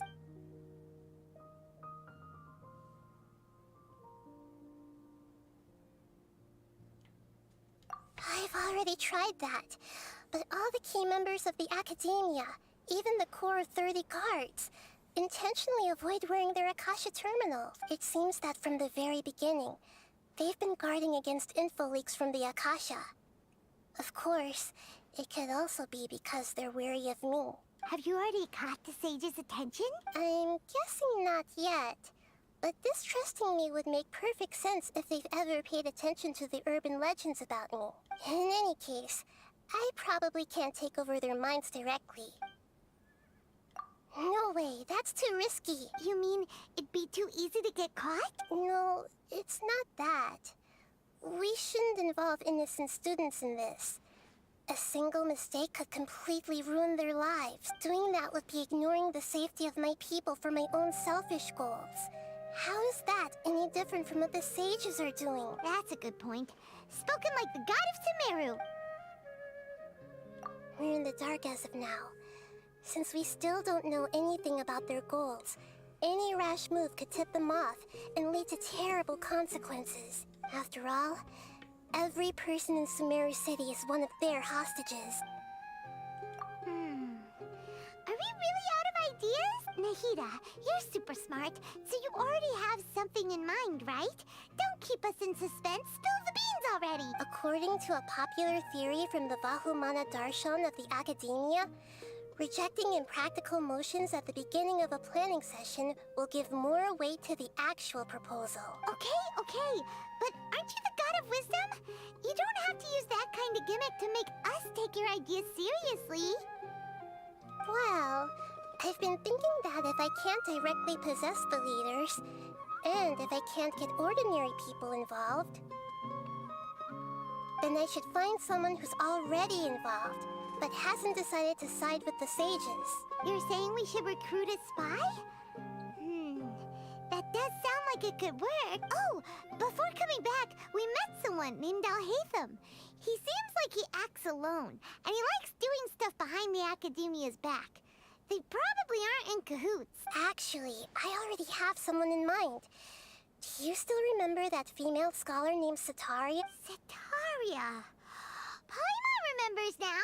Isn't she the one who's always trailing behind the Grand Sage of the Act? We ran into her basically every time the Sub-Zero's festival repeated itself. You could even say we're old enemies by now. Paimon still remembers the smug and mean way she always spoke to Nilu. I've always liked observing all kinds of people, and Setaria has always stood out from the crowd. She was born in the desert and was hailed as their greatest genius. Her academic gifts allowed her special admission into the Academia, and also gave her the opportunity to serve as the sage's assistant. Anyone buying that new Pokemon game? Oh, Paimon didn't know she was from the desert. She must be pretty special then. Paimon feels like most of the desert dwellers around the city are working as mercenaries. The name Setaria means star. When she lived in the desert, she shone like the brightest star in the night sky. Later on, she was chosen by the sun. The star was given a place in the daytime sky to complement the sun's dazzling light. Soon after, the star witnessed the sun scorching the earth, which brought forth many disasters. I'm planning on getting it. Really sucks that in America we don't really get any cool bonuses like every other region does. The star began to waver. Instead of staying beside such a sun, wouldn't it be better to return and light up part of the night sky? But in the end, she couldn't give up the radiance of daytime. To cope with her shame, the star buried her guilt and closed her eyes. From the sound of it, Setaria's just hung up on the research opportunities here. But she doesn't really support the Academia. She still feels guilty about not doing more for the desert, right? She's just running away from her problems. Indeed. When they are presented with complex moral issues, many people will simply plug their ears and go with the flow until the problem can't be fixed anymore. She's suppressing a lot of guilt, but before she realized it, she had already become the sage's accomplice. She can't deny her part in their schemes anymore. Right. We must somehow make her face her problems again. That way, not only can we get useful intel from her, but she can also use it as an opportunity to redeem herself. From my past observations, Setaria will take a day off from the Academia every 10 days to do some shopping in the city. Tomorrow afternoon just happens to be a shopping day for her. That'll be our chance to prepare. Let's go check out some of her favorite spots. and to have a quick chat with a few of the vendors there.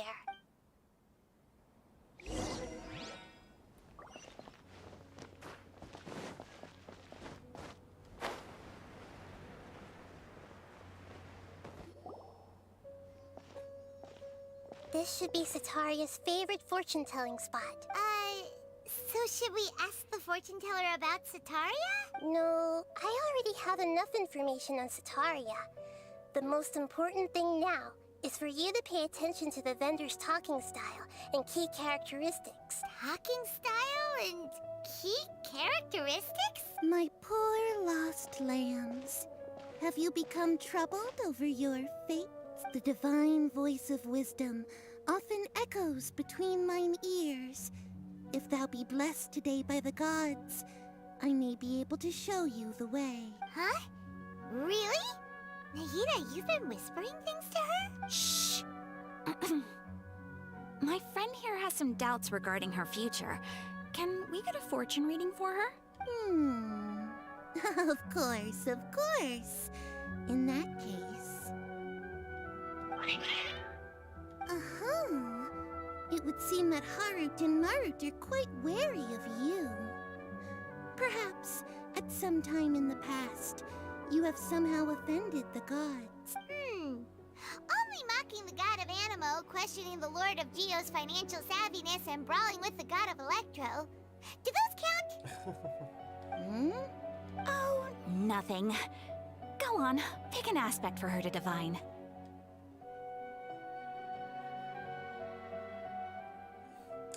Which one do I do?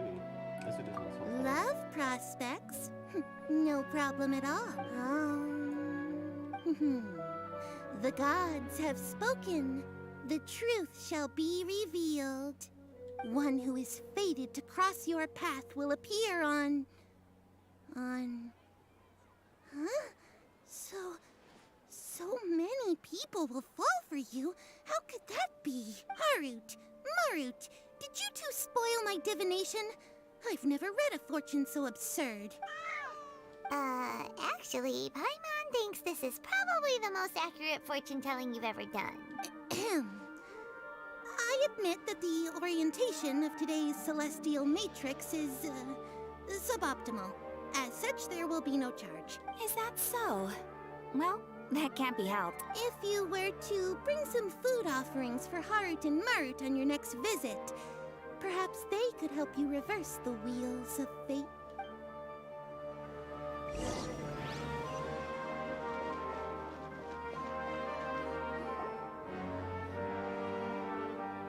Is this another one of Sataria's favorite stalls? Yep. It belongs to a king. His father helped Sataria a lot when she first moved to Sumeru City, so she still comes by whenever she has time. When I start talking with him, listen carefully to the details of her conversation. Ah, dear customers. Would you like to look at some pottery? We caught wind of your great craftsmanship, so we specifically came to take a look. Oh, I recognize you. Aren't you Miss Catherine from the Adventurers Guild? Sounds like I'm in for some big business. Speaking of, where did you learn this trade? I suppose you could say it all started with my dad. He's a mason by trade, but I picked up an interest in clay while apprenticing for him. After that, I began making pottery by myself in secret. And I simply changed trades when my works turned out well. Although it's a pity that I'm no longer making much use of the knowledge provided to me by the Akasha. That's nice. You're making a living doing something you love. So is your father still working as a mason? Oh no, not anymore. A few years back, he fell from a roof and broke his leg. Since he had already saved enough mora over all these years, he's just enjoying the retired life in Port Ormos nowadays. I see. We wish him peace and happiness in his retirement. I'll have someone in charge of logistics at the guild come by another day for some goods. We'll leave you to it. Take care now. No problem. Rest easy, all our goods are sure to meet your every need.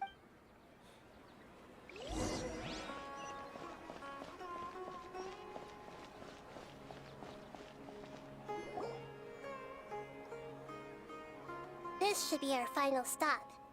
Sitaria's always thinking of this restaurant when she's working at the academia. So she always comes by whenever she's out in the city. Nahida, you've really thought of everything. It's my duty to protect Sumeru's citizens, after all. Hi there. I feel like I've seen you down by the docks before. Huh? Sorry, I don't quite remember. If I recall, you were having a discussion with someone about shipbuilding at the time. Ah, that's right! I've always been really interested in feats of marine engineering. After all, I grew up in Liyue Harbor and spent my entire childhood staring at the ships going in and out of the port. I came to Sumeru to study, but failed to make it into the academia due to my lack of talent. But I'm still discussing all kinds of problems with different scholars. And I'm continuing to study and perform research from the restaurant's basement. I'm sure I'll get to the academia after their next round of exams. What an admirable spirit for learning. Amazing. Sure. But you'll find hardworking people wherever you go. So this restaurant has a basement as well? Huh. First I've heard of it. That's right. It's not usually open to patrons. Most of the time, employees use it for breaks or to hold private events. I see. Yes, that makes sense. Well, good luck with your studies, Miss Chishan. Thank you so much. As long as I can make it into the academia as an official student, I'll be happy.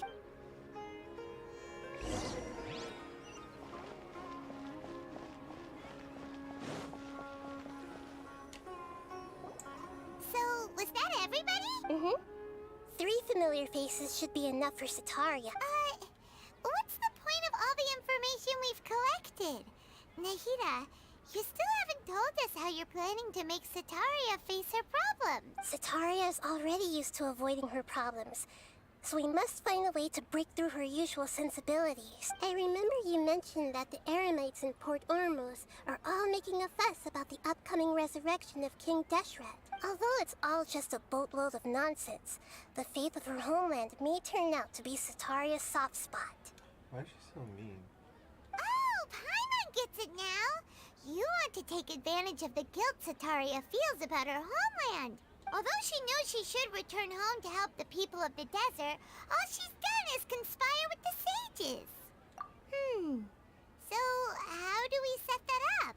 Well, King Deshret is long gone, and Sitaria is also too smart to fall for any simple tricks. If we simply engaged her under the guise of King Deshret's believers, she would definitely be wary of us, and we may not get anywhere. But if we were to borrow some of her close acquaintances to talk with her, her reaction would probably be very different. So, you mean you're going to possess those people we just talked to? Yep. Possess them through the Akasha. Imply they've already converted to the faith of King Deshret, and then convey our made-up will of King Deshret. As long as everything goes smoothly, we'll get through to Sitaria for sure. She'll never guess that we had anything to do with it. Ah, so that's how you're going to use all the info we collected on these people. It's so that you won't slip up and break form. Possessing them will only work if you can manage to pass off as them. Exactly. So, best of luck with impersonating them. Huh? Best of luck? But we don't know how to possess anyone. That's no problem at all. I'll just share all their senses with you once I've possessed them. As long as you're also wearing an Akasha terminal, the effect will basically be as if you've possessed them yourself. Huh. That is pretty convenient. But why does she have to do this? Can't you do it yourself? Although I've been observing humans for a while, I've never been good at imitating them. You're not wrong. It's always been painfully obvious whenever you try to pass as Catherine. If it was at all possible, I would have preferred to leave these people alone. But seeing how things are now, I probably should just accept it and push on. Yeah, don't beat yourself up over it. We're only doing this to help everyone, and we'll only be borrowing them for a little while anyway. Alright, then let's give it a go tomorrow afternoon.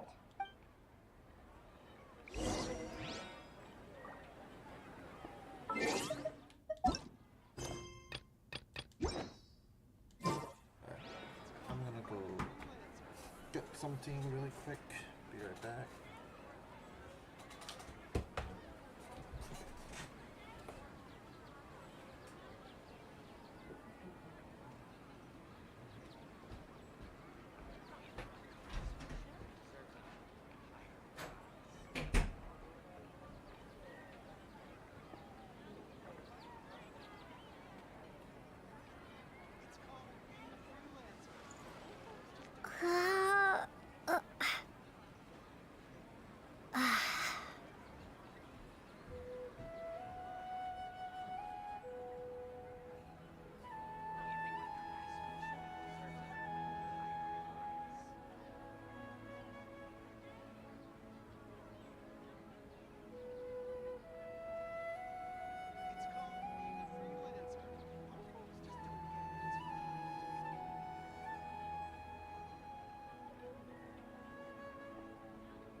back.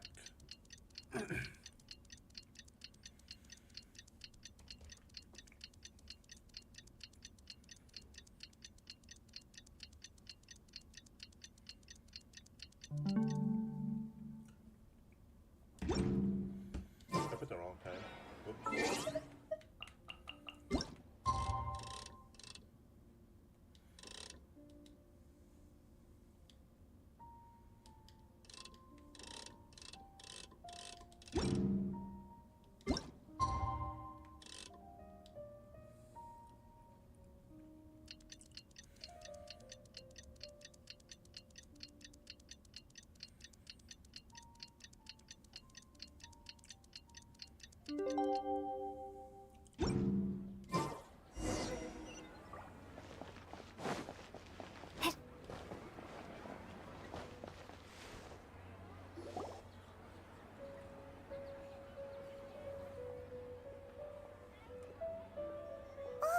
Here she comes. Satori is here. Let's quietly follow her.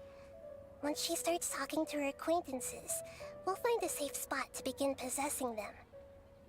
As for how we'll sway her to our side, I'll leave that to you.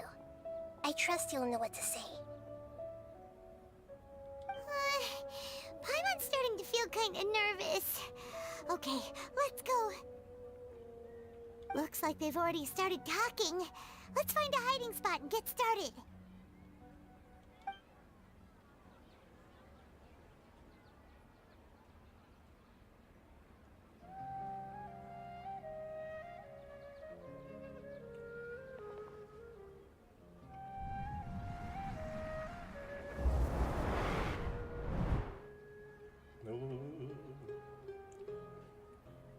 That's right.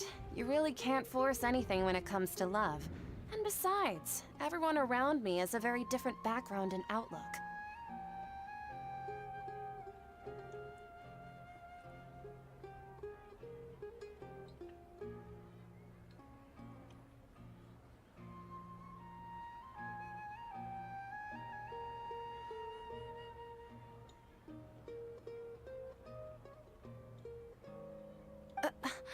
Are you still listening to me, Nabia? Oh, of course I'm listening. You were talking about troubles with your love life, right? I heard everything you said. Okay then.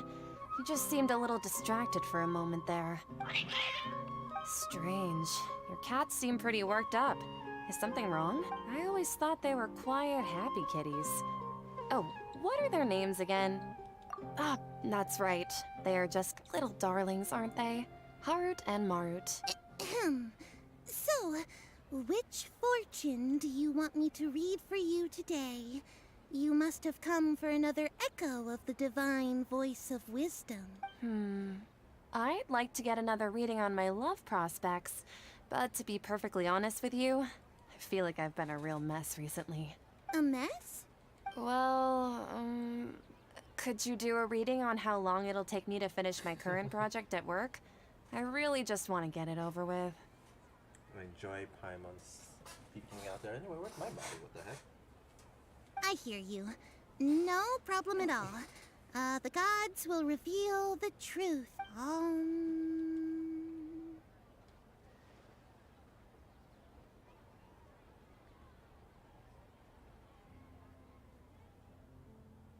The gods are asking, Setaria, why haven't you gone home? Why haven't I gone home? Do the gods really know everything I've been thinking about? Setaria, why don't you just go home? It's a demand now instead of a question. The gods seem to be truly upset. I'm sorry. I know I failed the gods. Please pass on my most sincere apologies and ask for their divine forgiveness. And if I may ask, Nabia, is there a specific god who's speaking to you right now?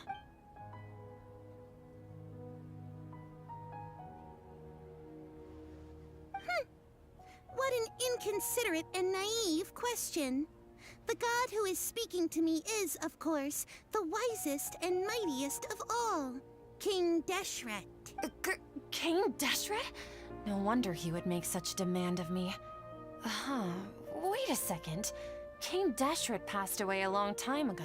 Even though news of King Deshret's resurrection has been spreading like wildfire, it's all just a misinformation campaign from the Academia. How can King Deshret still exist in real life? What insolence! I am King Deshret's most loyal believer. Do you wish to refute his voice of wisdom? Oh, no.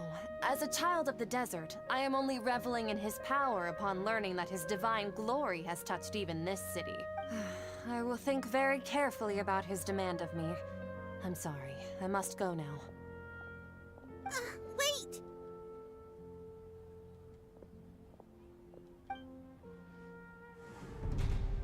Oh, gone.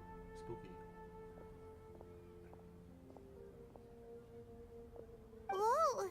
She just ran off in a hurry. She looked pretty upset, too. Well done. Sataria didn't seem to suspect anything amiss. To have something she's been trying desperately to avoid show up out of nowhere and berate her, that must have shaken her to the core. Aw, Nahida, it seems like you understand human emotions really well after all. All I know are some abstract Harabatot theories.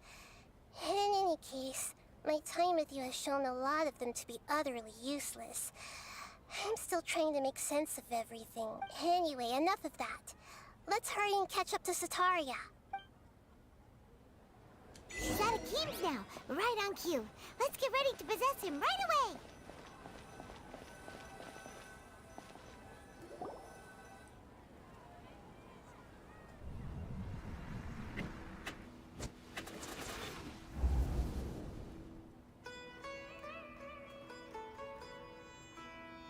It's okay. I just got caught up in something. Oh, actually, didn't you ask me to help you look for work? What kind of work were you looking for again? Oh, right. Your old man's craft. How could I forget? Speaking of, how's he doing? Is he feeling any better? Oh, that's good to hear. I've been thinking a lot about him. If I could get some more time off, I'd love to pay him a visit. Actually, while we're talking about him, is he still living in Port Ormos? Yeah, he's been retired there for a while. If you could find the time, please write him a letter. Let him know that recently, faith in King Deshret has taken root in Port Ormos and has begun to spread across Sumeru. He has a quick temper and has always been a devout follower of the Dendro Archon. I don't want him to get into a fight with those King Deshret believers because of a difference in beliefs. Oh? So, who are you siding with in all of this? The Academia or King Deshret? I'm so jealous of you. You were born a child of the desert, yet you chose to betray King Deshret, and now you spend all your time with those crooks from the Academia. Akeem, you don't mean... You've also become a believer of King Deshret? What's so strange about becoming a believer of the wise King Deshret? In fact, aren't you the strange one? The one who still can't pick a side? Can't pick a side? Me? Whoa! Paimon had no idea you'd be so good at this! You really zeroed in on the issue and put it right in front of her. It might feel a bit overwhelming for Sataria, but once everything is over, I'll be sure to pay her a visit to her mind and explain everything. Anyway, let's keep going.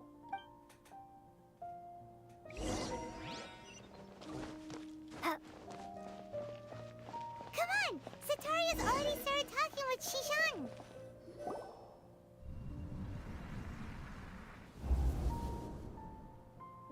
So, Shishan, have you noticed anything weird in the city lately? Like, as if someone was trying to preach to you about something? Oh, right. Speaking of strange thing, I celebrated the Sub-Zerus festival so many times that I lost count. That was really weird. Wait, how could you be aware of that? That should be impossible. Nothing in the report indicated anything like that. Are you still failing to realize that the Academia's lowly tricks could never deceive all of Sumeru's citizens? Shishan, don't tell me that you've converted to King Deshret as well. What an absurd question. You make it sound like I should be ashamed for becoming a believer of King Deshret. In reality, shouldn't you be the one who is ashamed? You, who works side by side with the academia and treated people as nothing more than experimental subjects. Please, please stop! Even now, Satari is still trying to run from her problems. She can no longer justify everything to herself. Hey, she's trying to talk to the guards. What should we do? This is the most important part of all. Quick, get ready. Mercenary, you're a member of the Corps of 30, correct? Please help me pass a message to the Matra right away. The situation in the city is getting out of control. Please, try to remain calm, miss. Tell me what's happening in the city. Heretics are infiltrating the city, and they've already converted many residents to their side. Heretics? What kind of heresy are you talking about? King Deshret!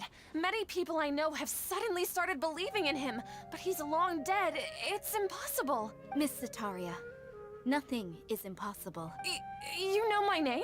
King Deshret is immortal, and all who defy him will one day pay the price. You must face the truth, Sataria.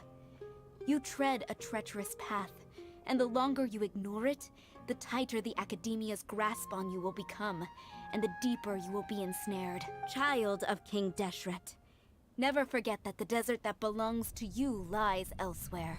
What's so strange about becoming a believer of the wise King Deshret? In fact, aren't you the strange one? The one who still can't pick a side? What an absurd question. You make it sound like I should be ashamed for becoming a believer of King Deshret. Sataria, why haven't you gone home?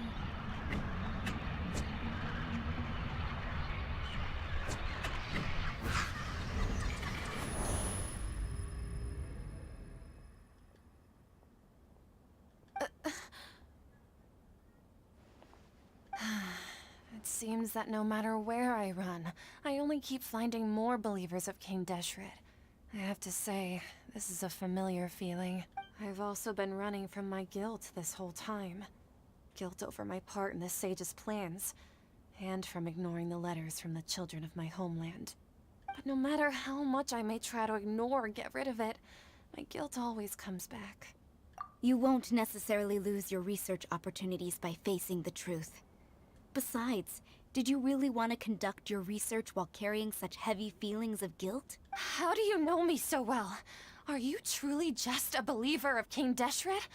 Or are you the god himself? That's not important. The important thing is to pass judgment on the Academia and its sages, and to correct their mistakes. If you could provide some assistance in this matter, perhaps it could serve as a form of atonement. I've actually never believed in the gods, but I've always believed in serendipity. Your appearance must be a fated opportunity for me to get out of this wretched situation. Please tell me, what can I do for you? How much do you know about the Sage's current activities? I was just one of the designers for the massed dream harvest scheme, which is what happened around the Sub-Zeru's festival, but I know very little about the full scope of the overall project. I'd assume that only staff with the highest clearance would have access to those confidential documents. I've just been working to meet the Grand Sage's specified requirements. However, there's something that's been really bothering me. I heard that a scholar who was previously expelled has returned to the city, and even the sages are still quite wary of him. To fight against the Academia, we will need to figure out the nature and the purpose of their work. Is there a way for us to get access to the confidential documents you mentioned? It should be possible if we're willing to take some risks. After all, I'm an assistant to the Grand Sage, and I've been working on many tasks outside of the project. One thing, though, I won't be able to transfer the documents to you through the Akasha once I get my hands on them. The sages have always closely monitored all activities within the Akasha. Let me see... let's use the most primitive method. Send someone to pick up the documents tomorrow evening at the Academia entrance. The Academia entrance? Wouldn't that be too conspicuous? Don't worry about that. I assure you, this won't be a trap. I'm only suggesting this location because it'll draw more scrutiny for me to leave the Academia again. It'll be safest for me to distract the guards long enough to hand you the documents. All right, I trust you. So, if I were to successfully complete this task, would it mean I've atoned for my wrongdoings? That'll depend on the judgment of the Dendro Archon. The Dendro Archon. That's right. Her people are the ones we have endangered. As the God of Wisdom, she's also the one responsible for judging and guiding the scholars. Maybe it's time for me to find a god to believe in. Just as Nahida predicted, we've managed to bring Sataria to our side! The Traveler's execution was ingenious. She's the one who deserves all the praise. Well, now that we've made plans to meet again tomorrow evening, all we can do is pray for Sataria's mission to go off without a hitch. Pray? But if we're going to pray to the gods, aren't we just praying to you? God of Wisdom and Guardian of the Scholars?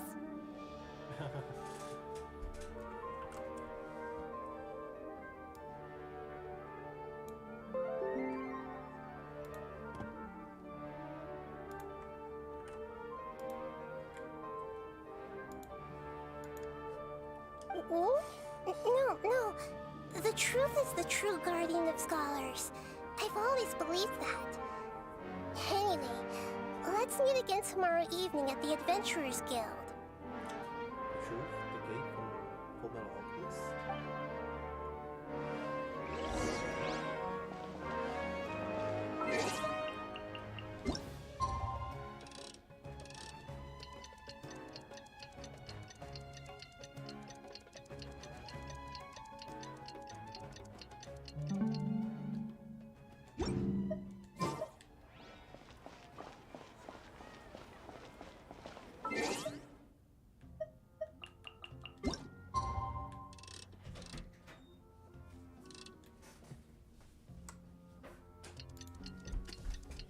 Hello. Is your camera on? Camera on, man. That's what I just. But I need to do the laundry.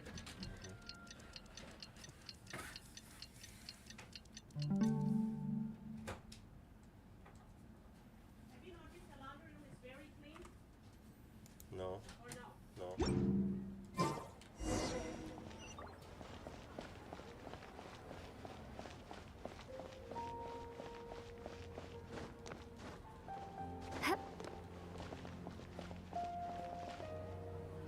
Catherine, we're here!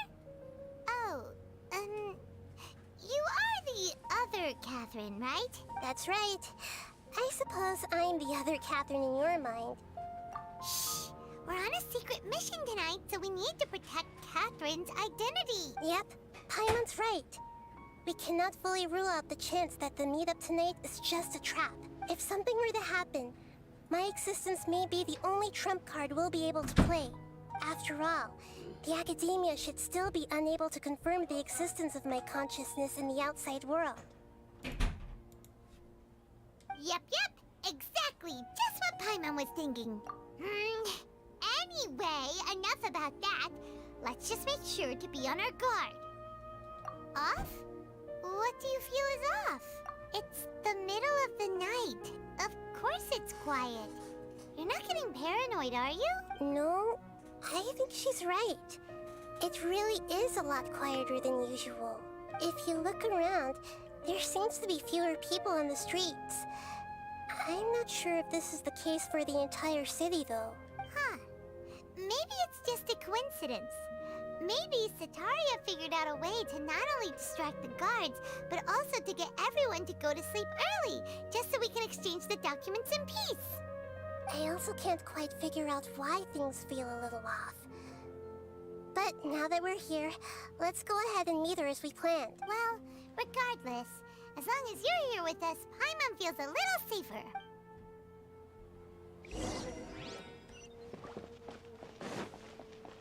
Huh. There really aren't many people out right now. Let's hope it'll be this quiet in front of the Academia, and that Sataria managed to distract all the guards.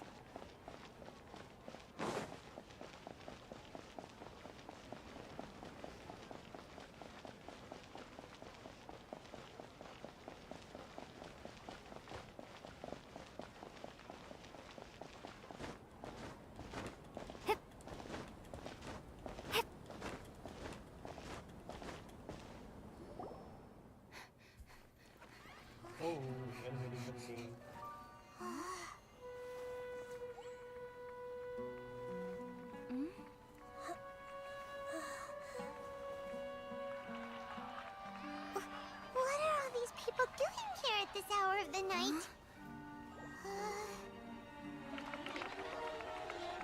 Ah, the triumphant hero returns at last. And to a rather spectacular welcome, even if I do say so myself. You're the outcast, expelled from the Academia. Indeed I am. Although these days they tend to call me the Doctor.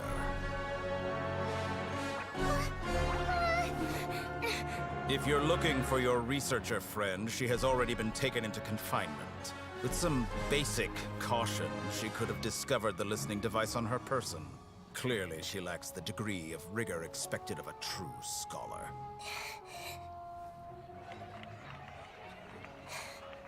The people of Sumeru City.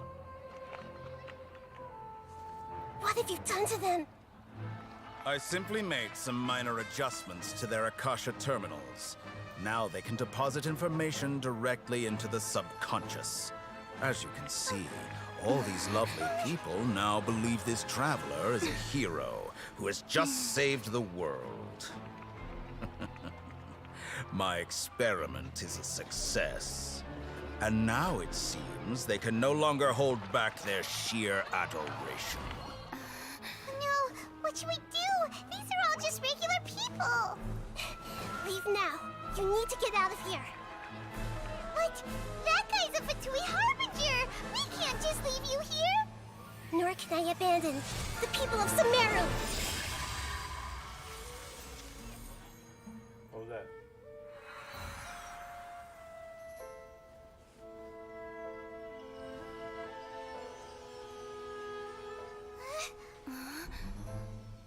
Don't worry. We'll meet again outside of the city.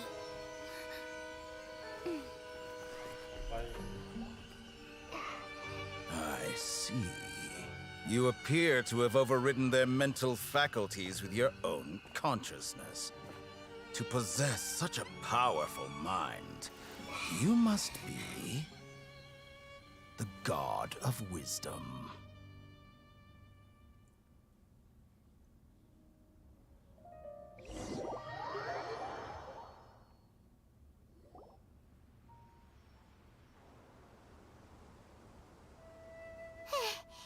This should be far enough. Whew. Paimon needs to catch her breath first. Is Nahida going to be okay? We only made it out because of her. Paimon wasn't counting on running into a new Harbinger here, let alone such a high-ranking one. That guy was number 2. So scary. He called himself the Doctor. Remember, Tainari told us about him. Sataria did say that someone who once got expelled from the Academia came back recently, and that even the sages are wary of him. Yep, sounds like she must have been talking about the Doctor.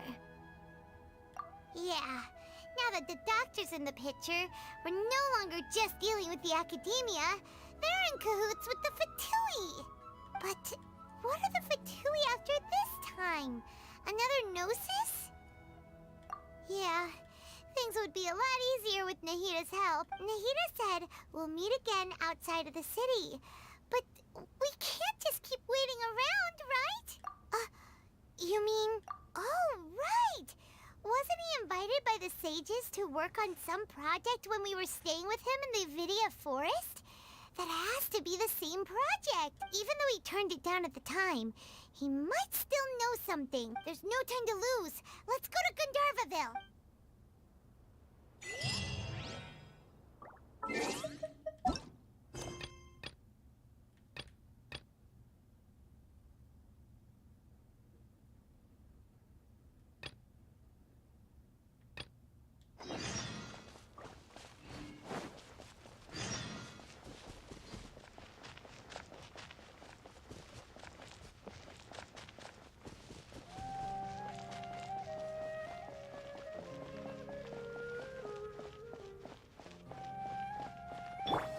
Everyone hold it. Akram is never going to stop stealing, is he? Hey! I can't let Farouk see me the next time I make a move. Watch out for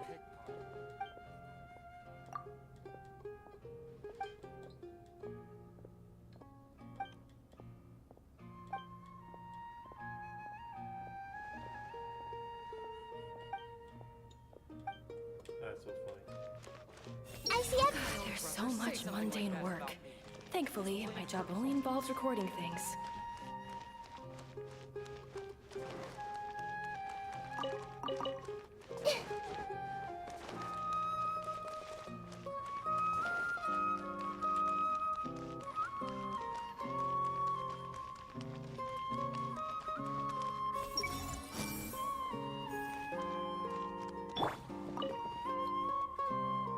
Traveler, you've come at a good time. Wait, this sounds like another commission. It is as you say. The commission this time around is of high importance. It pertains to the safety of the Avidia Forest's inhabitants. Huh? What happened? Not long ago, we received word that a section of the Avidia Forest seems to have become contaminated. Contaminated? You mean a new withering zone? I don't know about the specifics, but I hear that strange things are happening to people who cross through that region. The Avidia Forest inhabitants won't leave their homes so easily. If we allow this contaminated region to expand, the consequences could be unimaginable. That's why I want to ask you to investigate the situation. Even if all you can do is stop the contamination from spreading, that will still save many people. This is forest business. Maybe Tainari will know something. Let's go find him.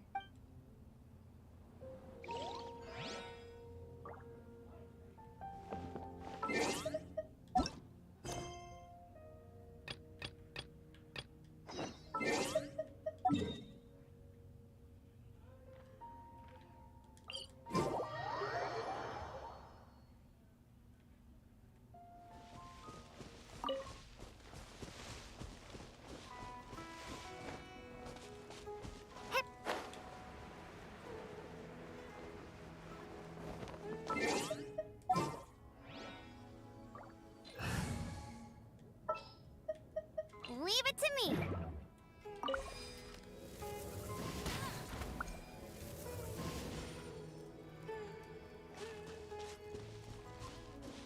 Where's the thing I'm supposed to do with them?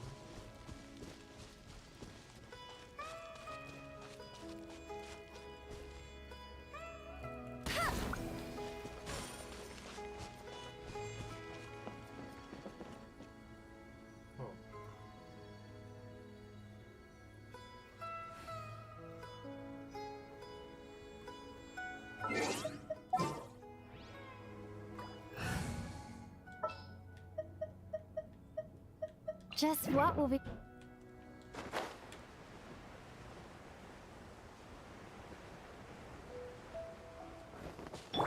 Hey! Let's move up. I see everything.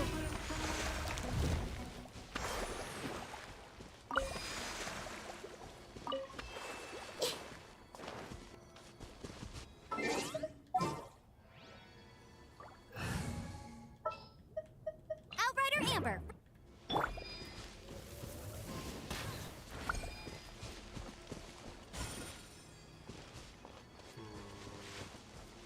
I'll race you there!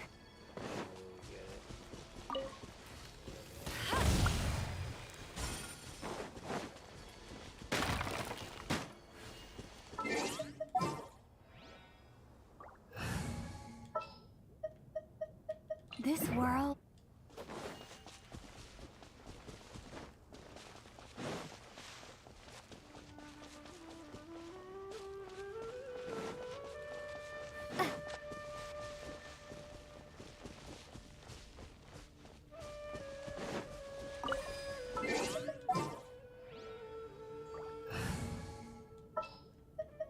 Leave it to me.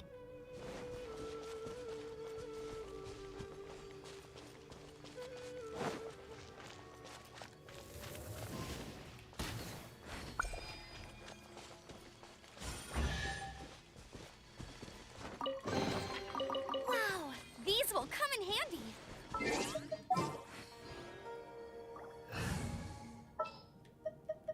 Just what will we... Hold it right there. A blonde-haired traveler and a floating fairy. We've got you, all right.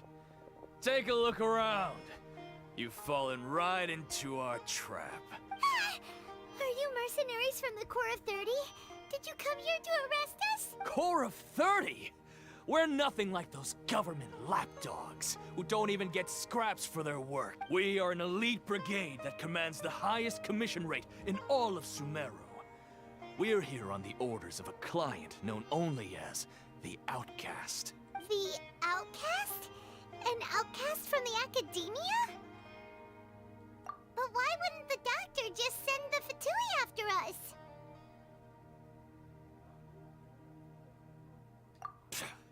Still wasting time on idle chit-chat. We'll shut you up soon enough. Get them! You're up, traveler! Propagate! Propagate!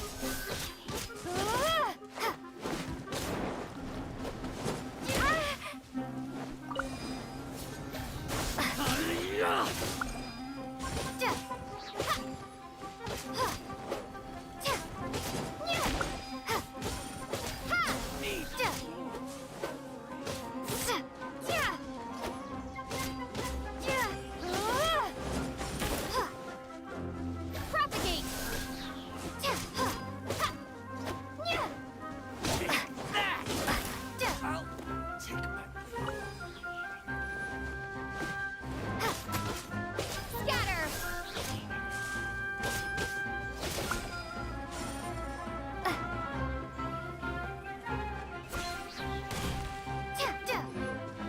Where do you think you're going? Propagate!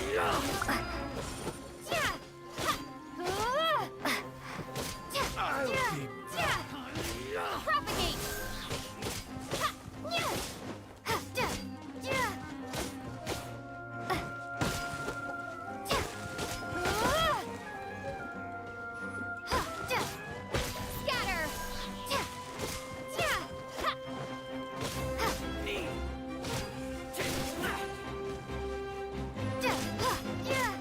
Propagate! It isn't over yet! Here comes reinforcements!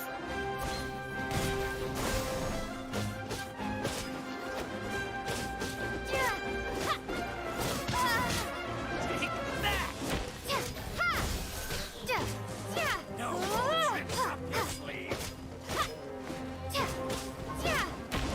Neat. Scatter!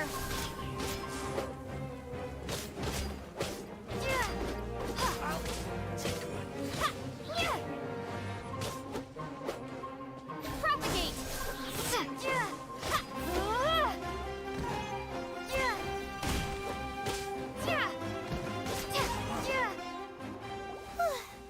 That was pretty rough. Is that what elite mercenaries are like? Yeah, looks like we'll have to keep our guards up. But this doctor guy seems like a pretty tough opponent. He knew exactly where to set up an ambush. Did he predict that we would try to find Kainari? Going up against smart people is tough. Anyway, let's keep going.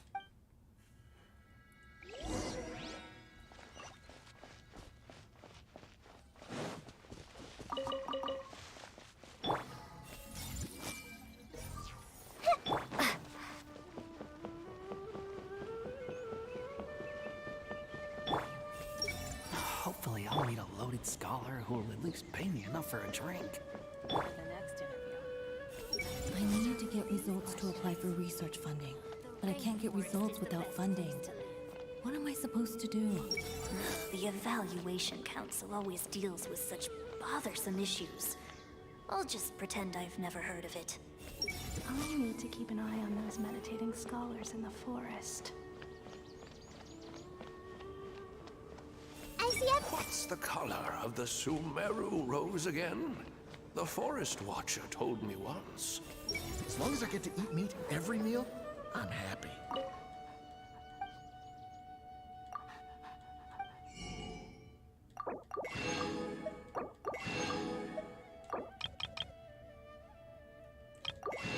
Apparently you can buy these?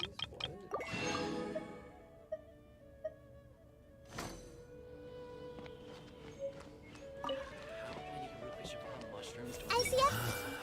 to experience life in the city.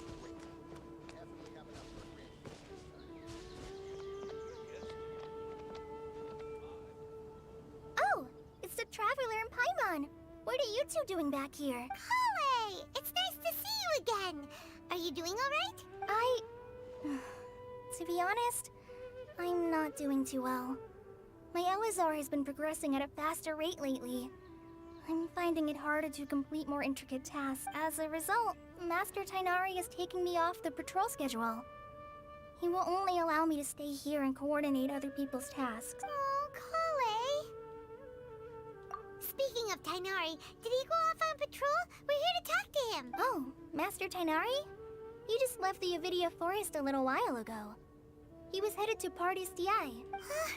He left? What? Isn't Tainari always saying that he never wants to leave the Avidia Forest? He even turned down the Sage's invitation. I thought it was weird too. Master Tainari always prioritizes his work as a forest watcher above everything. He almost never leaves his post. No, I only found out that he left through a message he left behind. He also made sure to delegate all his tasks using a schedule. To leave in such a hurry? I'd guess he had something urgent to take care of. Master Tainari originally studied in the Amorta Darshan of the Academia, and Partis DI is something like the Amorta's research base. Many rare shrubs and grasses have been planted there for research. I know that before he became a forest watcher, Master Tainari once spent a long time conducting research at Partis DI. A research base, huh? Gotta wonder what kind of research Tainari just decided to work on all of it. Oh, we don't have a lot of time, so let's go look for him at Party's DI. Don't worry. I'm fine. I'm used to living with Elazar by now. If you run into Master Tainari, please send him my regards. Got it. Will do. See you later, Kale.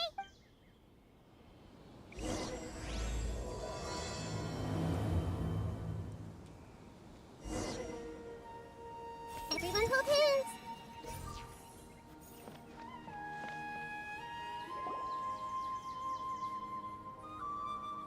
This is where you've been, Tainari?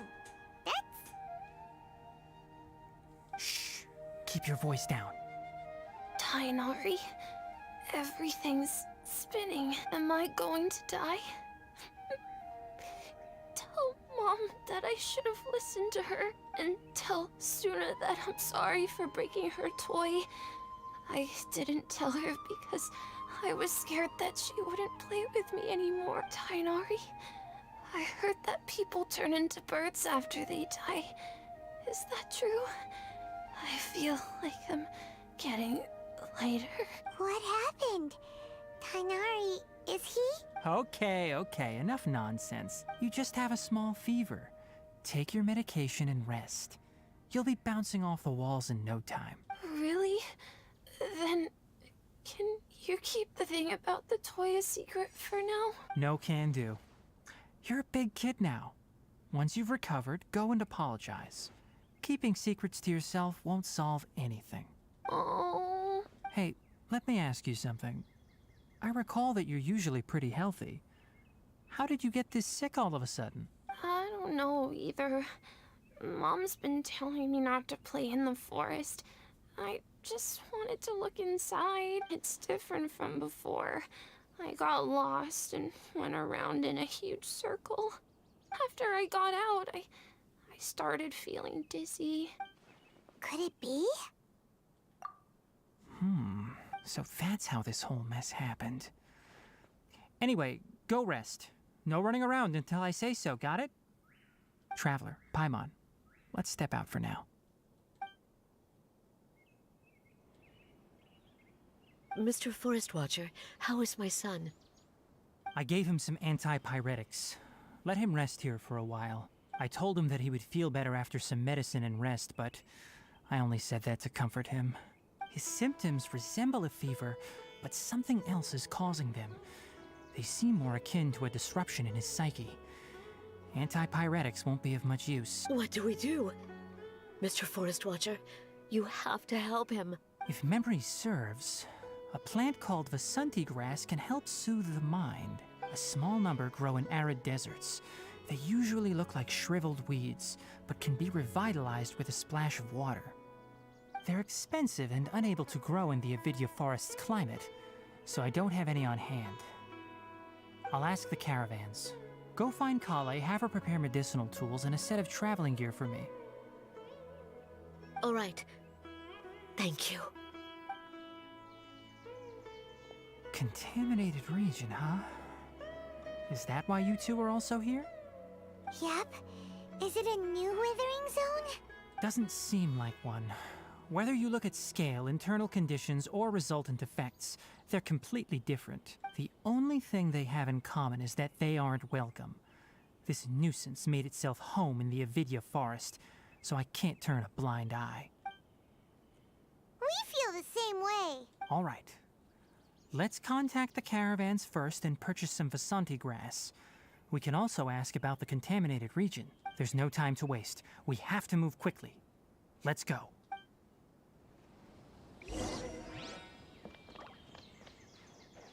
I see everything. So I guess this doesn't work on like important characters, quote unquote important characters, or I guess like people who aren't just like performing NPCs. How many Rukish abominations do I need to sell before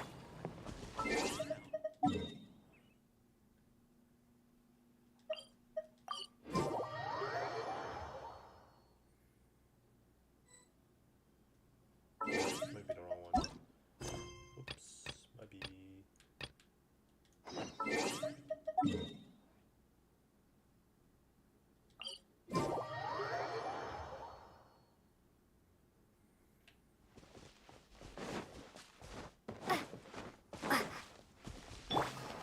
Everyone?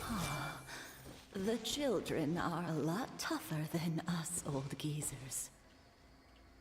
With me providing cover here, the boss's secret trade route should be safe. I pray all my goods come directly. That's rough. I only just to blab about the boss one more time.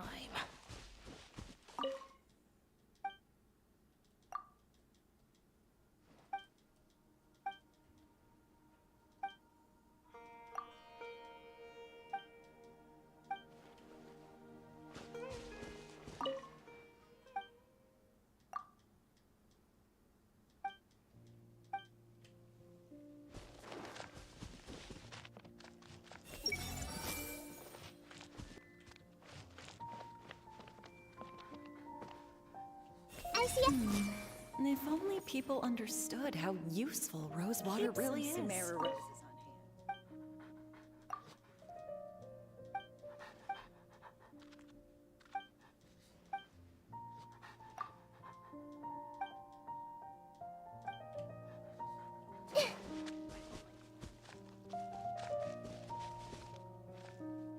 Everyone hold hands.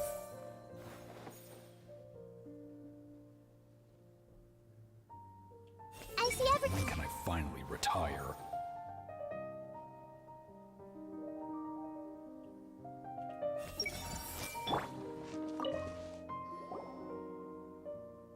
Excuse me. I'd like to purchase some Vasanti grass. Do you have any? I'm sorry, Mr. Forest Watcher, but we've been closed for the past few days. Closed? Now that's odd. It's my first time hearing you say something like that. It's a long story. Some of our goods were stolen recently. They were mechanical parts that we got from the academia. Although they're old models, they still fetch a good price on the market. Our caravans had to pool together Mora to afford those parts. Now that they've been lost, we'll likely come up short this trip. All the merchants talked it over and we decided to raise the prices of our remaining inventory. Until this plan takes effect, none of us can privately sell anything. I don't get it.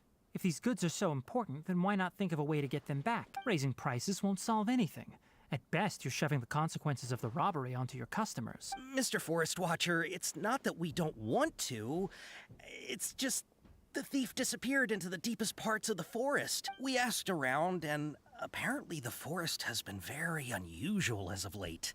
Anyone who goes in experiences mental anomalies. We can't keep waiting out here for the thief to come out.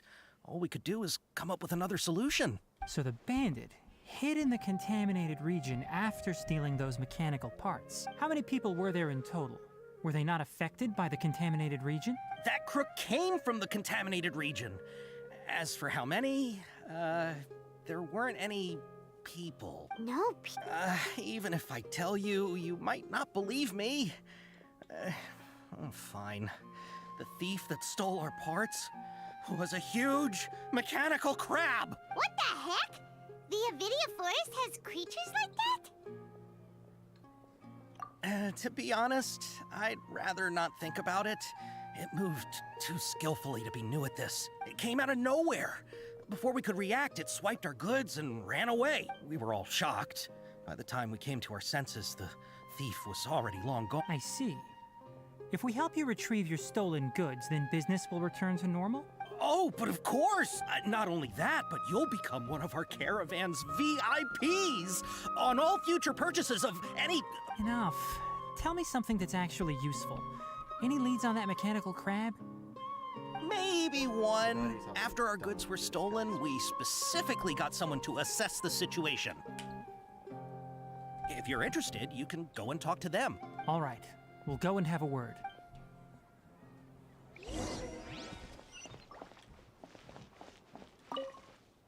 After the goods were stolen, I made multiple inquiries with nearby caravans and residents. It turns out that many others have also been robbed by that crooked crab. However, the crab only seems to be interested in machinery.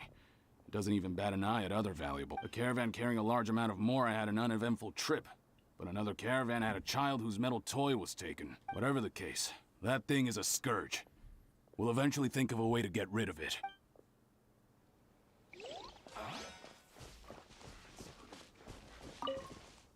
That mechanical crab is fast, strong, and a pain to deal. 10 of us might not even be able to take that thing head. Didn't the Academia ban research on mechanical life forms years ago? Where did that thing come from? Our salaries even got slashed because of it. Who would have thought that that robber wasn't a human, but a mechanical crab? This is rough.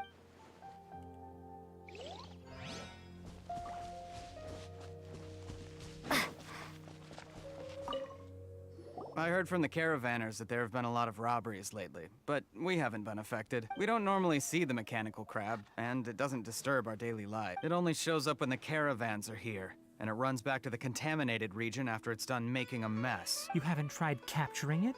We have, but it's too agile and fast. However, we did unexpectedly learn something the last time. It apparently lives in the deepest part of the forest. So instead of immediately moving its spoils, it first hides them nearby. Once its stash grows large enough, it moves everything in one go. You'll have to move fast if you want those goods back.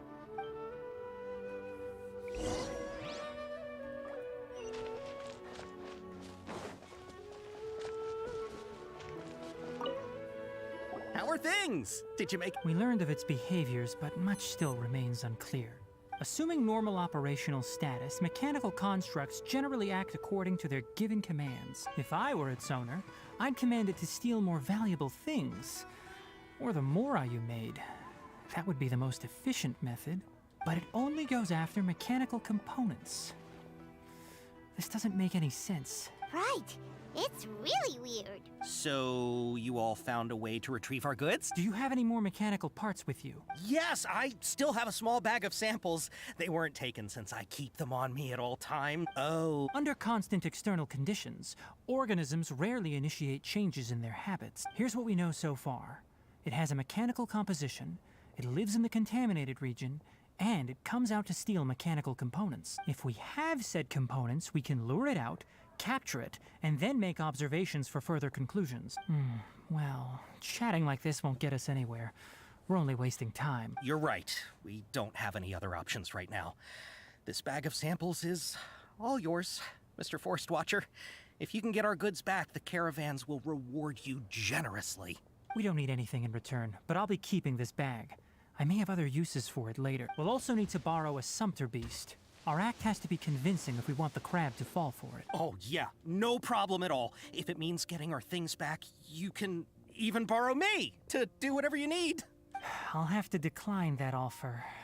Anyway, we'll use the mechanical components and sumpter beast to pose as a transiting caravan and lure out the crab. Once it appears, capture it. I leave the timing to you. Don't worry, we're professionals.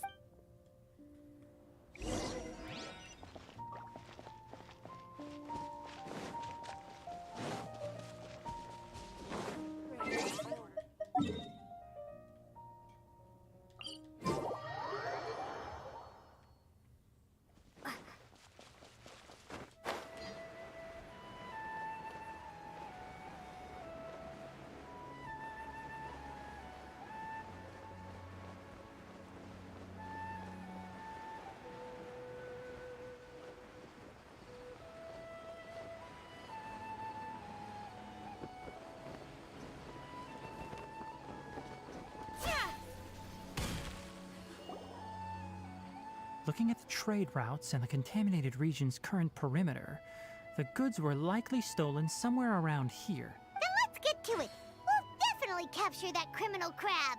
Okay. We'll start from here and have the Sumpter Beast with the components on board lead the way. This Sumpter Beast isn't familiar with us yet, so be calm and take your time with it. The Sumpter Beast went ahead. Let's keep up with it.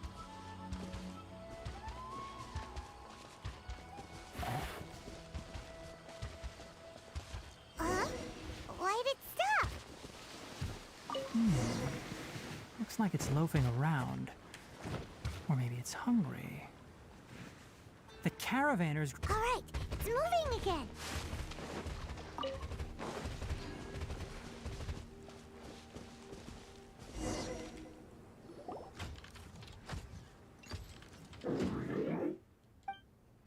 Did you hear something? Ah!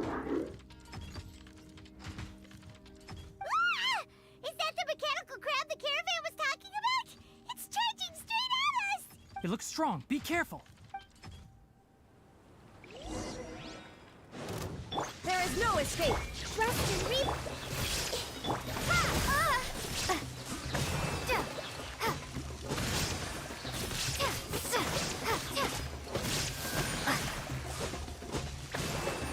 Shine down.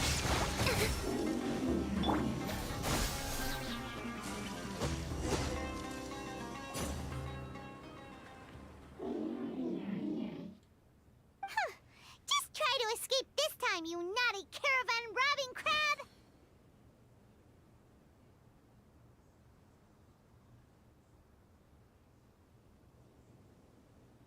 Hey, playing dumb won't save you. Spill it! Why are you stealing so many mechanical parts? It doesn't seem capable of comprehending complex questions. Keep an eye on it. I'll search around the area for the caravan's goods.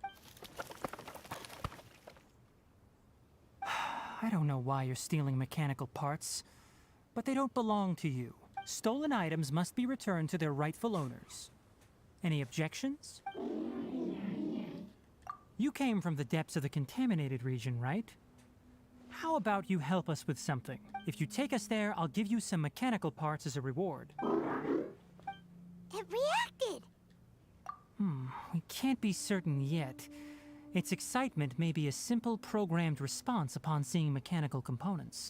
Okay, so you want the crab to lead us into the contaminated region? That's right. The contaminated region has a large and currently expanding perimeter, so it would be difficult to conduct a thorough search. If we charge straight in, we'll get lost like headless pigeons. Also, our new friend here seems to be full of secrets. Oh my god. I've been studying this contaminated region recently, and I have a hypothesis of my own. So to be absolutely safe, it would be best to have a guide lead the way. Paimon gets it now. Does the scuttler understand what you're saying? It doesn't have to, as long as it isn't hostile towards us. I gave it some components that it will definitely take back to the contaminated region. So long as it doesn't attack us, we can simply follow along.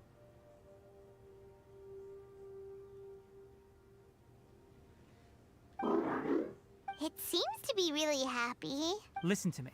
Wait for us here. No running off. We'll be back soon. If you're still here when we return, I'll give you another mechanical part as a reward. Understood? I'm not sure, but our priorities are to retrieve the mechanical components and to purchase Vasanti grass to make medicine with.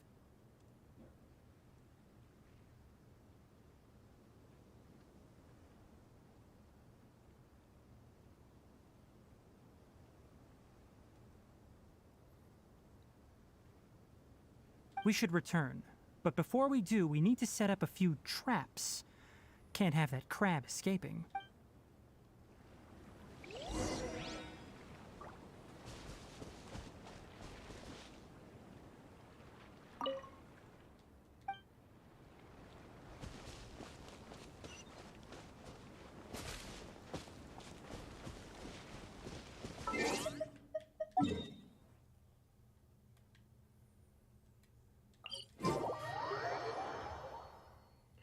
Getting really tired by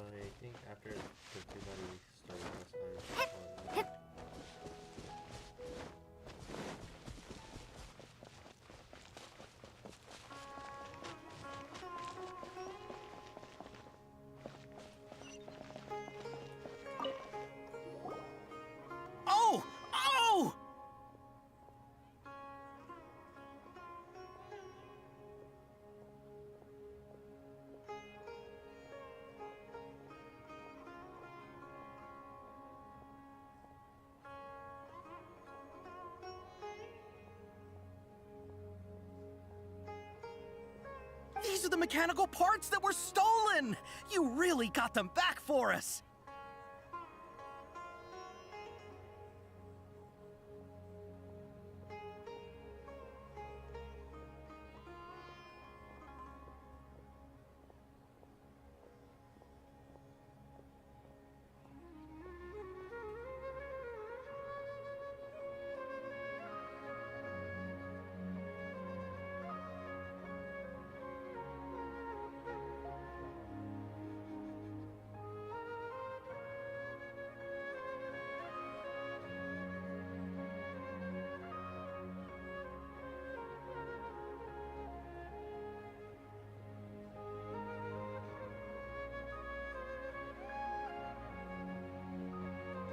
Thank you all so very much.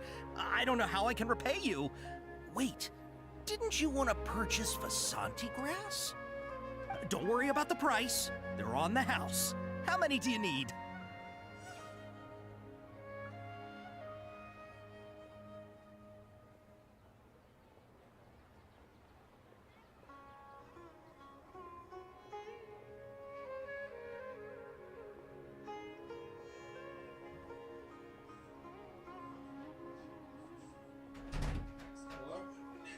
What?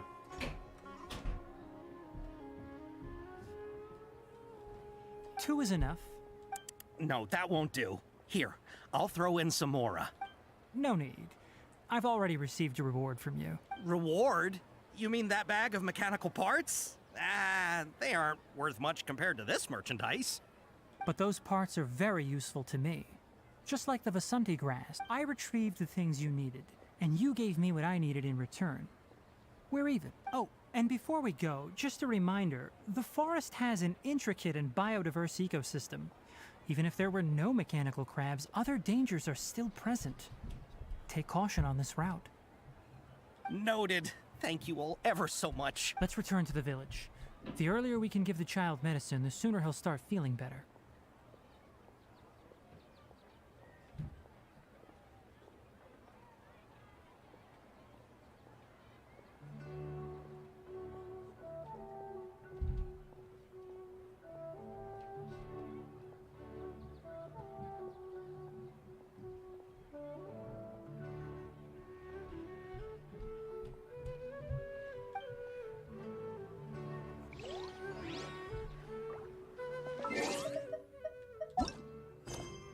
Why is she here?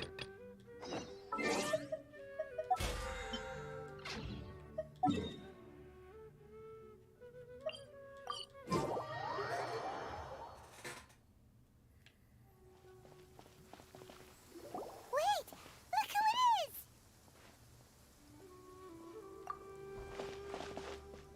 Thank goodness you're okay. We were so worried about you. Hey! This was supposed to be a touching reunion, but you're ruining the moment! Actually, it's very smart of the Traveler to be wary of me right now. After all, the Doctor has shown that his technology can apparently even control human minds.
Plus, it's not like you could have known what happened after we split up and I was facing the doctor by myself.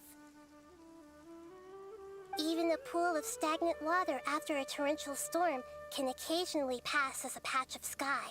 Paimon feels like only the real Nahida could come up with such an obscure analogy. Huh?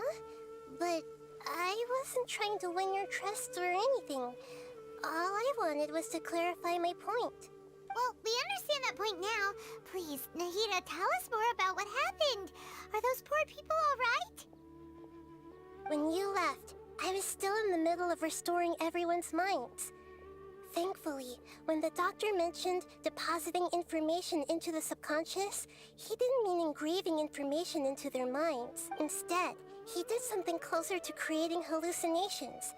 That was still within my power to fix. Luckily, I managed to finish my restorations and mind jump away from him just as he was about to capture me. What a relief. The doctor sure pulled out some hidden cards, but good thing we had Nahida with us.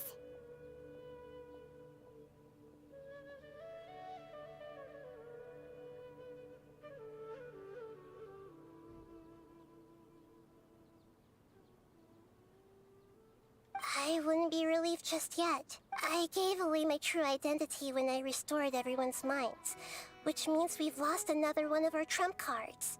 Also, the doctor is already an expert at modifying Akasha terminals. Would that mean you'd no longer be able to jump between minds? Then how do we stop him? He's still at the Academia, so it's possible he already started messing with the Akasha. Ugh.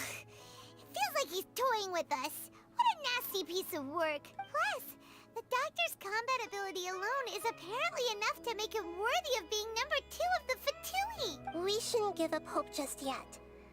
Let's try to find another way to attack this problem. Actually, Nahida, how did you know we were trying to get to Party's DI?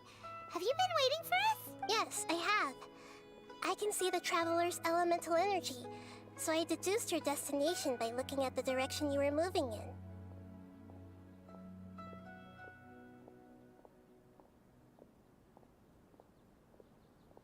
You didn't come here for sightseeing, right? Did you find any leads? We're looking for a scholar we know. His name is Tainari, and the sages once tried to reach out to him. Why don't you come inside with us and see what we can find? Okay. Let's just hope we won't get him into trouble.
Oh! Hi there, Traveler and Paimon. Master, I prepared the pharmaceutical equipment. Do you need me to help grind the medicine? No need. A precise dosage is required this time, so I'll do it myself.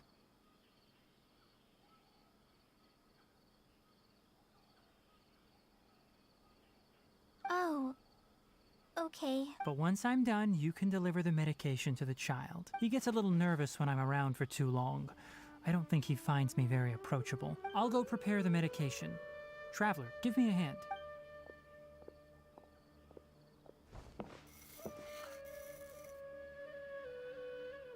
How is he? Doing any better?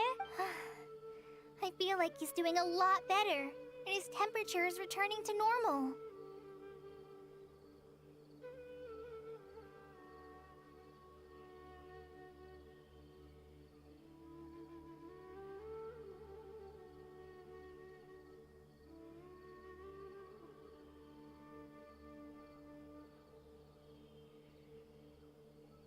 That's wonderful!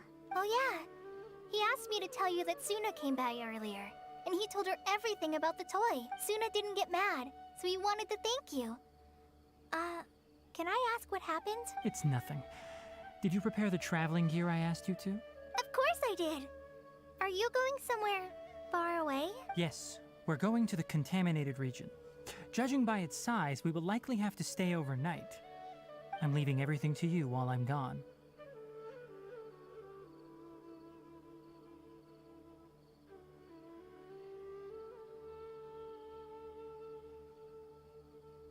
Huh?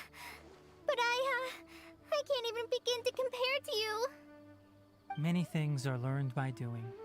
And once they've been done, you'll realize they weren't as difficult as you once thought they were. Deal with problems as you yourself see fit. You don't have to emulate me. That's right! You'll do great, Kale. Alright, then I'll do my best.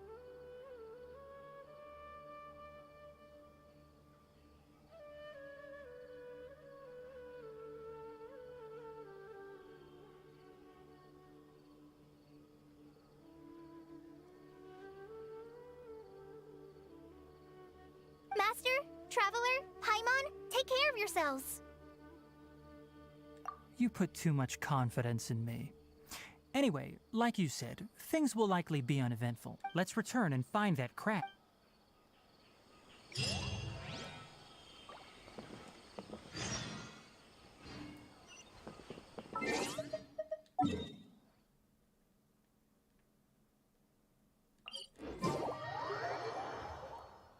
Yeah, I'm getting like really tired. Holy cow.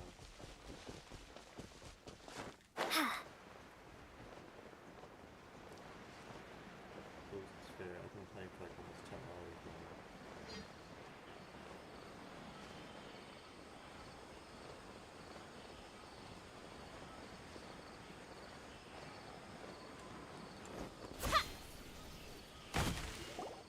We're here! This should be... Huh? Where's the crab? Did it secretly scuttle away? The traps weren't triggered, so it should still be here. Odd.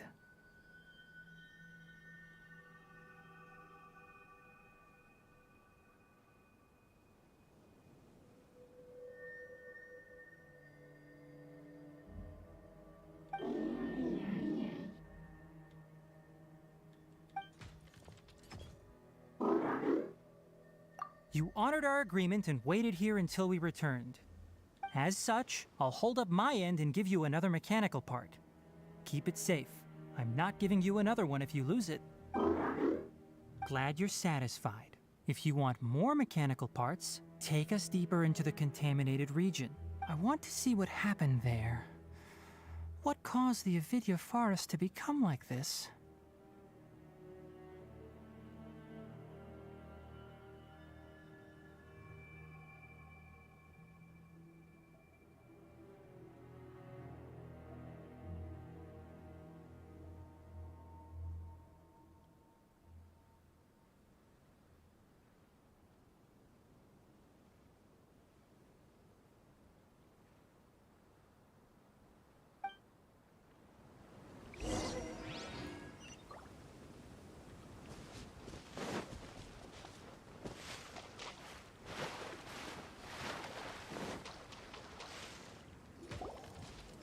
So this is the contaminated region that everyone's been talking about. Oh, it definitely looks different from normal. It's like really creepy and suffocating. Do you feel unwell at all? Good. It's as I predicted. Elemental power confers a degree of resistance against the contaminated region's influence.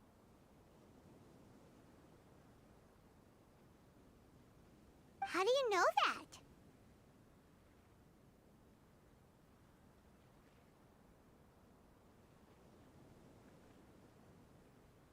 I haven't entered the contaminated region for a proper investigation, but I've conducted quite a few controlled experiments. My observations during our time here have all but confirmed my hypothesis. Look at these flowers. How are they different from normal?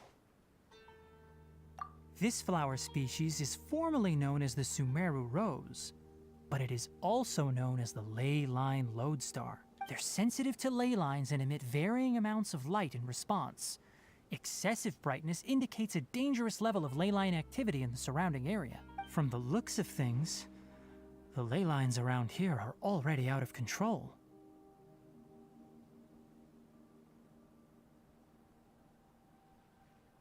You're saying the contamination here is coming from ley lines? I can't confirm that right now, but I think that is the case. Let's take another look around and see if we can discover more clues.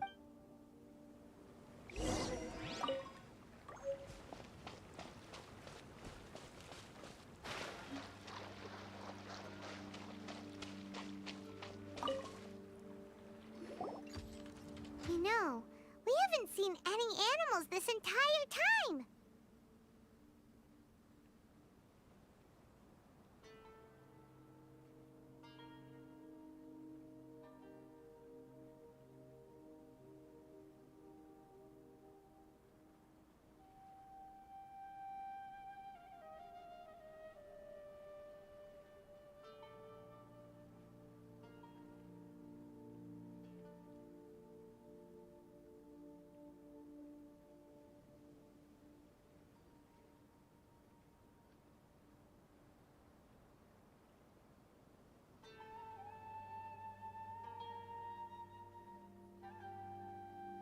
The birds used to chirp really loudly, and there were a lot of foxes. This contaminated region currently appears to have a critical efflux of ley line energy, which is probably the root cause of the patient's cognitive disturbances. Some animals have keen awareness. They sensed something abnormal in this area and fled. Leaky ley lines sure can cause a lot of damage, huh? Like how plants have preferred growth conditions, we also gradually habituate to our surrounding environment. Climate, temperature, humidity, intensity of ley line energies. When people live under fixed conditions, they reach a sort of homeostasis with their environment. This equilibrium is broken when the surrounding environment abruptly changes, causing people's bodies to react in abnormal ways. If normal fluctuations in temperature occur, then our bodies automatically adjust. However, the average person cannot adapt to changes in ley line energy, and so they fall ill.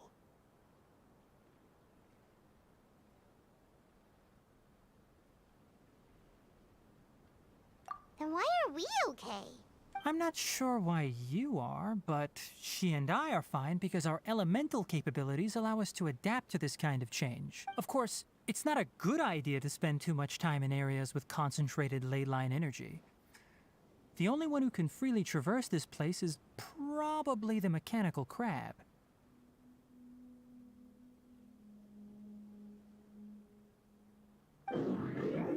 That's about it for the investigation. Help me find an open space. I want to test something.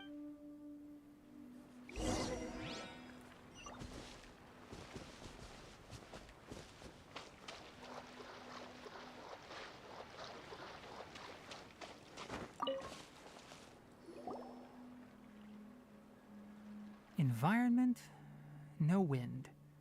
Target parameters, normal.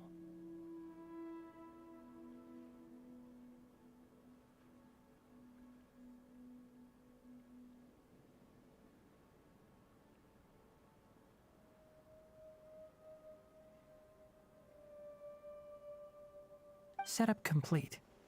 Excellent. Looks like it's working. What's this? A purification device that I made. It can absorb excess ley line energy and temporarily stabilize an area. What a neat thing! Let's set up more and cover the entire region! I wouldn't mind if that would actually work. Unfortunately, once this contamination is present, it isn't something that a few purification devices can fix. The purification devices have their limits.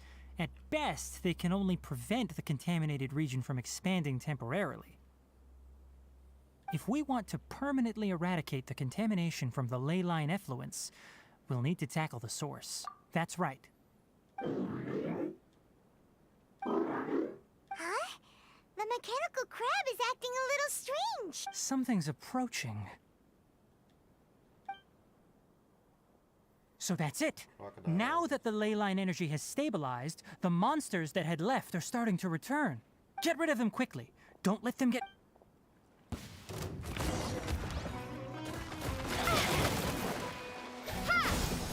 Illusion shattered!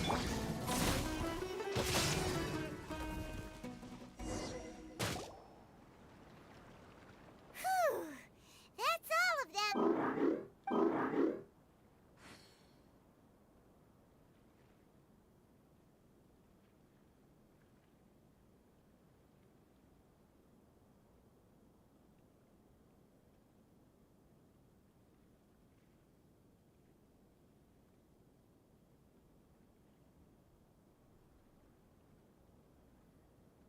Hey! Where are you? Wait for us! Let's hurry and keep up!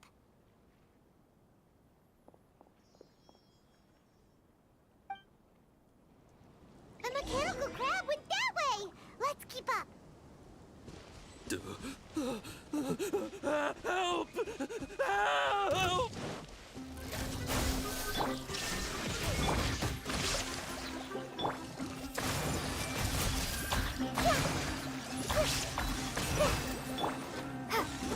Propagate!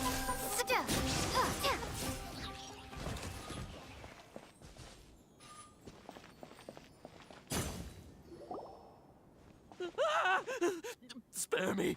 Please spare me! Hey! Are you okay? These injuries are superficial. Don't move, I'll patch you up.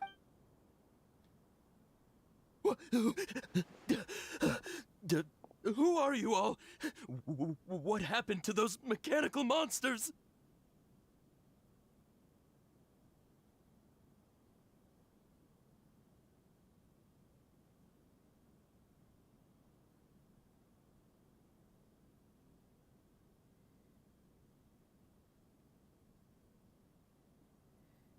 Don't worry, we took care of them. Oh, good. That's, good.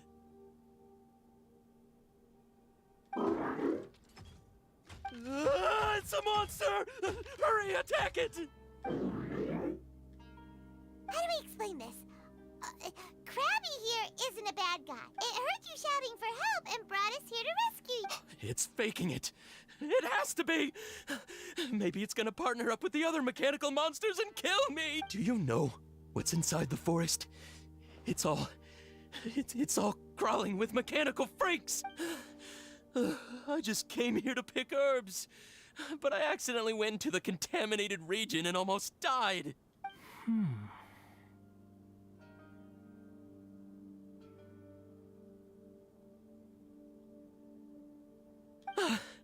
I gotta get out of here. Ah, yes. Yes. I have to escape.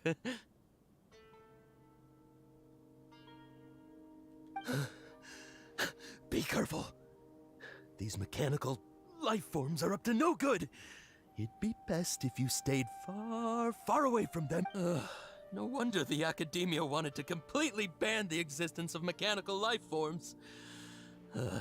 Those things should be annihilated! Are you okay? His inarticulate speech and bodily tremors indicate psyche disruption. He's been inside the contaminated region for too long. We've purified the ley line energy over there. Follow this path out and you'll soon see the village. At that point, someone will bring him to Kale for help. I already prepared medication that will return him to normal.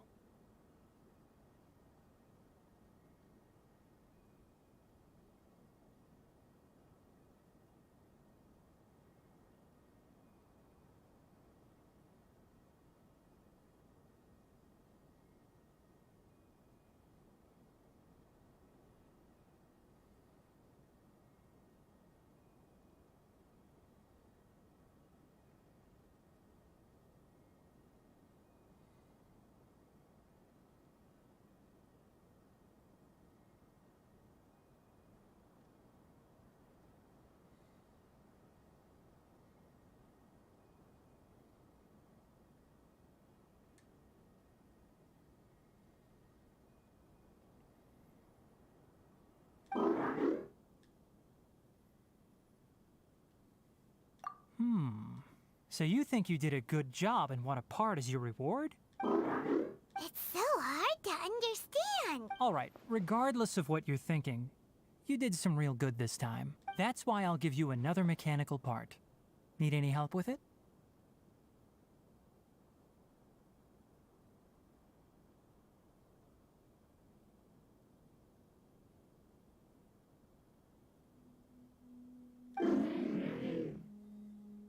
Guess not.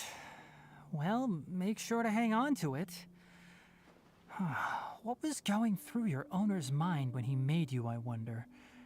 You're like a giant mechanical crab on the outside and a fluffy little hamster on the inside.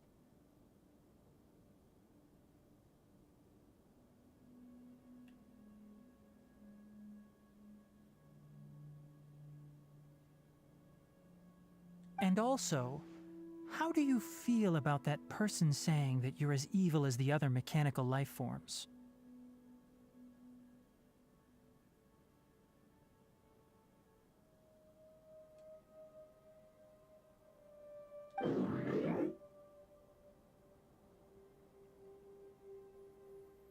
Okay, it definitely doesn't understand you. It seems like it possesses limited understanding only towards matters related to mechanical components.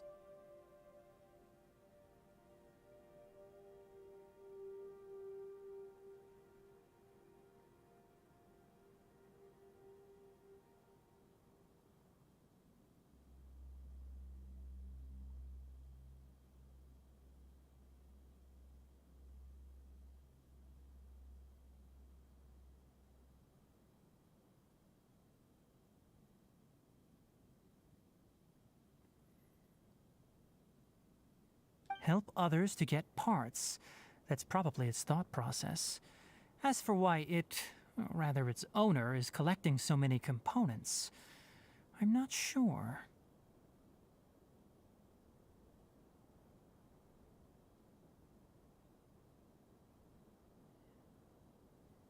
It's getting late, so let's set up camp for the night. We'll explore further tomorrow, after a night's rest.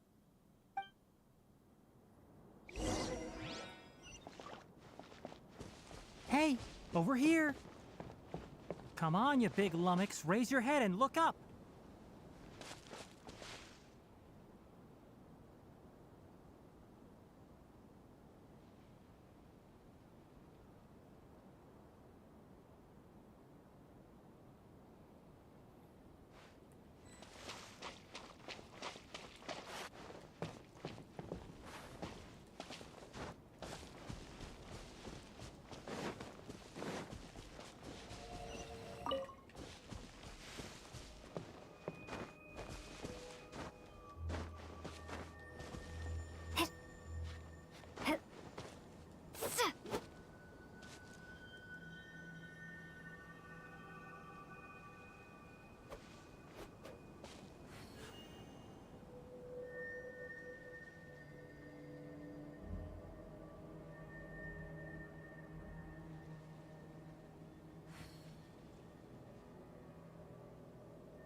Let's set up camp here. Alright, Paimon also thinks it's a good spot. Oh. Any particular reason? This place is perfect a big tent.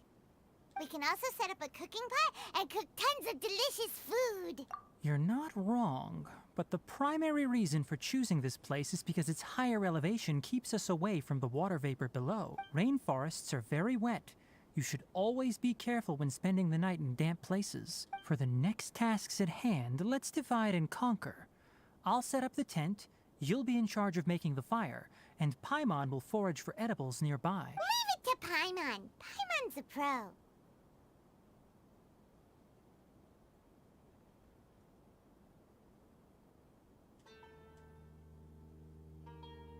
I'm not expecting that much. Just do what you can. That's right. You can use rushes to start a fire in the wilderness. Their piths are relatively dry and can be readily set aflame.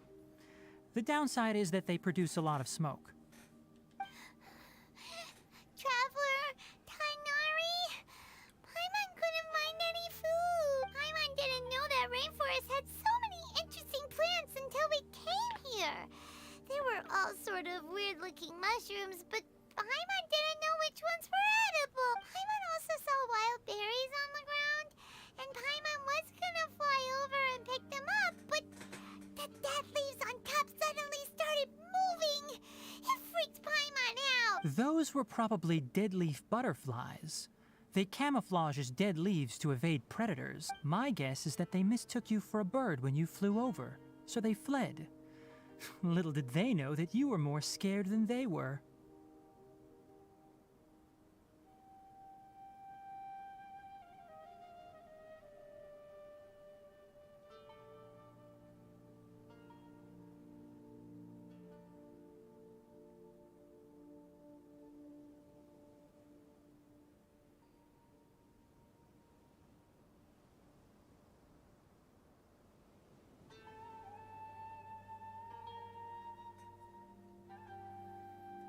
Never mind.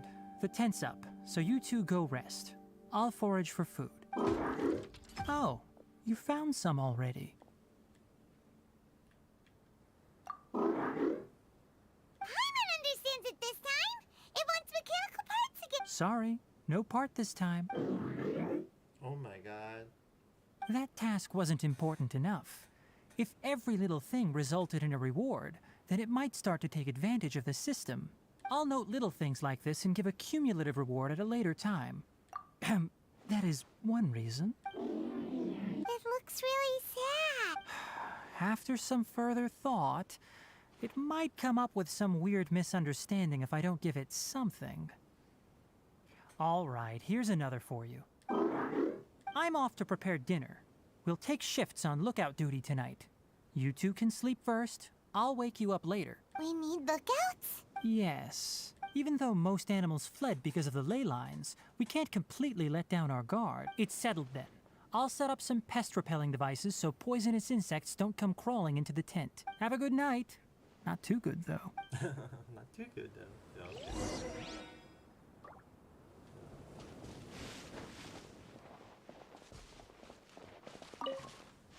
Paimon's getting sleepy. Is this because of the ley line? It's been a while since we camped outside like this. This is like when we just started adventuring together.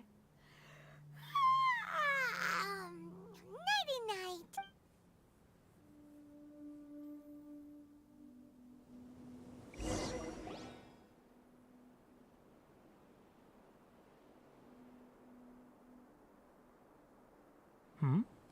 You're awake earlier than I expected. Did you sleep well? You have to maintain constant vigilance in dangerous places like this. Yawning all the time like that is no good. If you can't stay awake, it's okay. Go sleep some more. I'm not tired yet. Really? You don't need to push yourself.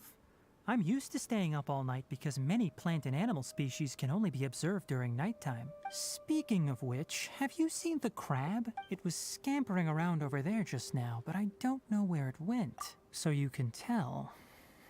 My suspicion is less towards the crab and more directed to its unrevealed owner. A ley line effluence of this magnitude occurred without any warning.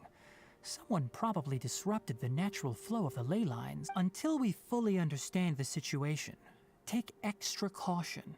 The academia has banned mechanical lifeform research for years, so the origin of these creatures is very suspect.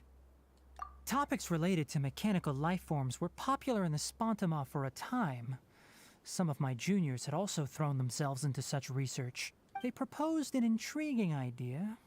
Use our knowledge to create a new and practical lifeform that could help humanity conquer nature. However, no matter which modules or parts are installed, a machine is innately a construct that receives and executes commands.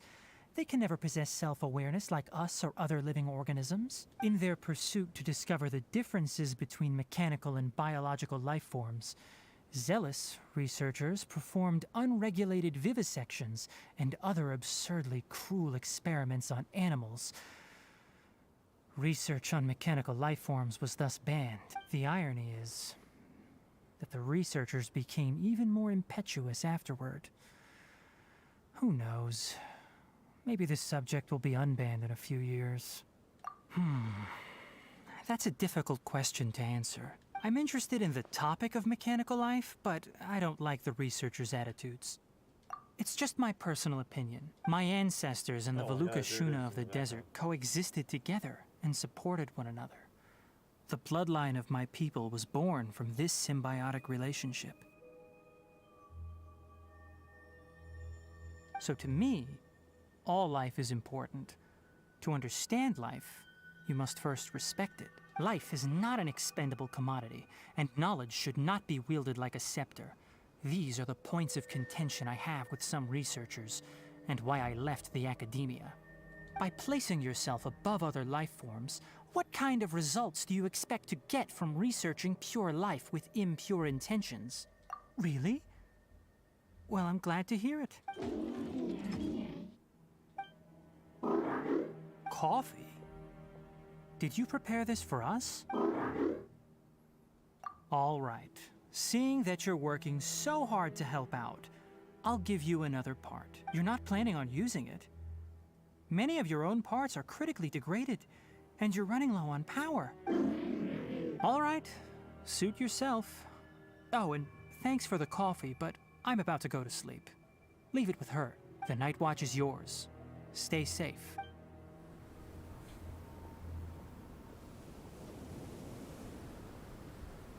A gendered voice line, very cool. Yeah, so this should be looks like fall asleep here and there. Sorry. Paimon slept through the entire night. Don't worry. Paimon will be sure to stay awake next time. Good morning, Traveler and Paimon. Quick question. Do you feel off at all? Me too. The farther in we go, the closer we get to the source of the ley line effluence. We'll be heading out earlier today. I'll take down the tent. Is there something we can do? Extinguish our fire so we don't set the entire forest aflame. Also, retrieve the pest-repelling devices from last night. We don't want to affect the ecosystem here. Got it! Paimon will take care of the fire. All right. Let's meet back here later.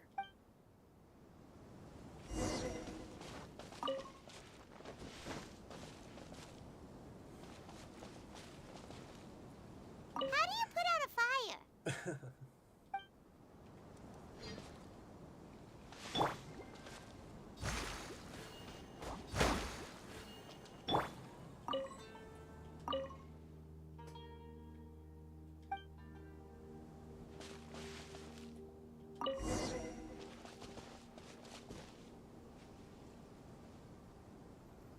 All right. It's about time to head out. As we go further in, we may encounter more berserk machines. The effects of the ley lines will also increase. If you're struggling, it would be wise to avoid conflict. Try to conserve as much energy as possible until we reach the source of the contamination.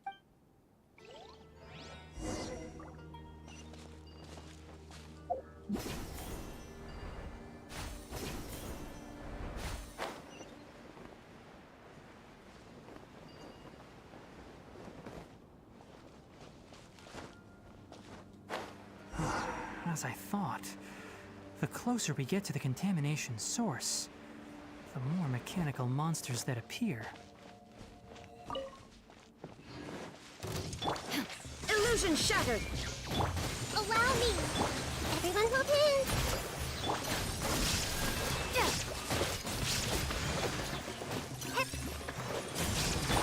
Shine down! I see everything!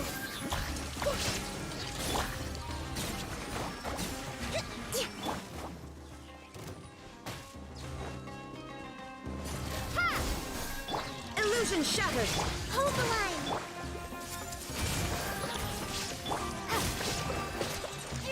Scatter!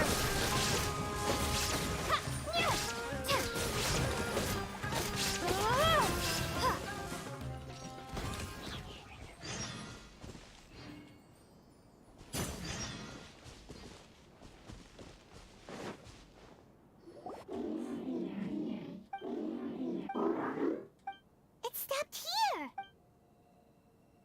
Upon closer inspection, the plants here are really different. Leyline energies are also stronger here.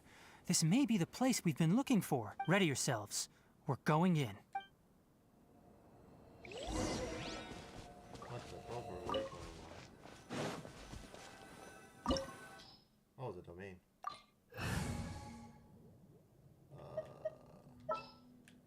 At the ready.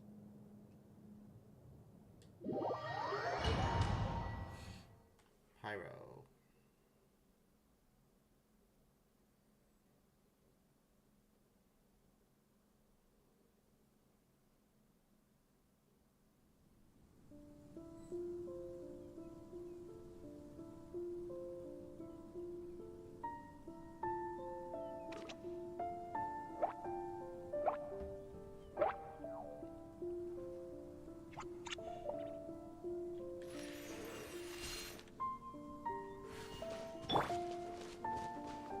There's a ton of mechanical monsters here.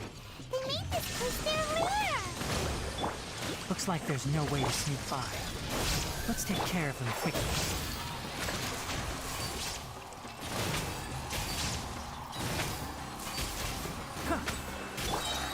Illusion shattered! One with the forest.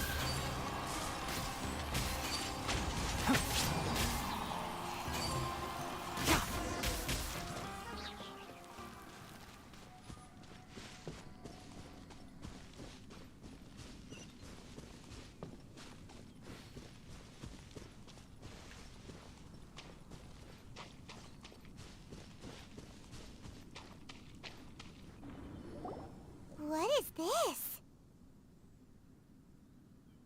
Leyline energy is spilling out from here. This device. It's extracting energy from the ley lines without end. Who in the world would do this without considering the consequences? The ley lines won't be able to repair themselves if their flow is perpetually disrupted like this. That's terrible! We have to stop it! Let Paimon see. Paimon doesn't see controls anywhere! Standing here is equivalent to being directly showered in leyline energy, which may cause irreversible damage to your body. Take Paimon and get out of here. I'll see if I can find a way to turn this thing off. Wait! You're also vulnerable to the ley lines, right? We're staying! We can't leave you here by yourself! Then let's look for it together. If there is no control unit here, then there must be a trapdoor somewhere.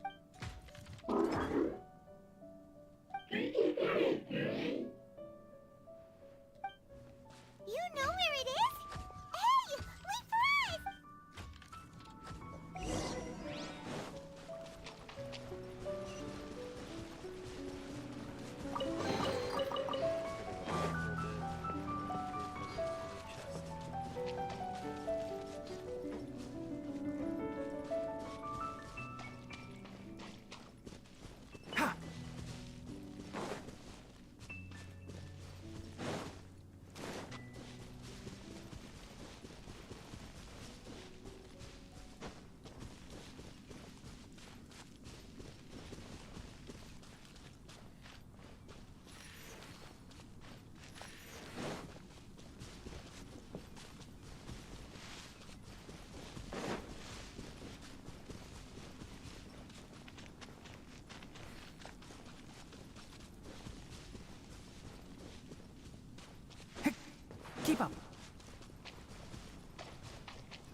show up if you step on it? Be careful and watch your step.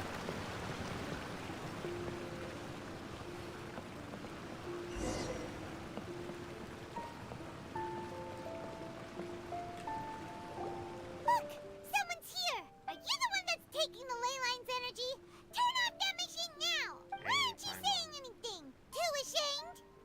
His body is cold. It's emaciated, and his eyes are sunken, likely from chronic malnourishment and stress.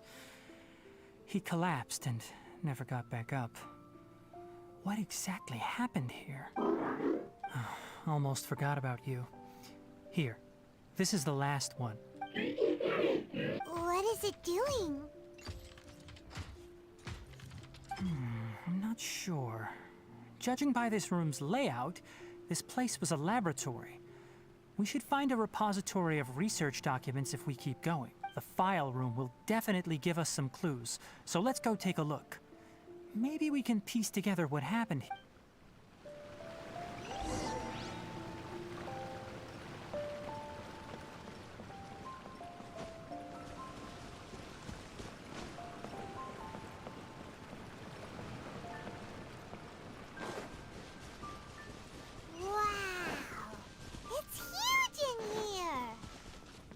This place is a natural hiding spot with how hidden it is.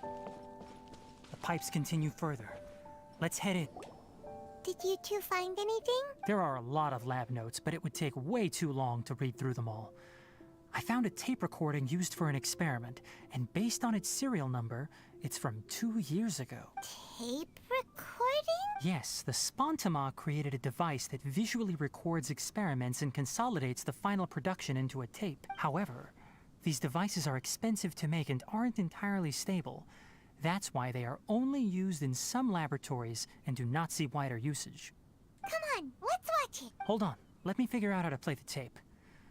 Goes in there. Ah, okay, this should do it. Kakata? Kakata? Seriously, I look away for 1 second and you're gone? There you are. Look here. This is our new home. I, Abatui, will unleash my talents here and amaze those ancient fossils at the Academia. Oh, you're also quite happy.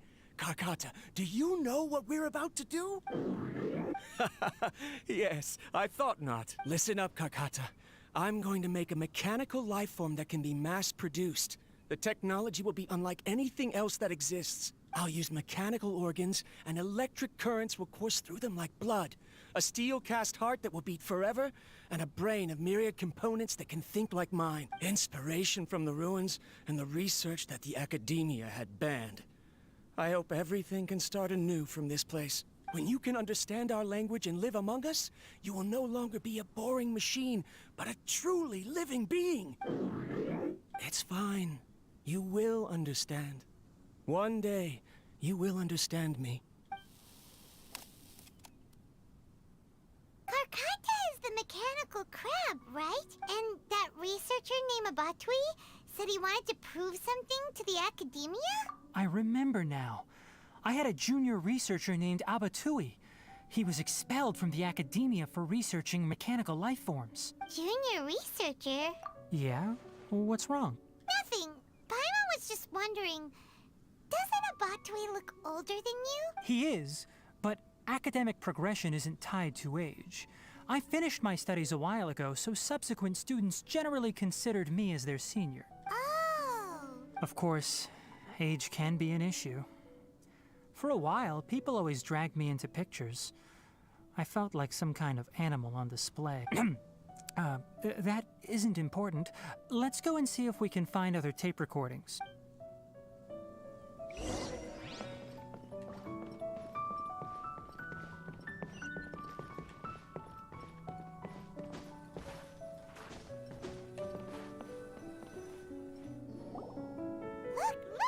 Paimon found another tape! A date is written on it. Let Paimon see. It's from a half a year ago! That's quite the time gap. I wonder what happened in between. It's rare that you malfunction because of an operational error. Seems that making coffee is still somewhat difficult for you. Or is there an issue with my set parameters? All right, there you go. Water entered the chela and caused it to short circuit, so it couldn't receive signals from the ganglion. Look at me, talking to you like this. You can't understand me anyway, can you? It's fine. I swapped in some new parts, so you should be all right now. Try moving around. Everything in working order? Be more careful next time. We're tight on money right now, so we don't have a lot of parts or power to spare. I'm glad. Karkata, did you know? Yesterday, I dreamed that you could talk. Aren't the bunch at the Academia always saying things like, mechanical intelligence is just an extension of statistics? They were blown away when they saw us talking with each other. Too bad it was just a dream. Forget holding a conversation with me. You're so simple that you probably wouldn't even notice if I died. Oh, that's so sad. Never mind. I should probably be worrying about next month's power. After Abatui left the Academia, everyone lost contact with him. I thought he was so despondent that he gave up on researching mechanical life forms.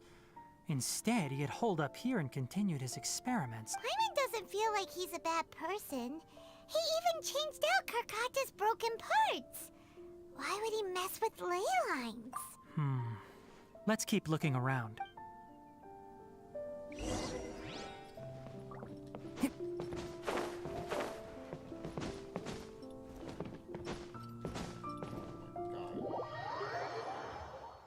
You gotta be kidding me. What the heck happened there?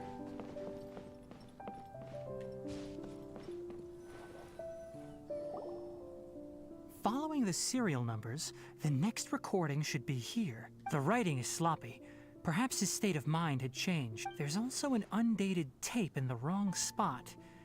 Doesn't seem like Abatui put it there. Maybe Karkata helped him with sorting. It's hard to say. These are the last 2 tape recordings. Let's watch them.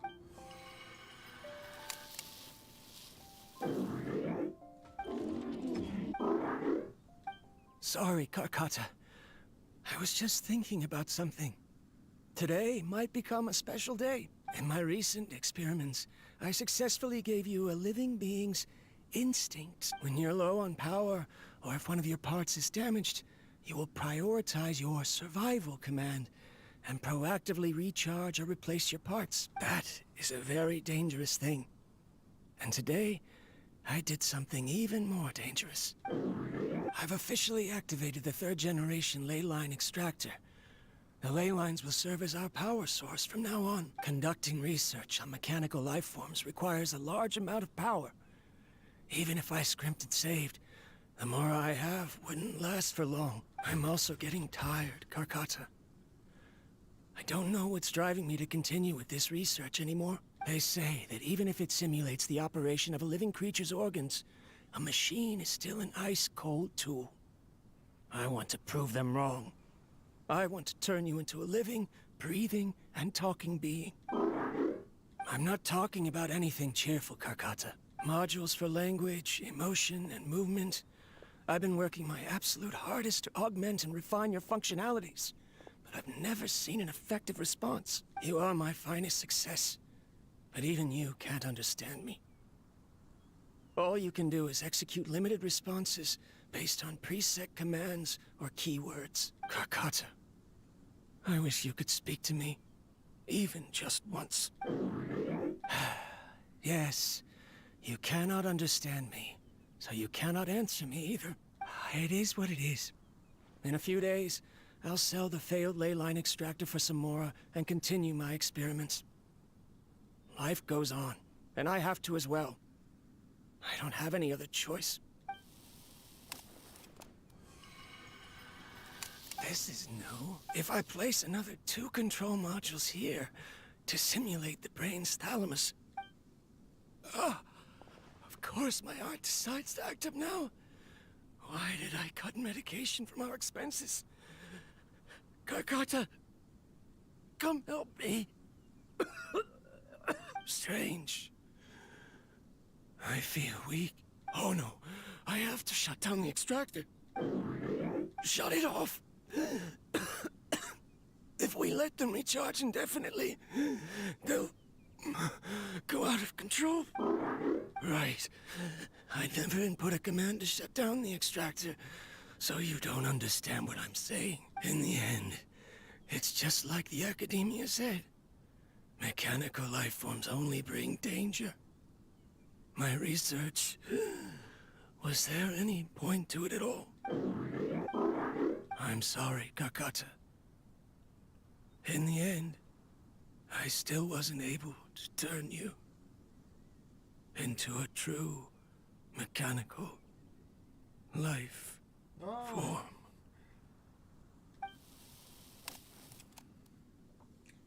I see. So the ley line effluence was an accident. After Abatui's unexpected death, the mechanical monsters were driven by their instincts and continuously drew out power from the ley line extractor. This eventually resulted in severe damage to the ley lines. Paimon understands. Then why didn't Karkata go haywire like the other machines? Because Karkata is different from the other machines. Structures similar to living organisms, the ability to cry and laugh, and capacity for independent thought. To Abatui, only a machine with these features could be considered a mechanical life form. Perhaps only by building such a machine could he have the Academia acknowledge his protracted research. But if he had slowed down and saw Karkata as a friend instead of an experimental product, he would have noticed. Karkata can't speak. And yet it cares about Abatui far more than it does about itself. What does that mean? You'll see in a bit. But before that, we have a more urgent task at hand. First, let's find the control unit for the ley line extractor and shut it down.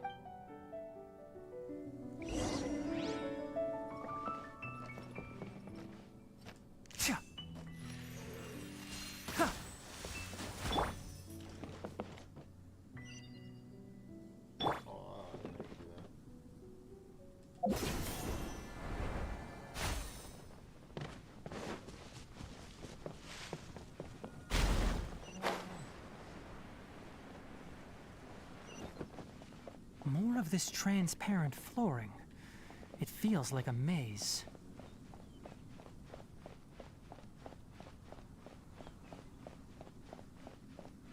Why is this an option? What the heck?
Below us is the final room.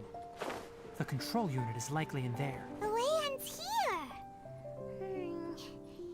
Wanna try jumping down?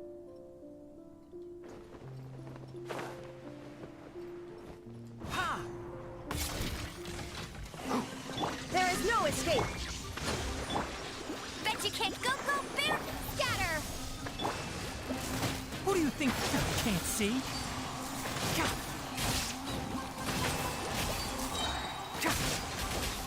Let's nip that in the bud.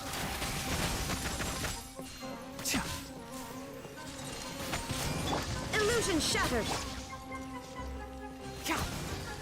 Enshroud!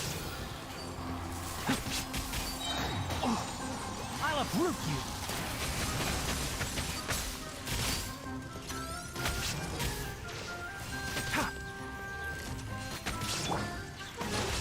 There is no escape! Keep up!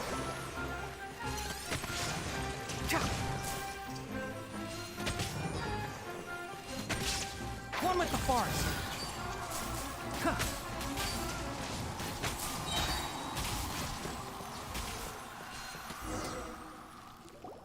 This should be the control unit. Once we turn it off, the ley line extractor should also shut down.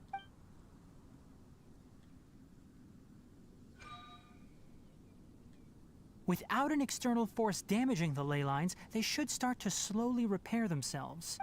Oh, but I bet you two are more worried about Karkata. Let's head back.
So, Karkata has been collecting parts because it thinks doing so will fix its owner? Karkata is unable to understand the concept of death. However, it probably remembers when Abatui replaced its parts when it malfunctioned, and how that restored it to an operational state. It's true that Karkata isn't able to think or understand many topics, but it is like a small child that imitates what adults do. So that's why it kept stealing mechanical parts. But it can't repair its owner, no matter how hard it tries. Yes, but the important thing is that it formed the thought of wanting to repair Abatui. No one knows how this thought came to be, but it has even suppressed the instincts that Abatui had installed. If it really is as we've predicted, this research truly will make waves in the academia. It might have been possible to achieve this with ancient technology, but no one has been able to do the same with modern tools. Karkata? Karkata? Can you hear Paimon? Tighnari says you're awesome! It reached its limit. It hasn't recharged this entire time, nor has it replaced its severely damaged parts. It's a miracle that it managed to hang on for so long. I'm going to confirm that the ley line extractor has shut down. Come with me. Let them be alone for a while.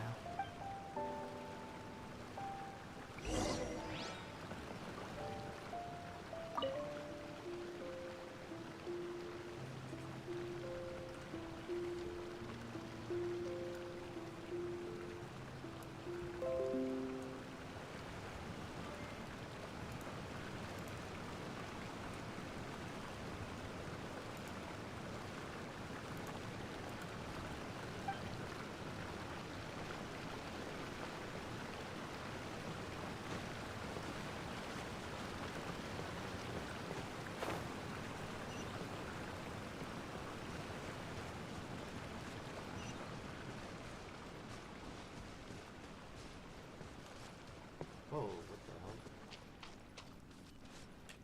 The ley line extractor has ceased operations. Traces of ley line energy are still in the atmosphere, but the effluence's source has been stopped. The purification devices will handle the rest. Moving on, those affected by the ley lines need immediate care. We'll put up an announcement on the bulletin board about the dangers of entering the contaminated region, and for symptomatic individuals to find Kale. According to the Academia's policies, we need to bring everything back. Research materials related to mechanical life forms will be destroyed, and Karkata will be disassembled and sealed away. What the heck? You two should return first. I'll take care of things here. Although we've stopped the source of the effluence, the ley line energy in the air exceeds normal values. Your bodies won't be able to hold up if you continue to stay here. But... Listen, the Traveler hasn't rested very well, right? Also, it'll take some time to pack up all the research documents. You're not familiar with this research after all, so you won't be of much use here. Tell the Adventurers Guild that the incident has been resolved, and then get some sleep. We can discuss matters tomorrow. Oh, and don't talk about Abatui. The fewer that know about mechanical life form research, the better. All right. Then let's go back to Catherine.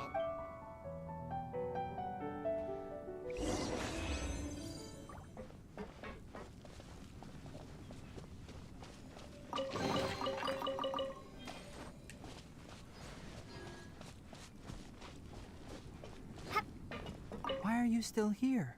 I'll take care of this. Go and report to the Adventurers Guild, and then get some rest.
Time to broaden the horizons again. Allow me.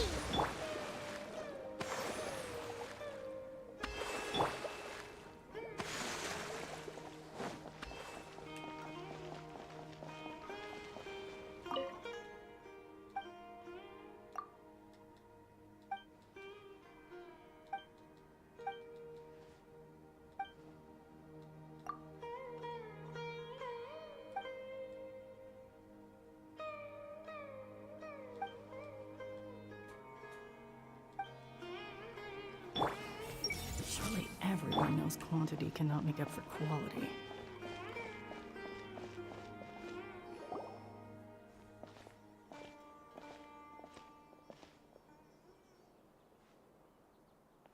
Traveler?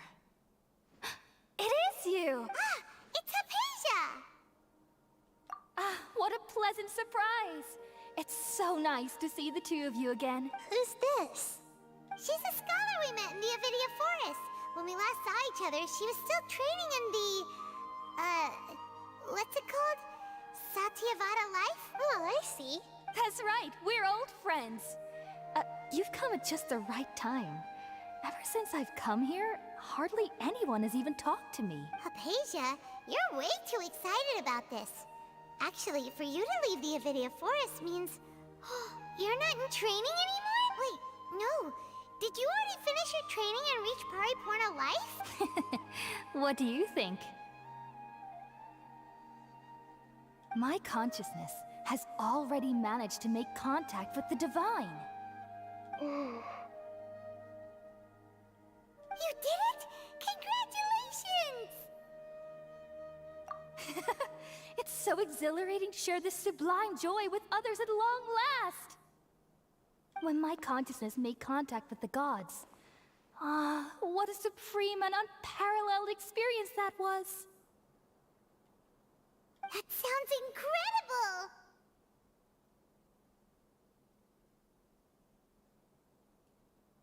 Oh, all right. Actually, please wait. I haven't forgotten my promise to you. Remember? I promised to help you understand what you saw from Irminsul once I gained deeper insights. My current self has not only gained true insight, but I can even help you establish a direct connection to the consciousness of the divine. You can do that? I've never heard of anything like that, but if you want to give it a try, I'll do my best to protect your consciousness during the process. Hold on. I brought some spirit borneal with me. This is still a crucial part of the ceremony. We're using that incense again? All right now. Hold my hand. I'll help you establish a pathway to connect your consciousness. Okay. Ready? What is it, a trap or something?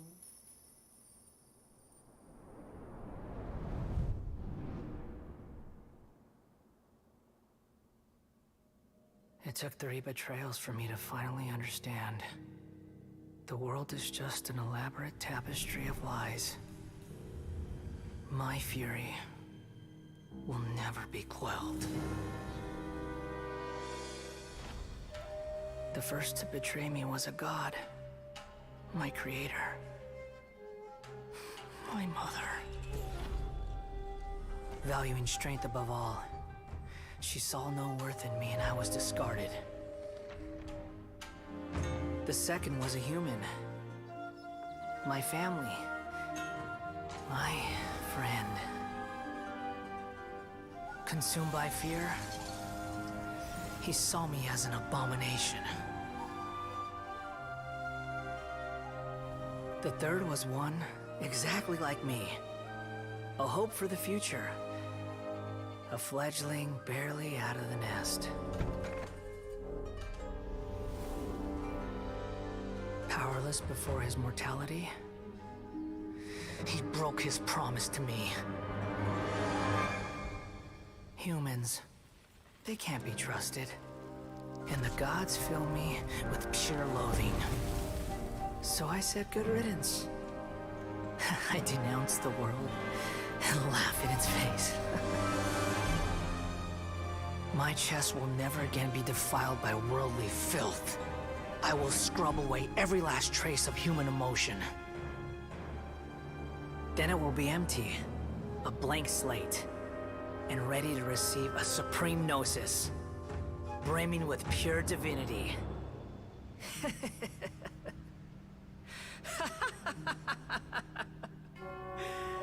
There is no need to fear. The pain will be brief. Your era is coming to an end. Were these all like misunderstandings? What? What was that? Did we actually just see the Balladeer's memories? Everything matches what we know about him. But yeah, were these all just like misunderstandings or something? I thought Ball just left him alone. Just like, oh, go do your own thing. Have fun. Bye. But how is he to the divine consciousness that Hypatia was talking about. You saw it, right? You felt it, right? Such a majestic god! Such a noble will! Such sublime emotion! Alas, shame. If only that which beats within my chest wasn't a filthy mortal heart. Oh, great and merciful God! Please grant me forgiveness and salvation! Do you understand now? I'm afraid this is no periporno life, but rather... You! Why are you so mean to me? Why is everyone hiding from me? I found divine wisdom. Shouldn't I receive praise and honor? Haven't I uncovered that light in the darkness? Hypatia? That's how I always thought everything should be. Wait, have I already lost my mind?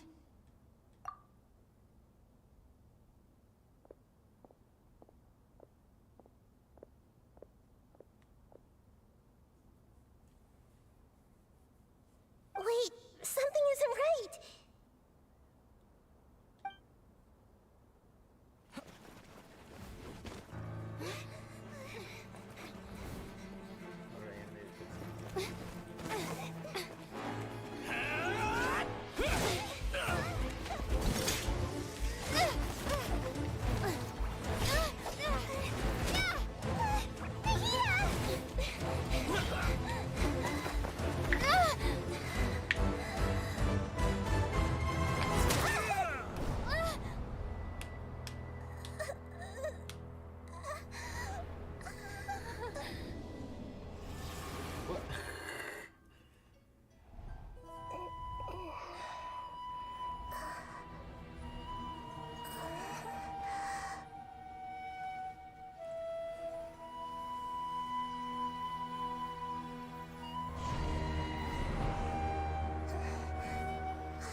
When did take Naughty come here?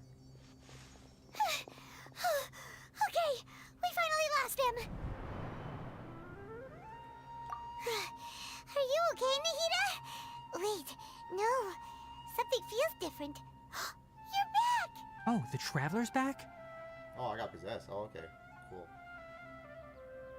Nahida was controlling your body for a while. It seemed like she jumped over to you as an emergency measure right before the Catherine puppet was destroyed. After that, Kainari heard the commotion and came over. He helped us defeat the mercenaries and then he ran with us all the way here. What?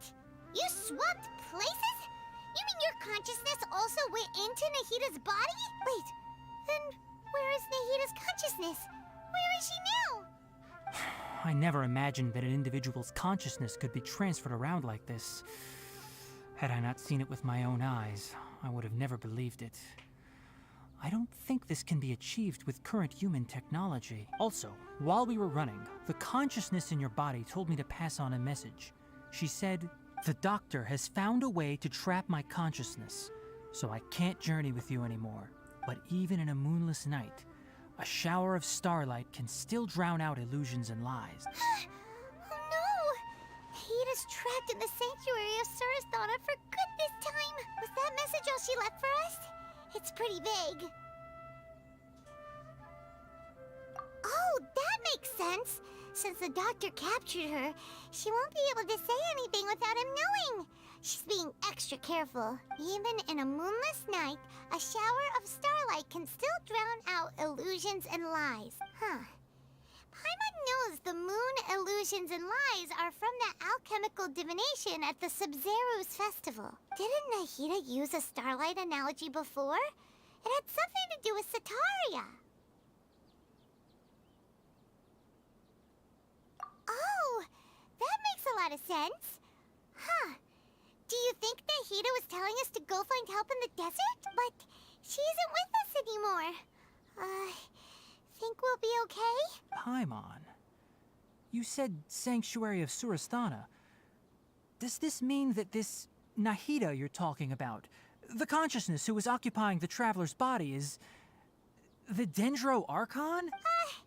Your guess is correct, but the situation's a bit complicated, so it's really hard for us to explain right now. That's all right. A scholar's curiosity doesn't need to be appeased right away. As for the complicated nature of the situation, safe to say I have witnessed that for myself. I've spent some time with you, and it looks like the Dendro Archon's also on your side, so I trust you. Thank you, Tainari.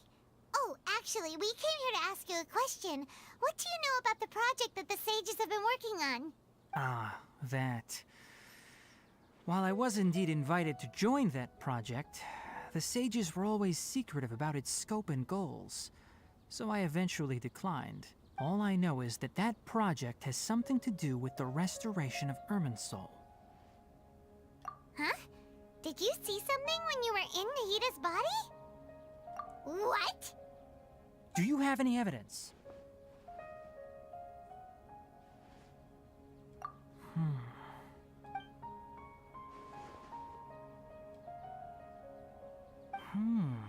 So that's what happened. That explains why Hypatia's symptoms were different from those of the other scholars who went mad. It's because she made contact with the consciousness of a new god who is still in the process of being born. Tainari, did you leave the Avidia Forest because of Hypatia? I did. I noticed Hypatia's mental anomalies, but since her symptoms were rather atypical, I secretly took her to Pardis Dii and began searching for a way to return her to her normal self. If I didn't take action, Hypatia would have already been taken by the Matra to the desert, doomed to a life of exile at Aru village. Now that you mention it, I knew the Academia has never thought particularly highly of Lesser Lord Kusanali, but I still didn't expect them to do something as arrogant as creating a new god. Looks like I made the right decision by not accepting their invitation. The Doctor and the Balladeer. We have 2 Fatui Harbingers in Sumeru. Sounds like we're in for a bad time. From your description, I don't think they've completed their project. There may still be room for us to intervene. But then, what is the connection between creating a new god and restoring Irminsul? Yeah, it feels like we're still nowhere close to figuring out the sage's goals. Right, we've pretty much gone over everything we need to know, so we should head out. How about you, Tainari? What are you going to do? I'll stay here for now. I still want to try a few more things to help Hypatia. If you're planning to go into the desert, start by heading for Caravan Rabat. That'll be your fastest route. Come find me here if there's anything else I can do to help. May the spirit of wisdom go with you. Thanks, Tainari. Hopefully Hypatia will feel better soon. We're off then.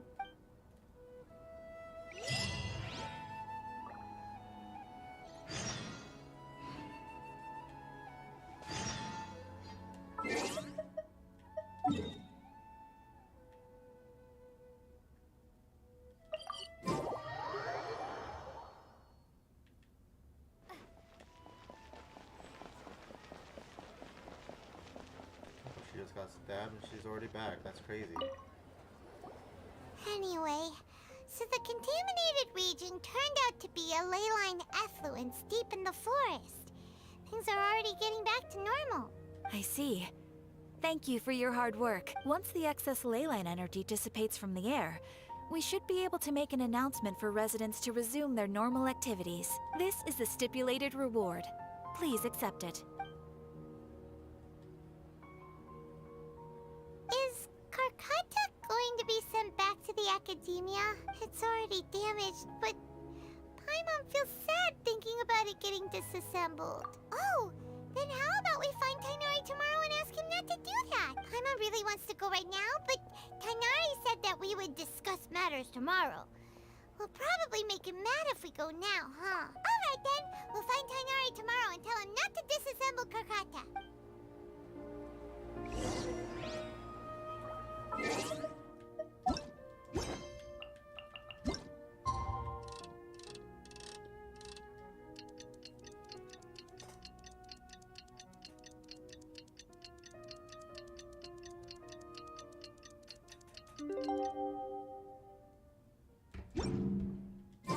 How are you feeling?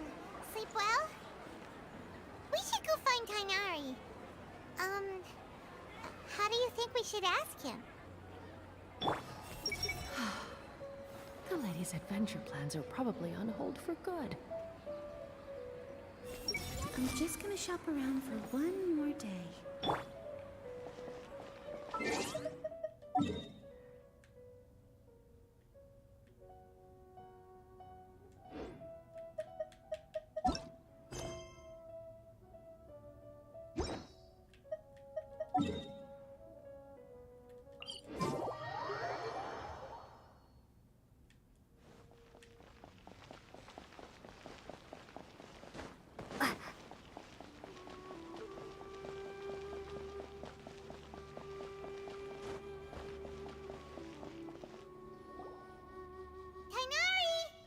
Keep your voice down.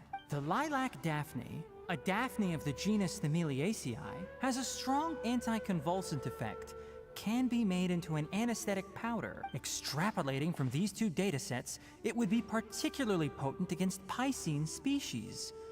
Hey, make sure you're getting all this down. Hey, it's Karkata. Karkata? Oh, I thought I told you all to keep your voices low. Plants aren't afraid of noise, but your shouting is making my ears ring.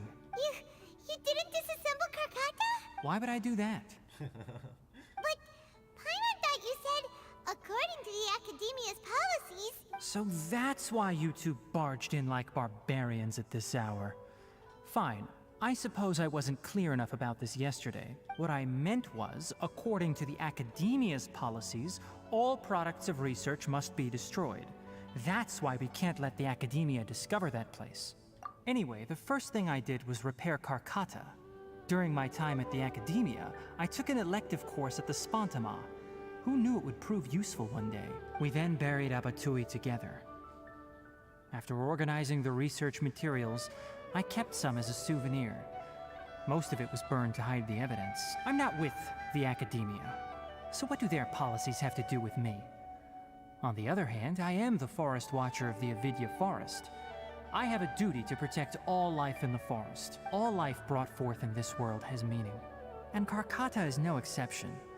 If it exists, then it shouldn't be carelessly abandoned or destroyed.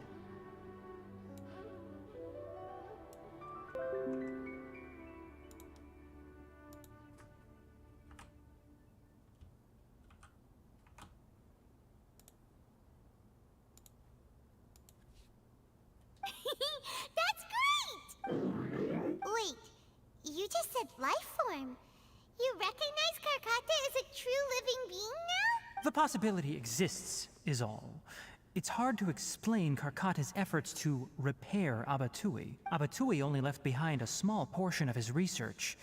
Who knows how many commands he installed? Maybe a conflict between all those commands resulted in this sort of behavior.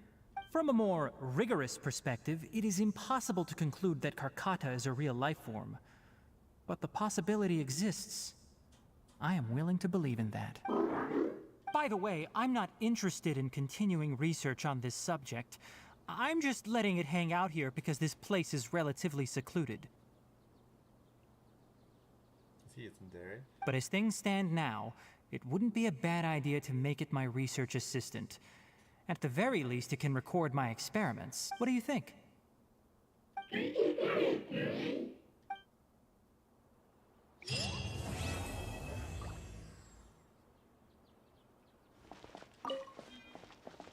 When people at the Academia included me in a group photo, they would also send me a copy. I have zero interest in group photos, but I also wouldn't just throw them away. I stored them all in a box. After coming back yesterday, I looked through them and found one with Abatui. I gave it to Karkata, and it seemed happy. That's good enough.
was a lot of, fun. I liked it a lot.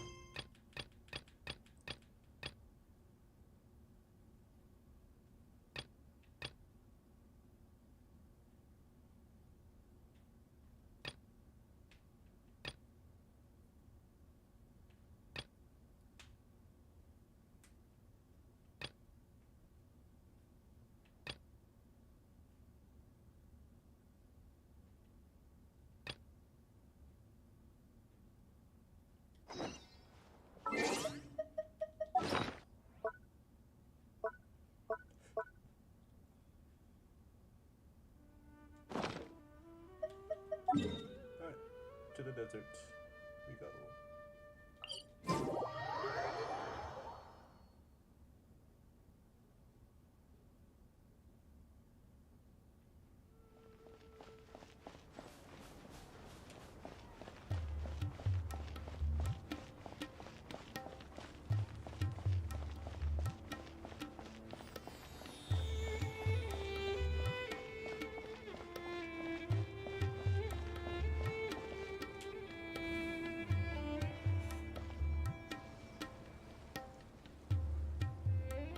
We finally made it to Caravan Rebot. It's pretty lively here. So, just past this wall is the desert, huh? Oh, wow. Paimon remembers hearing people call this the Wall of Samiel. It's made to block sandstorms from the outside. Oh, if it's this tall, it's gotta be the divine work of Greater Lord Rukkhadevata, right? Enough gawking. Come on, follow me. Huh? Over here.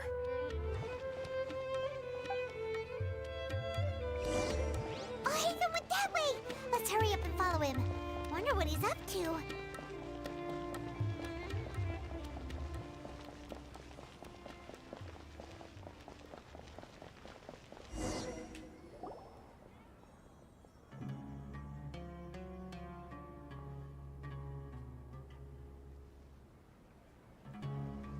What the? Where did she go? How did we lose them? They were just here a second ago. More Eremite mercenaries? Who are they working for this time? Anyway, Traveler, it seems like we were being followed again. You were too careless. You should have noticed those hopeless amateurs trailing you a long time ago. There's no need to thank me. I've never cared to keep track of personal favors. All I did was correct a mistake I happened to come across. It's a habit I developed at the Academia. You really gave Paimon a scare, Alhaitham. We never thought we'd run into you here. Last time we met at Port Ormos, didn't you say you were going back to the Academia? Wait, don't tell Paimon that you're here to take us back on their orders. Oh, so you've already landed yourselves on the Academia's hit list. I can't say that I didn't expect it. However, had I wished to turn you over to the Academia, don't you think you'd already be the Eremites' honored guests by now? Oh, right. You do have a point. I have no interest in running errands for that project. As a scholar, I've always belonged to the camp that promotes researcher autonomy. And these days, you're more fascinating than anything the sages can offer. Not quite. To tell you the truth, I'm still investigating the Divine Knowledge Capsule. Unfortunately, I've run into some difficulties. Everyone says the capsule originated in the desert and was eventually moved to Port Ormos. If I am to get to the bottom of this, I must understand how the capsule first came to be. Which brings me back to you, and why you're so interesting. The leader of Ain al-Ahmar used the Divine Knowledge Capsule right in front of you, and upon seeing him, your expression became perplexed, and you were lost in thought for quite some time. To have that kind of reaction, I think you must have realized something. Are you interested at all in sharing what you've been hiding from me? Alhaitham, you really have a ridiculous eye for detail. What kind of person even notices or remembers stuff like that? So that's your answer. Well, I do work for the Academia after all. So considering that, It is indeed wise to keep your cards close to your chest, but that does prove you do have some undisclosed information about the Divine Knowledge Capsule. Am I right? No matter. Rather than simply learning the answers from you, I'd still prefer to investigate on my own. Speaking of, you two are also headed to the desert? That's right! We have the same plan as you! But we don't really have any concrete goals at the moment. Then I'd suggest starting with Aru Village. It's the largest settlement in the desert, so it'll probably have more resources and intel than anywhere else. Well, would you like to head there together? It's always better to travel with someone you know. Let's go!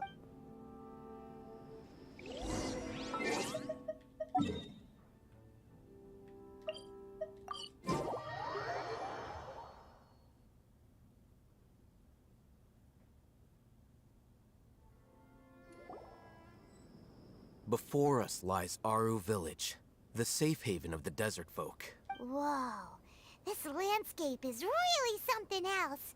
What a cool place! Let's go check it out!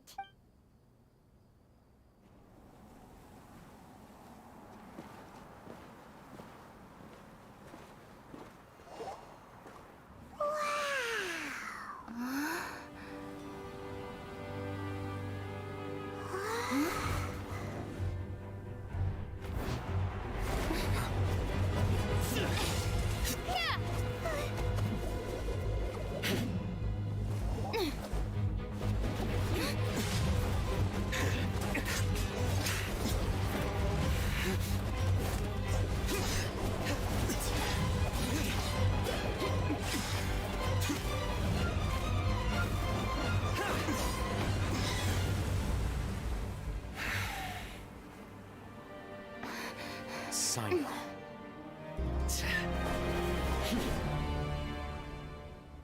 Unless my memory fails me, we have barely spoken 2 words to each other before now at the Academia.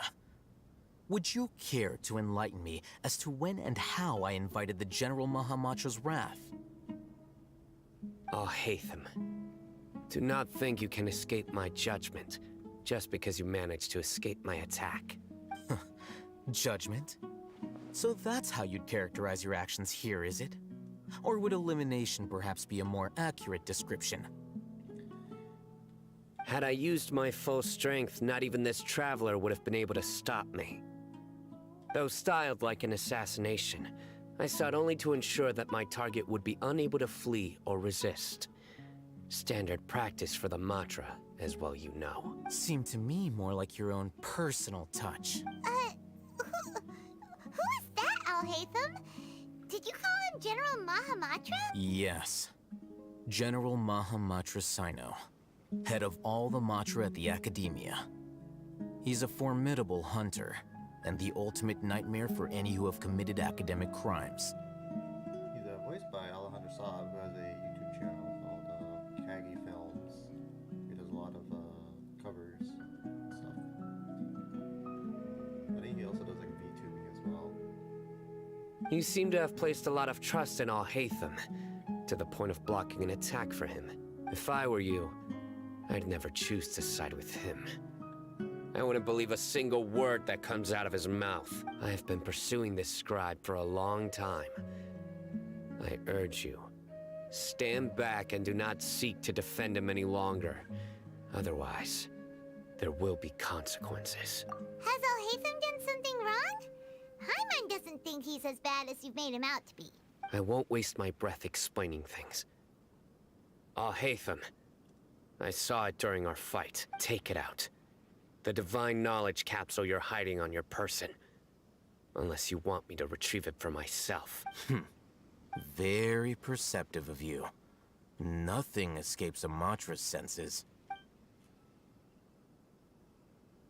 Wait, the Divine Knowledge Capsule? Didn't it fall into the Matra's hands in Port Ormos? No wonder you speak with such confidence, Sino. But I must admit, I'm very curious.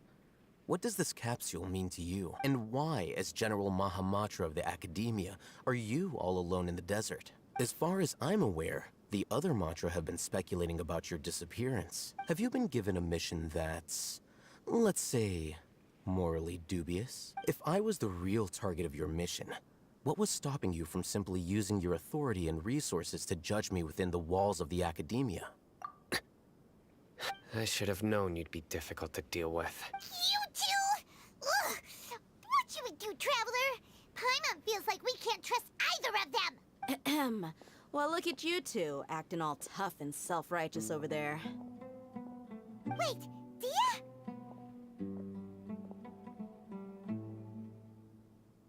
Great! Finally, someone that we can trust! You gotta help us out here. Otherwise, these two are gonna start fighting again! Yeah, sure looks that way. Two giants from the academia duking it out once and for all. Not something you get to see every day, that's for sure. Listen, I know you academic types love to fill up your big brains with self-righteous morality and lord your empty rules and virtues over each other. But how dare you bring your petty disputes into the safe haven of Aru Village? It seems like someone's gonna have to beat some sense into your thick skulls until you finally learn to respect these grounds.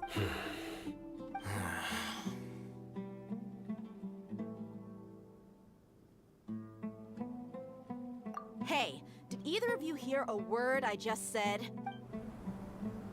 Whoa, what's going on? The wind's so strong! Is this a sandstorm? Paimon's gonna get blown away! Another sandstorm? What's up with these recently? Hey! All of you, over here, quickly! We have to take cover! Candace, Sexjo. Someone's calling for us! Oh, this wind is too strong! Let's get over there! That sounded like Candace. Come on, you two. Jeez, are all of you academia folks such hard work? Move it!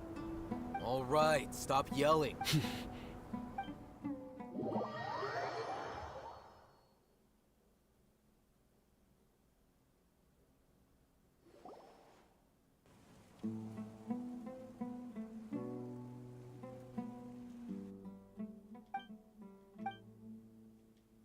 Well, this is pretty awkward. Hey, wanna play sardines with three people who wanna tear each other limb from limb? Sure, why not? Sounds fun. The air is so thick and heavy. Paimon can hardly keep floating anymore. My sincere apologies, everyone. This is the home of our village chief. I will have to ask you to make do with this small room until the sandstorm dies down. Please, let me introduce myself. I am Candace, protector of Aru Village. Our savior has come at last! Nice to meet you, Candace. The name's Paimon. Thank you so much for helping us. There's no need to thank me. It's only right to help each other when the weather gets rough. Wow, she's so gentle and caring, like a nice older sister. Unlike those guys over there. All right.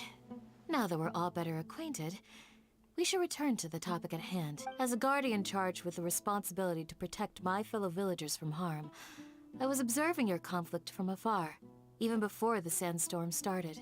And now that you have set foot within our village itself, it is all the more my responsibility to make absolutely sure that you pose no threat whatsoever to us. So please, have an honest and sincere conversation with one another, and put your hostile feelings to rest. If anyone dares to start anything again while they are under this roof, I will not hesitate to send them out for some quality time with the creatures of the sandstorm. Oh, on second thought, Paimon may have misjudged Candace's character.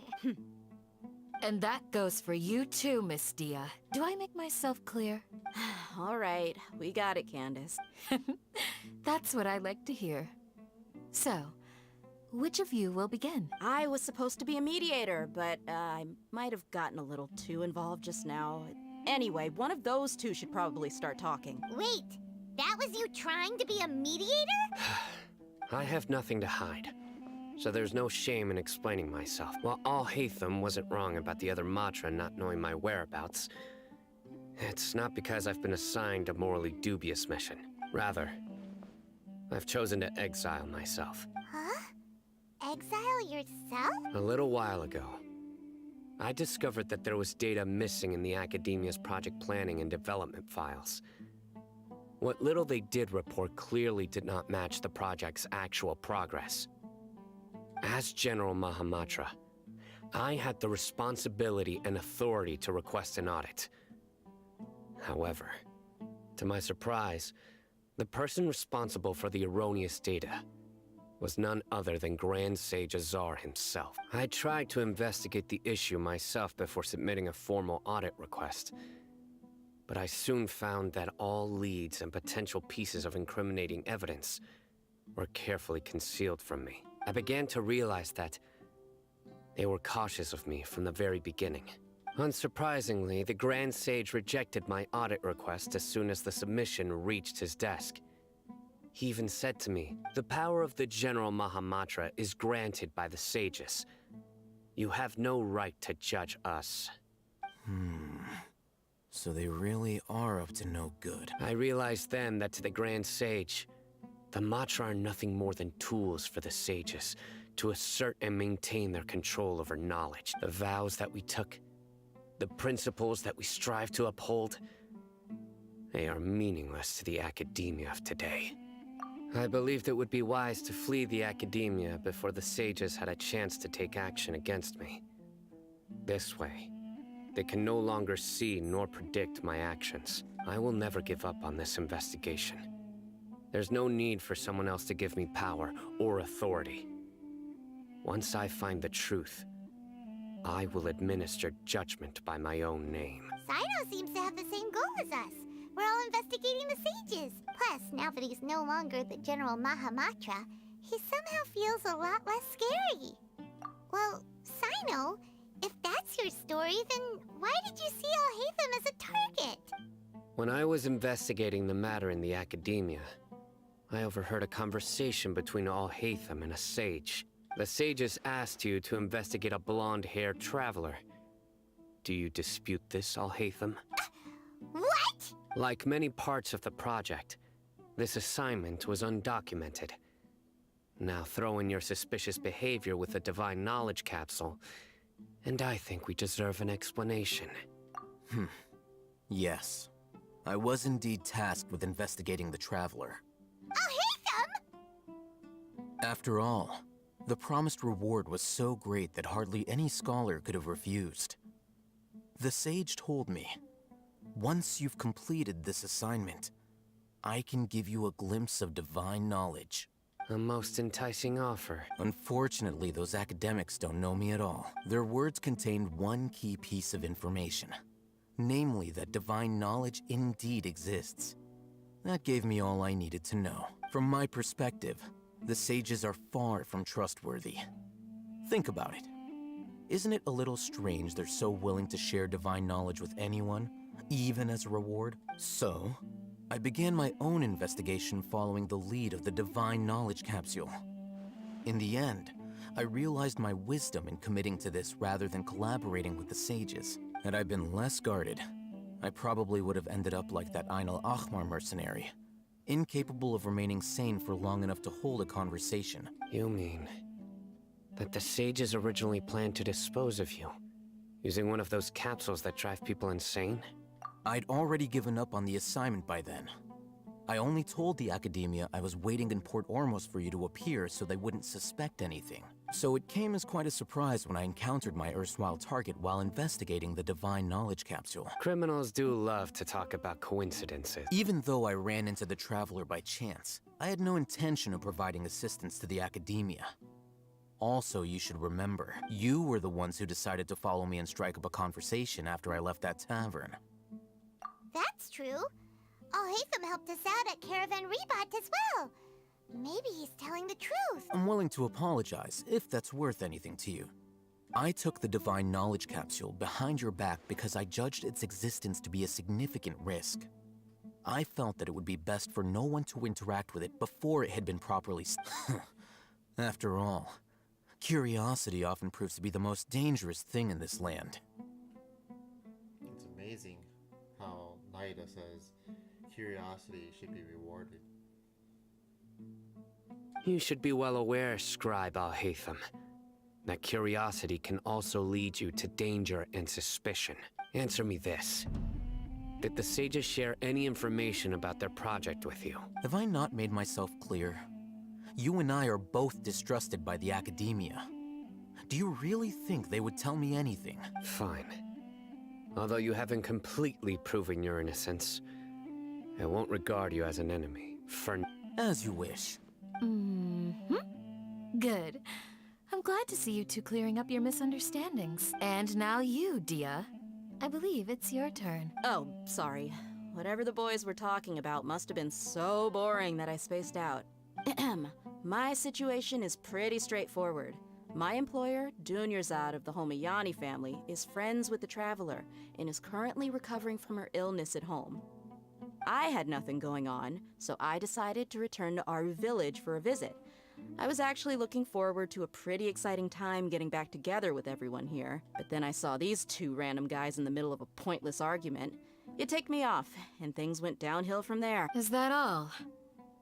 Well, I will admit that definitely sounds like your style. In that case, welcome back, Dia. That's more like it. I missed you all so much, Candace.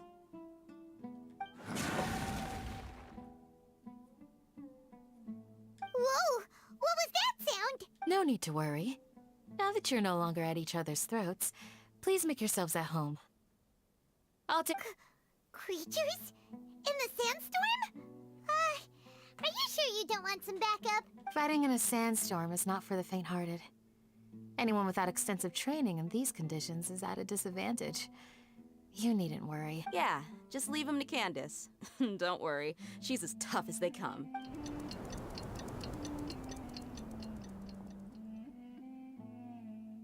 The wind's died down. That means the sandstorm's over, right? Candace still isn't back yet, though. Is she alright? Maybe we should go out and check on her. When you put it that way, even I'm starting to feel a little worried. All right, let's go. We've been here long enough, and the boys are as chatty as the floor.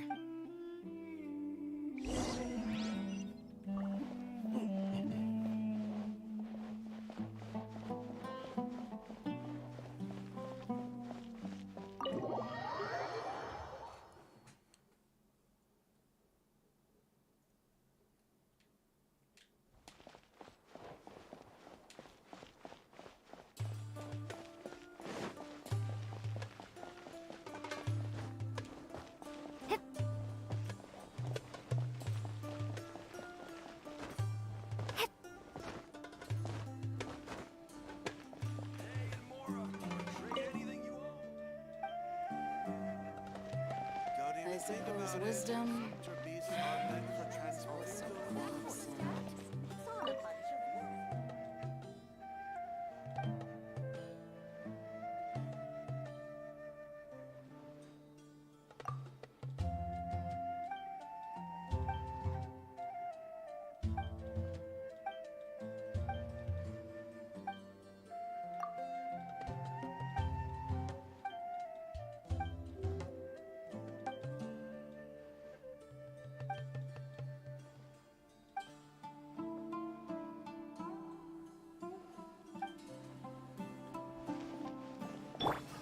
Every conclusion is predicated on certain conditions.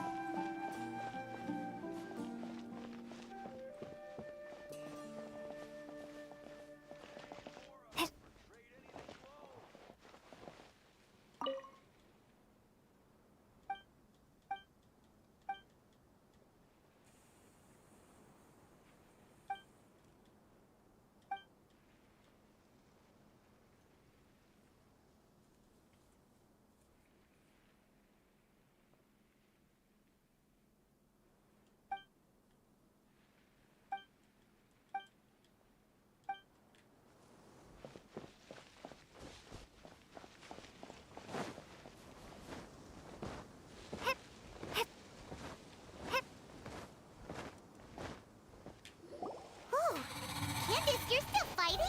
You've been out here dealing with these creatures the entire time? Yes. They just keep coming in waves. I've lost count of how many I've defeated. Before I realized it, even the sandstorm had stopped. Ah! Here comes another wave! Leave this round to us.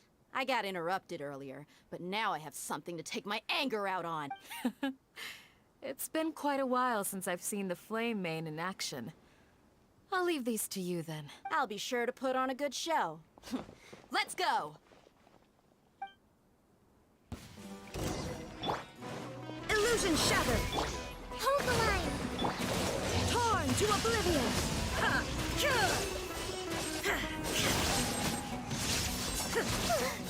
Here comes another wave! When are they ever gonna let up?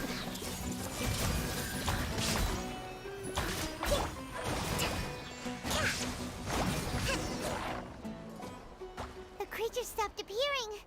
Was that the last of them? What we fought just now was probably the aftermath of the sandstorm. So we should be safe for the time being. Well fought, everyone. No injuries, I hope. Huh? Ah, my apologies. I haven't had a chance to greet you yet. I had my hands full taking care of the village's elderly and children. I am the chief of Aru Village. Everyone usually calls me Uncle Anpu. Sir, I am also originally from the desert, but I have not been back for some time now. May I ask if such sandstorms are common? I can't say they've always been common, but recently the storms have become increasingly severe and frequent. Besides sandstorms, we also occasionally get earthquakes. According to an investigator who stayed in the village a while ago, these unusual natural phenomena are related to the withering of Irminsul. Another effect of Irminsul's withering. So, Irminsul's withering causes withering zones in the forest, and sandstorms and earthquakes here in the desert? Everything in the natural world is inextricably connected to Irminsul. These regional symptoms can indeed be a reflection of Irminsul's present state.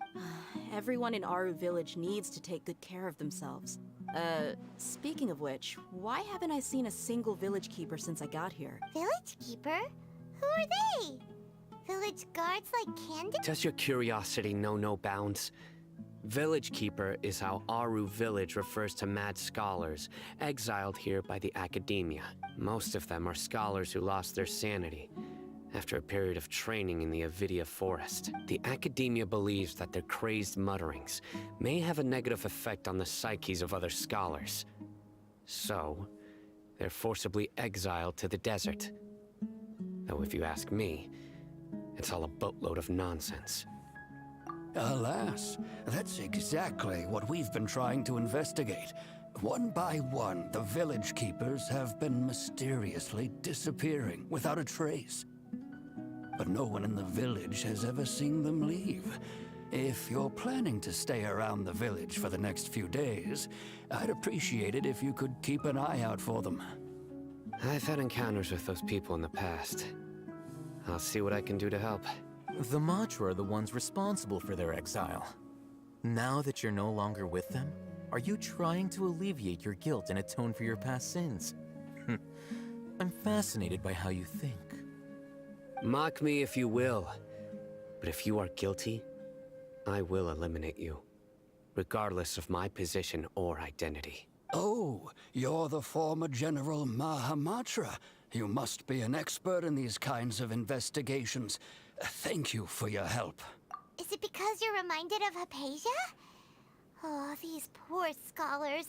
First they lose their sanity, now this! We need to help get them back home, safe and sound. But, is it really a good idea to tag along with Sino? You seem like you really don't trust him. I'll be grateful for the assistance. No doubt you will do a better job than some of my former subordinates. Let's start by finding a spot to share what we know so far.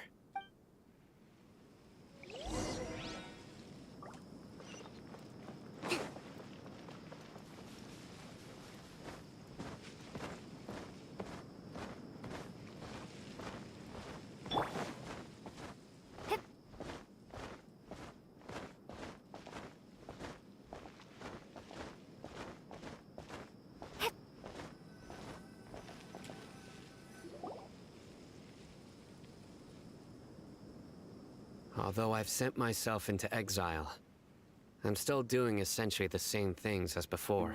Do you still have any questions for me before we start our investigation? One of my former subordinates told me that this title has its origins in a strange incident. The Academia has long exiled mad scholars to Aru Village. A mysterious phenomenon exists here. When mad scholars first arrive, they are as incoherent and deranged as before. But after spending some time here, they invariably begin to calm down. Initially, the people of Aru Village greatly resented having to take in the mad scholars. But a strange incident one night changed that. Aru Village was struck by the strongest earthquake in living memory. Seeing buildings on the verge of collapse all around him, the then chief of the village was preparing to take everyone to safety. Suddenly, he noticed a mad scholar crouching in a corner, caressing the ground with his hands. A soft, green light radiated from him, like a divine glow against the backdrop of night. Despite the powerful tremors that ripped through the ground that night, all the houses remained upright, almost as if they had grown roots reaching deep into the ground. In the end, not a single building collapsed, and no one was hurt. After that, the people of Aru Village treated the mad scholars with greater kindness, and began to refer to them as the village keepers. A soft green light? A mad scholar protecting Aru Village? What do you make of it, Traveler? Paimon thinks so too.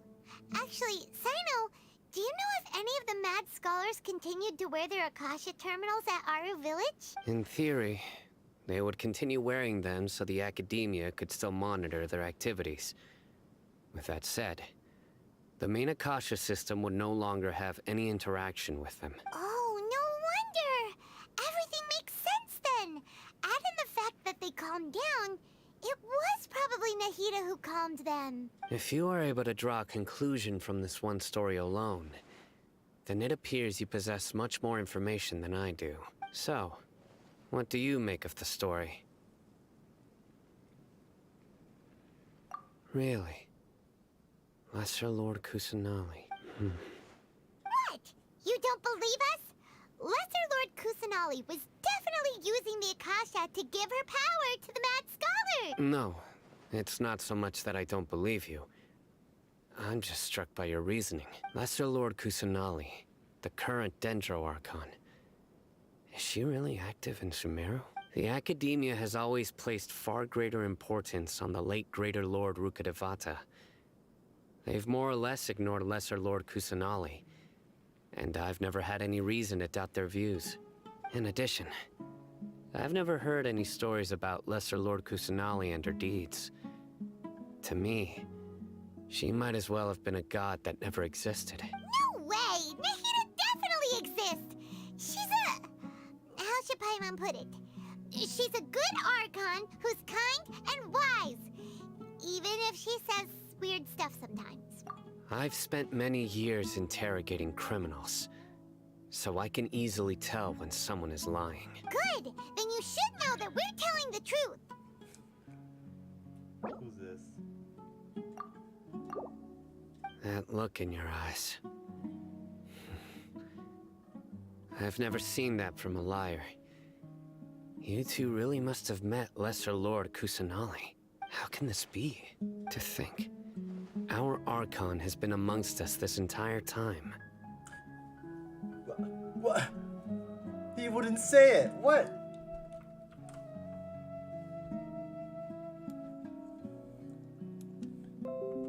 What a coward.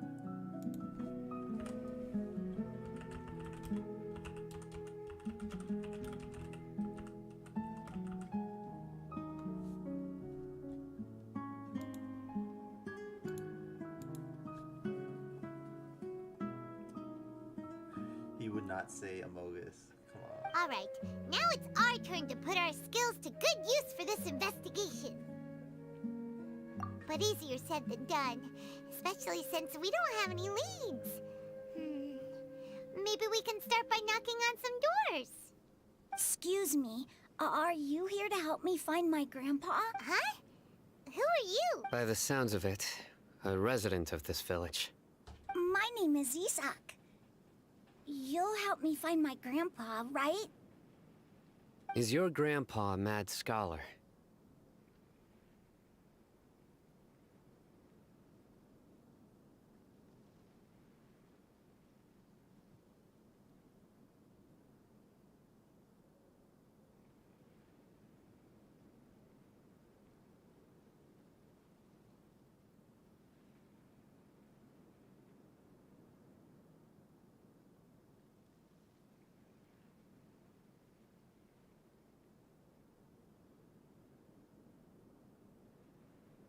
Hey, don't say that. Grandpa is just Grandpa.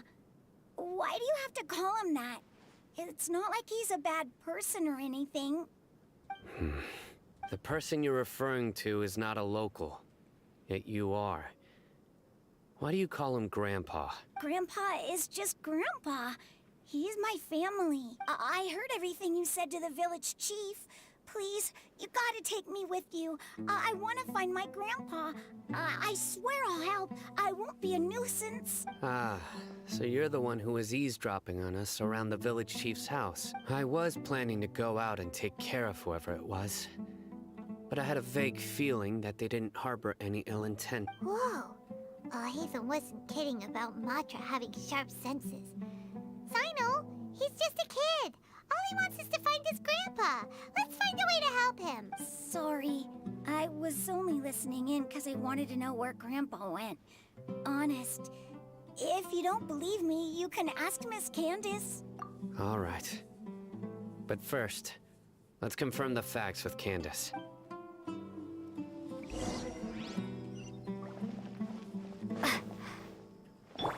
Hey! I'll take better care of the flowers next time.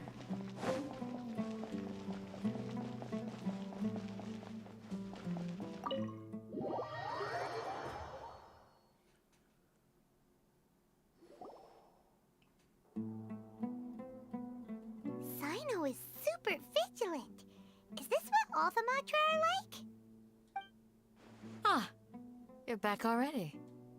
We just wanted to confirm something with you. Do you know a boy by the name of Isak? I had a feeling he'd go looking for you. Huh? You knew this would happen? Yes. Although he tried his best to stay hidden, I still noticed him eavesdropping outside the window. He really wants to get his grandfather back. Isak's parents were both Aramite mercenaries who rarely returned to the village after finding employment in the city. He was raised by his grandfather. Unfortunately, it was only a few years before his grandpa passed away. Isak was still very young at the time, so various families in the village took turns caring for him so he could survive. Later, an elderly mad scholar arrived at the village. Isak thought the scholar bore a striking resemblance to his grandfather, and thus often spied on the man. However, the scholar was unkempt in appearance and incoherent in speech. Although Isak referred to the man as his grandpa, he was afraid and didn't dare to approach him. One summer night, the oft mumbling and bumbling grandpa suddenly calmed down and seemed to become more lucid.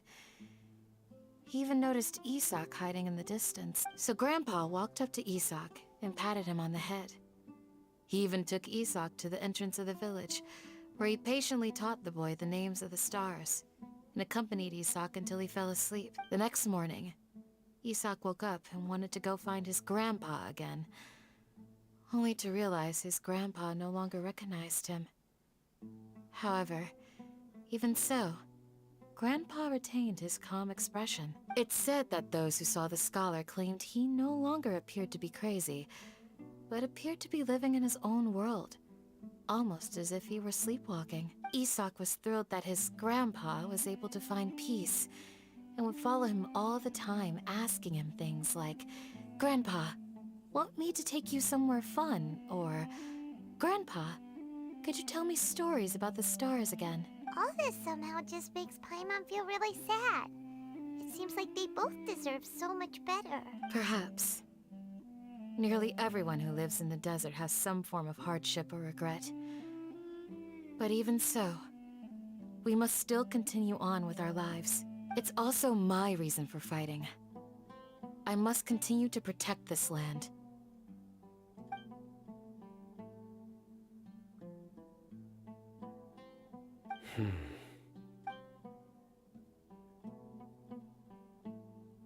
Maybe the people have always had a considerate god watching over them.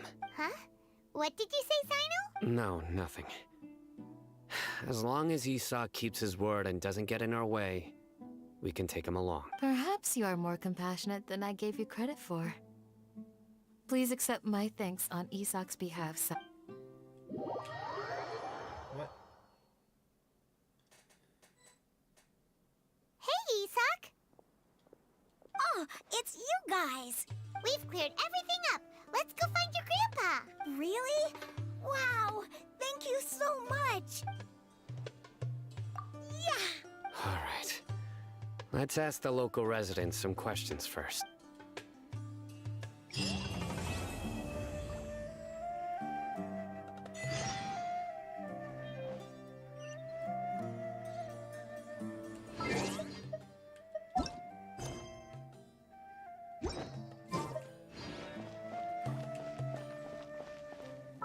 So which one do I need for the event? Pre-dawn night. Excuse me, did you happen to see where the missing scholars went? You mean the village keepers?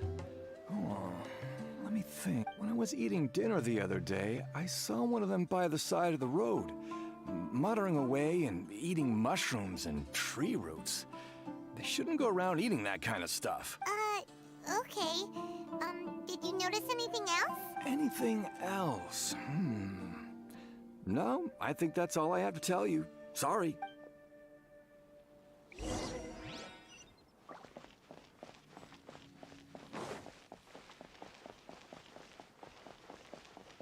yeah. Not right now, but I do have a dude.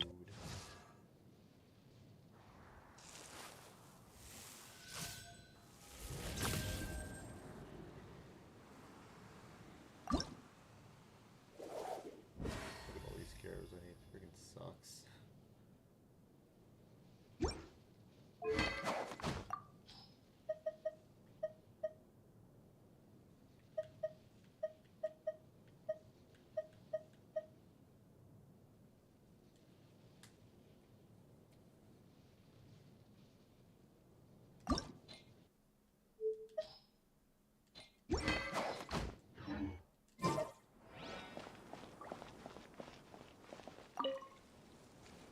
The scholars that have gone missing. Have you seen them? Those eyes. Those fierce eyes. You look like a real fighter. Don't change the subject. Right. You were asking about the the mad scholars. I think it's been a few days since I last saw them. I usually go to bed pretty early, so I'm not too familiar with what goes on. But honestly, I feel quite sympathetic towards them. Even though they act a little strange, they've helped me in the past. If it weren't for them, my house would have collapsed long ago. Do you also think Grandpa and the others are good people? Grandpa? Oh, hello there. It's little Isak. You mean that nice man who looks like your grandpa's long-lost twin, right? He was actually the one who protected my house. I saw it with my own eyes. He happened to be staying near my house that day and was doing something with his hands on the ground. It still feels pretty surreal now that I think back on it. Did someone teach them how to do that? Well, whatever the case, I'll always be thankful to him and whoever taught him to look out for others. I'm pretty sure that if I ever went mad, I wouldn't be able to do anything like that. Gotcha. Thank you.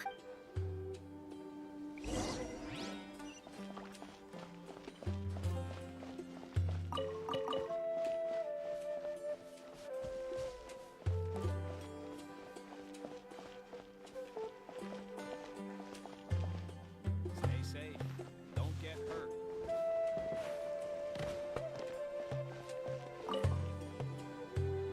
Sir, have you seen my grandpa recently?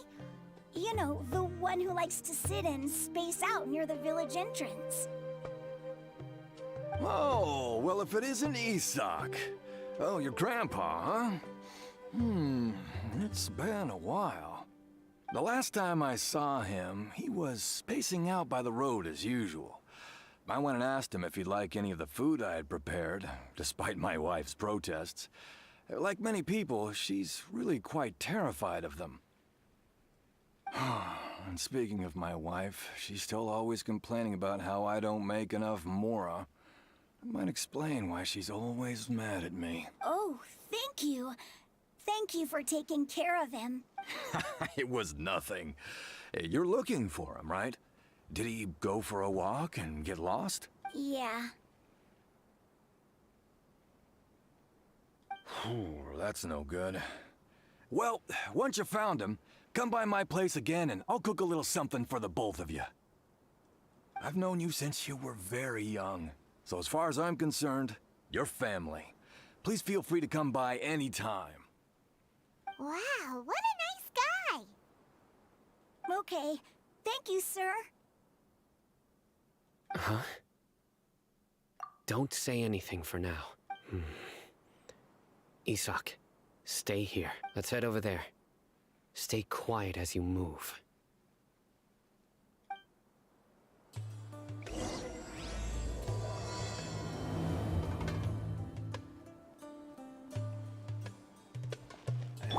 Some stuff out.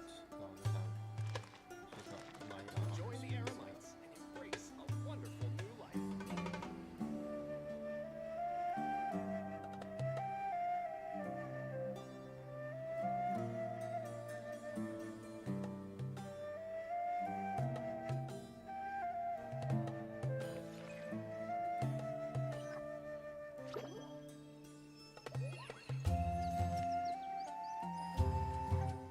Join the Aramites and embrace a wonderful new life.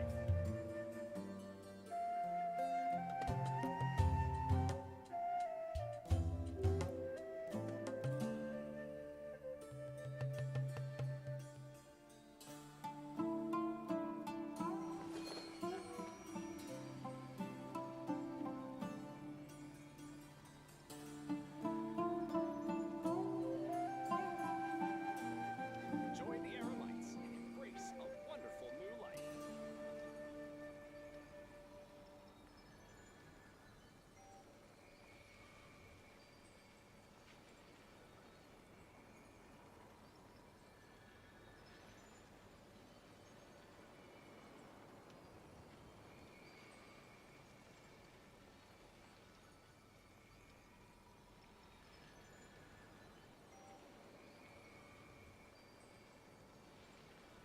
Join the Aramites and embrace a wonderful new life.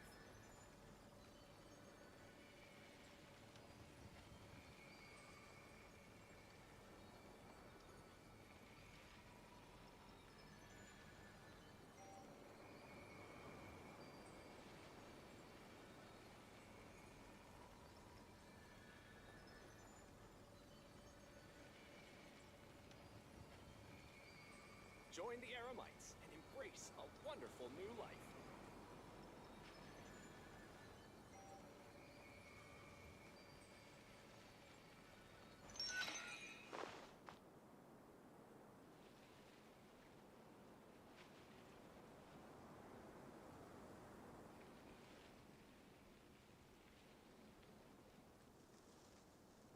Join the Aramites and embrace a wonderful new life.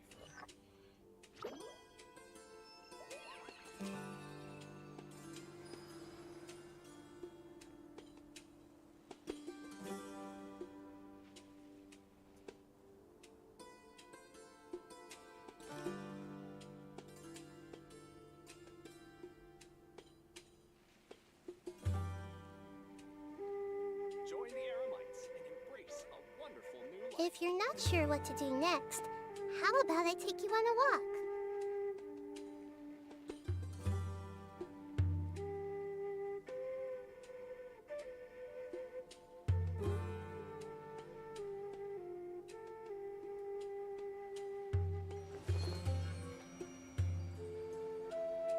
Join the Aramites and embrace a wonderful new life.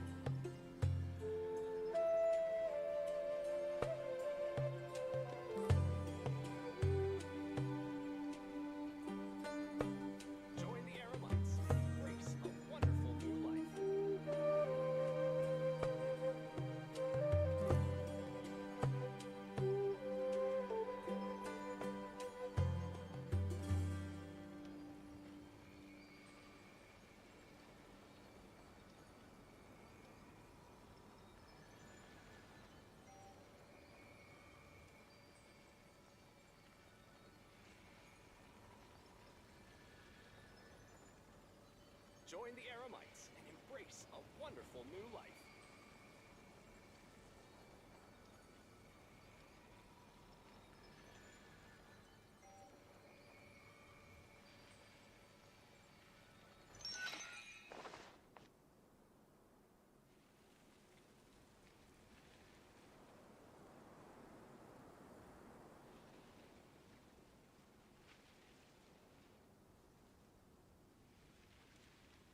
Join the Eremites. Something on your mind again? A wonderful Let's new work life. through it together.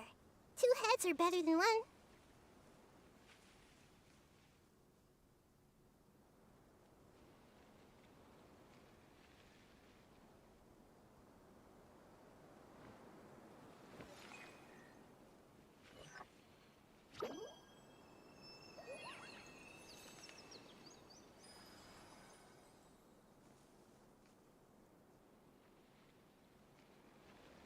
Join the Eremites and embrace a wonderful new life.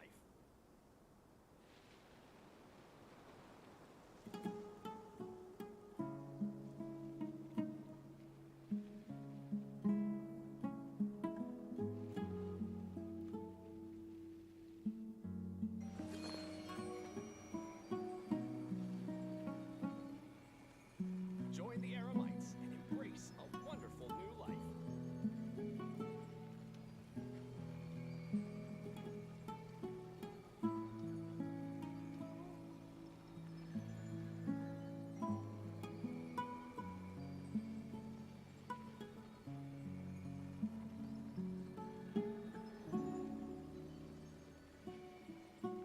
Join the Eremites and embrace a wonderful new life.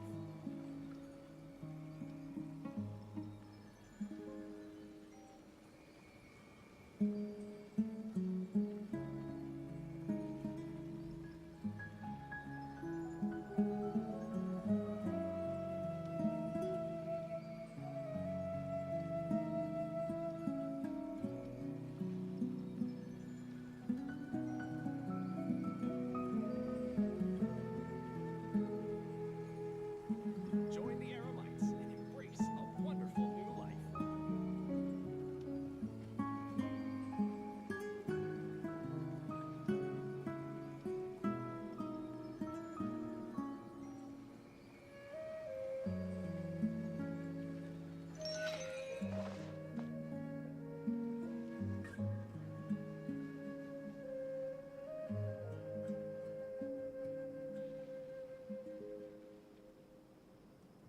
Join the Eremites and embrace a wonderful new life.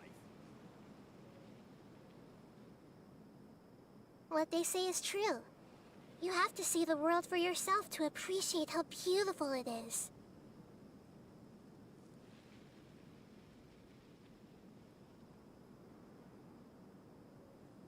It's okay. Don't worry. Thank you. And sorry. What's she looking at? Join the Eremites and embrace a wonderful new life.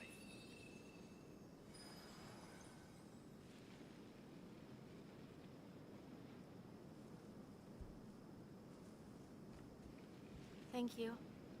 And sorry. It's okay. Don't worry.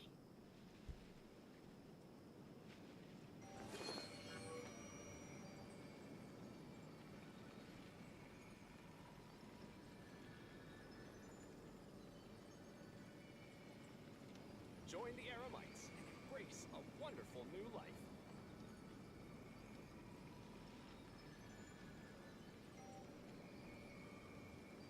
It's okay. Don't worry. Thank you. And sorry.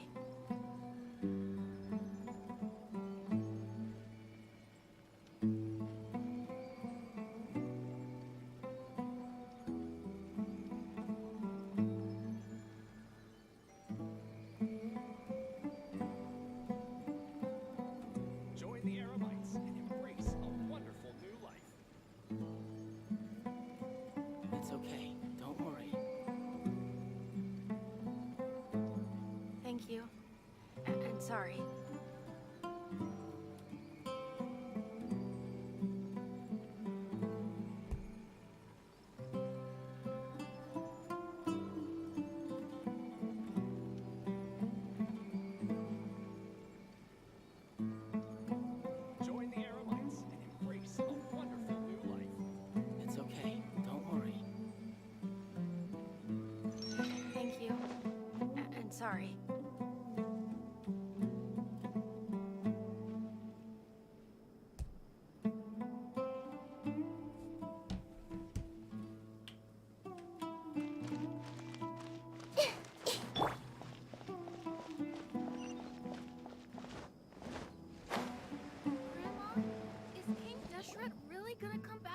Listen, see if you can make out what they're saying. Have you heard? The mighty King Deshret, the sovereign of our faith, will soon return to this world. Yes, of course I have. King Deshret is the one and only true ruler of this land. I've never believed in any other gods. Still, you say he's coming back, but it sure doesn't feel like life's about to change around here anytime soon. What's your proof? Haven't you noticed? The village has been getting more deranged scholars than ever. Delavar was saying that many people also went insane just before the fall of King Deshret's civilization in ancient times. We don't quite know why, but it seems like there's some sort of connection between insanity and King Deshret. Isn't it a sign of King Deshret's power that all the mad scholars have disappeared? If you ask me, they must have been chosen as the final sacrifice for King Deshret's resurrection. Huh. Now that you say it, that does make some sense. Exactly. Those city folks will get what's coming to them. Now, repeat everything you've just said from the very beginning. Huh?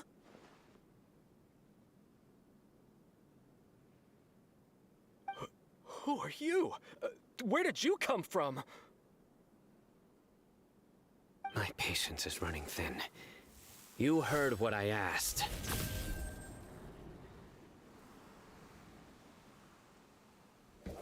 Yeah, bro, this guy's something else. Just look at his eyes. One wrong move, and he's gonna flay us alive. Let's not get on his bad side, okay? I am no match for this guy. Oh, okay, good sir. What is it you would like to know? Tell me about King Deshret's resurrection. Well, I only know a few things from hearsay. I went for a drink the other day and heard others talking about a rumor that the madmen will disappear and that King Deshret will return to this land. I'm not making this up, I swear! Hey, go on. Keep talking. It's true. It's all true, sir.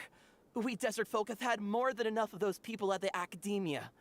They keep sending us all their mad scholars and won't let us have a good life. Would you want to live like this if you were in our place? The radicals were even more thrilled than me when they heard the news. We're all praying for King Deshret's speedy return. Delavar also said that once King Deshret returns to our side, it's only a matter of time before we conquer the land on the other side of the wall. They're all willing to serve under King Deshret and fight for a share of the glory. Is that so? Seems like he still wants to know more. Keep talking. Got it. At first, I told myself it was just the drink talking, but then all the mad scholars vanished without a trace, just as the rumors said. Please don't beat me up just for mentioning these rumors. If I'm guilty, then everyone else around here is also guilty. I'm just saying what the others said. The people here really like King Deshret, but dislike the Dendro Archon. Where is this radical person you talked about? I haven't run into him over the past few days, so he probably hasn't been around the village. What about you, man? Have you seen him at all?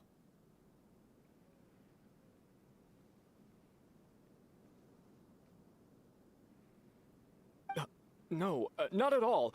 We wouldn't dare lie to you. He's really not here right now. Sounds like you're not too close with the radicals. No, of course not. All we know are their names. I have many ways to stop you from talking. And many others to stop you from sending warning messages.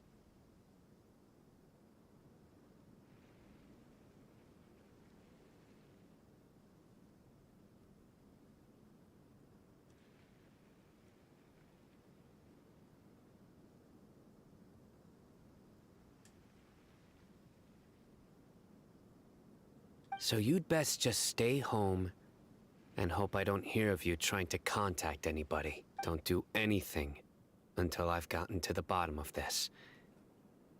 Yes, got it. We'll do just as you say. That scared Paimon half to death. Sino is pretty terrifying. He didn't try to reassure us at all. It's like he's used to hearing that. Oh, Paimon bets lots of people have told him that before.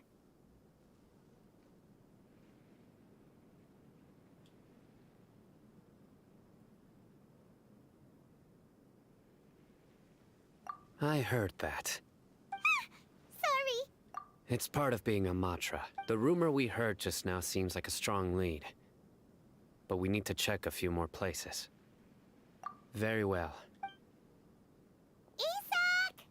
I'm here. Where's your grandpa's house? Well, I can take you there. Join the Eremites and embrace a wonderful new life.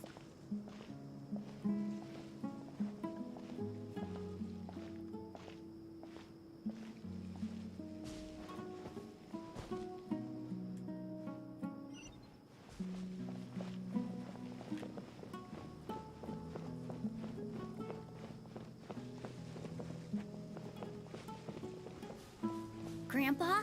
Oh, he likes to be alone. Sometimes he stares at the sky in a daze, and other times he just pokes at the ground with his fingers. Every now and then, he yells out at the top of his lungs, so a lot of people are really scared of him. But he's a good person, really. I know he is.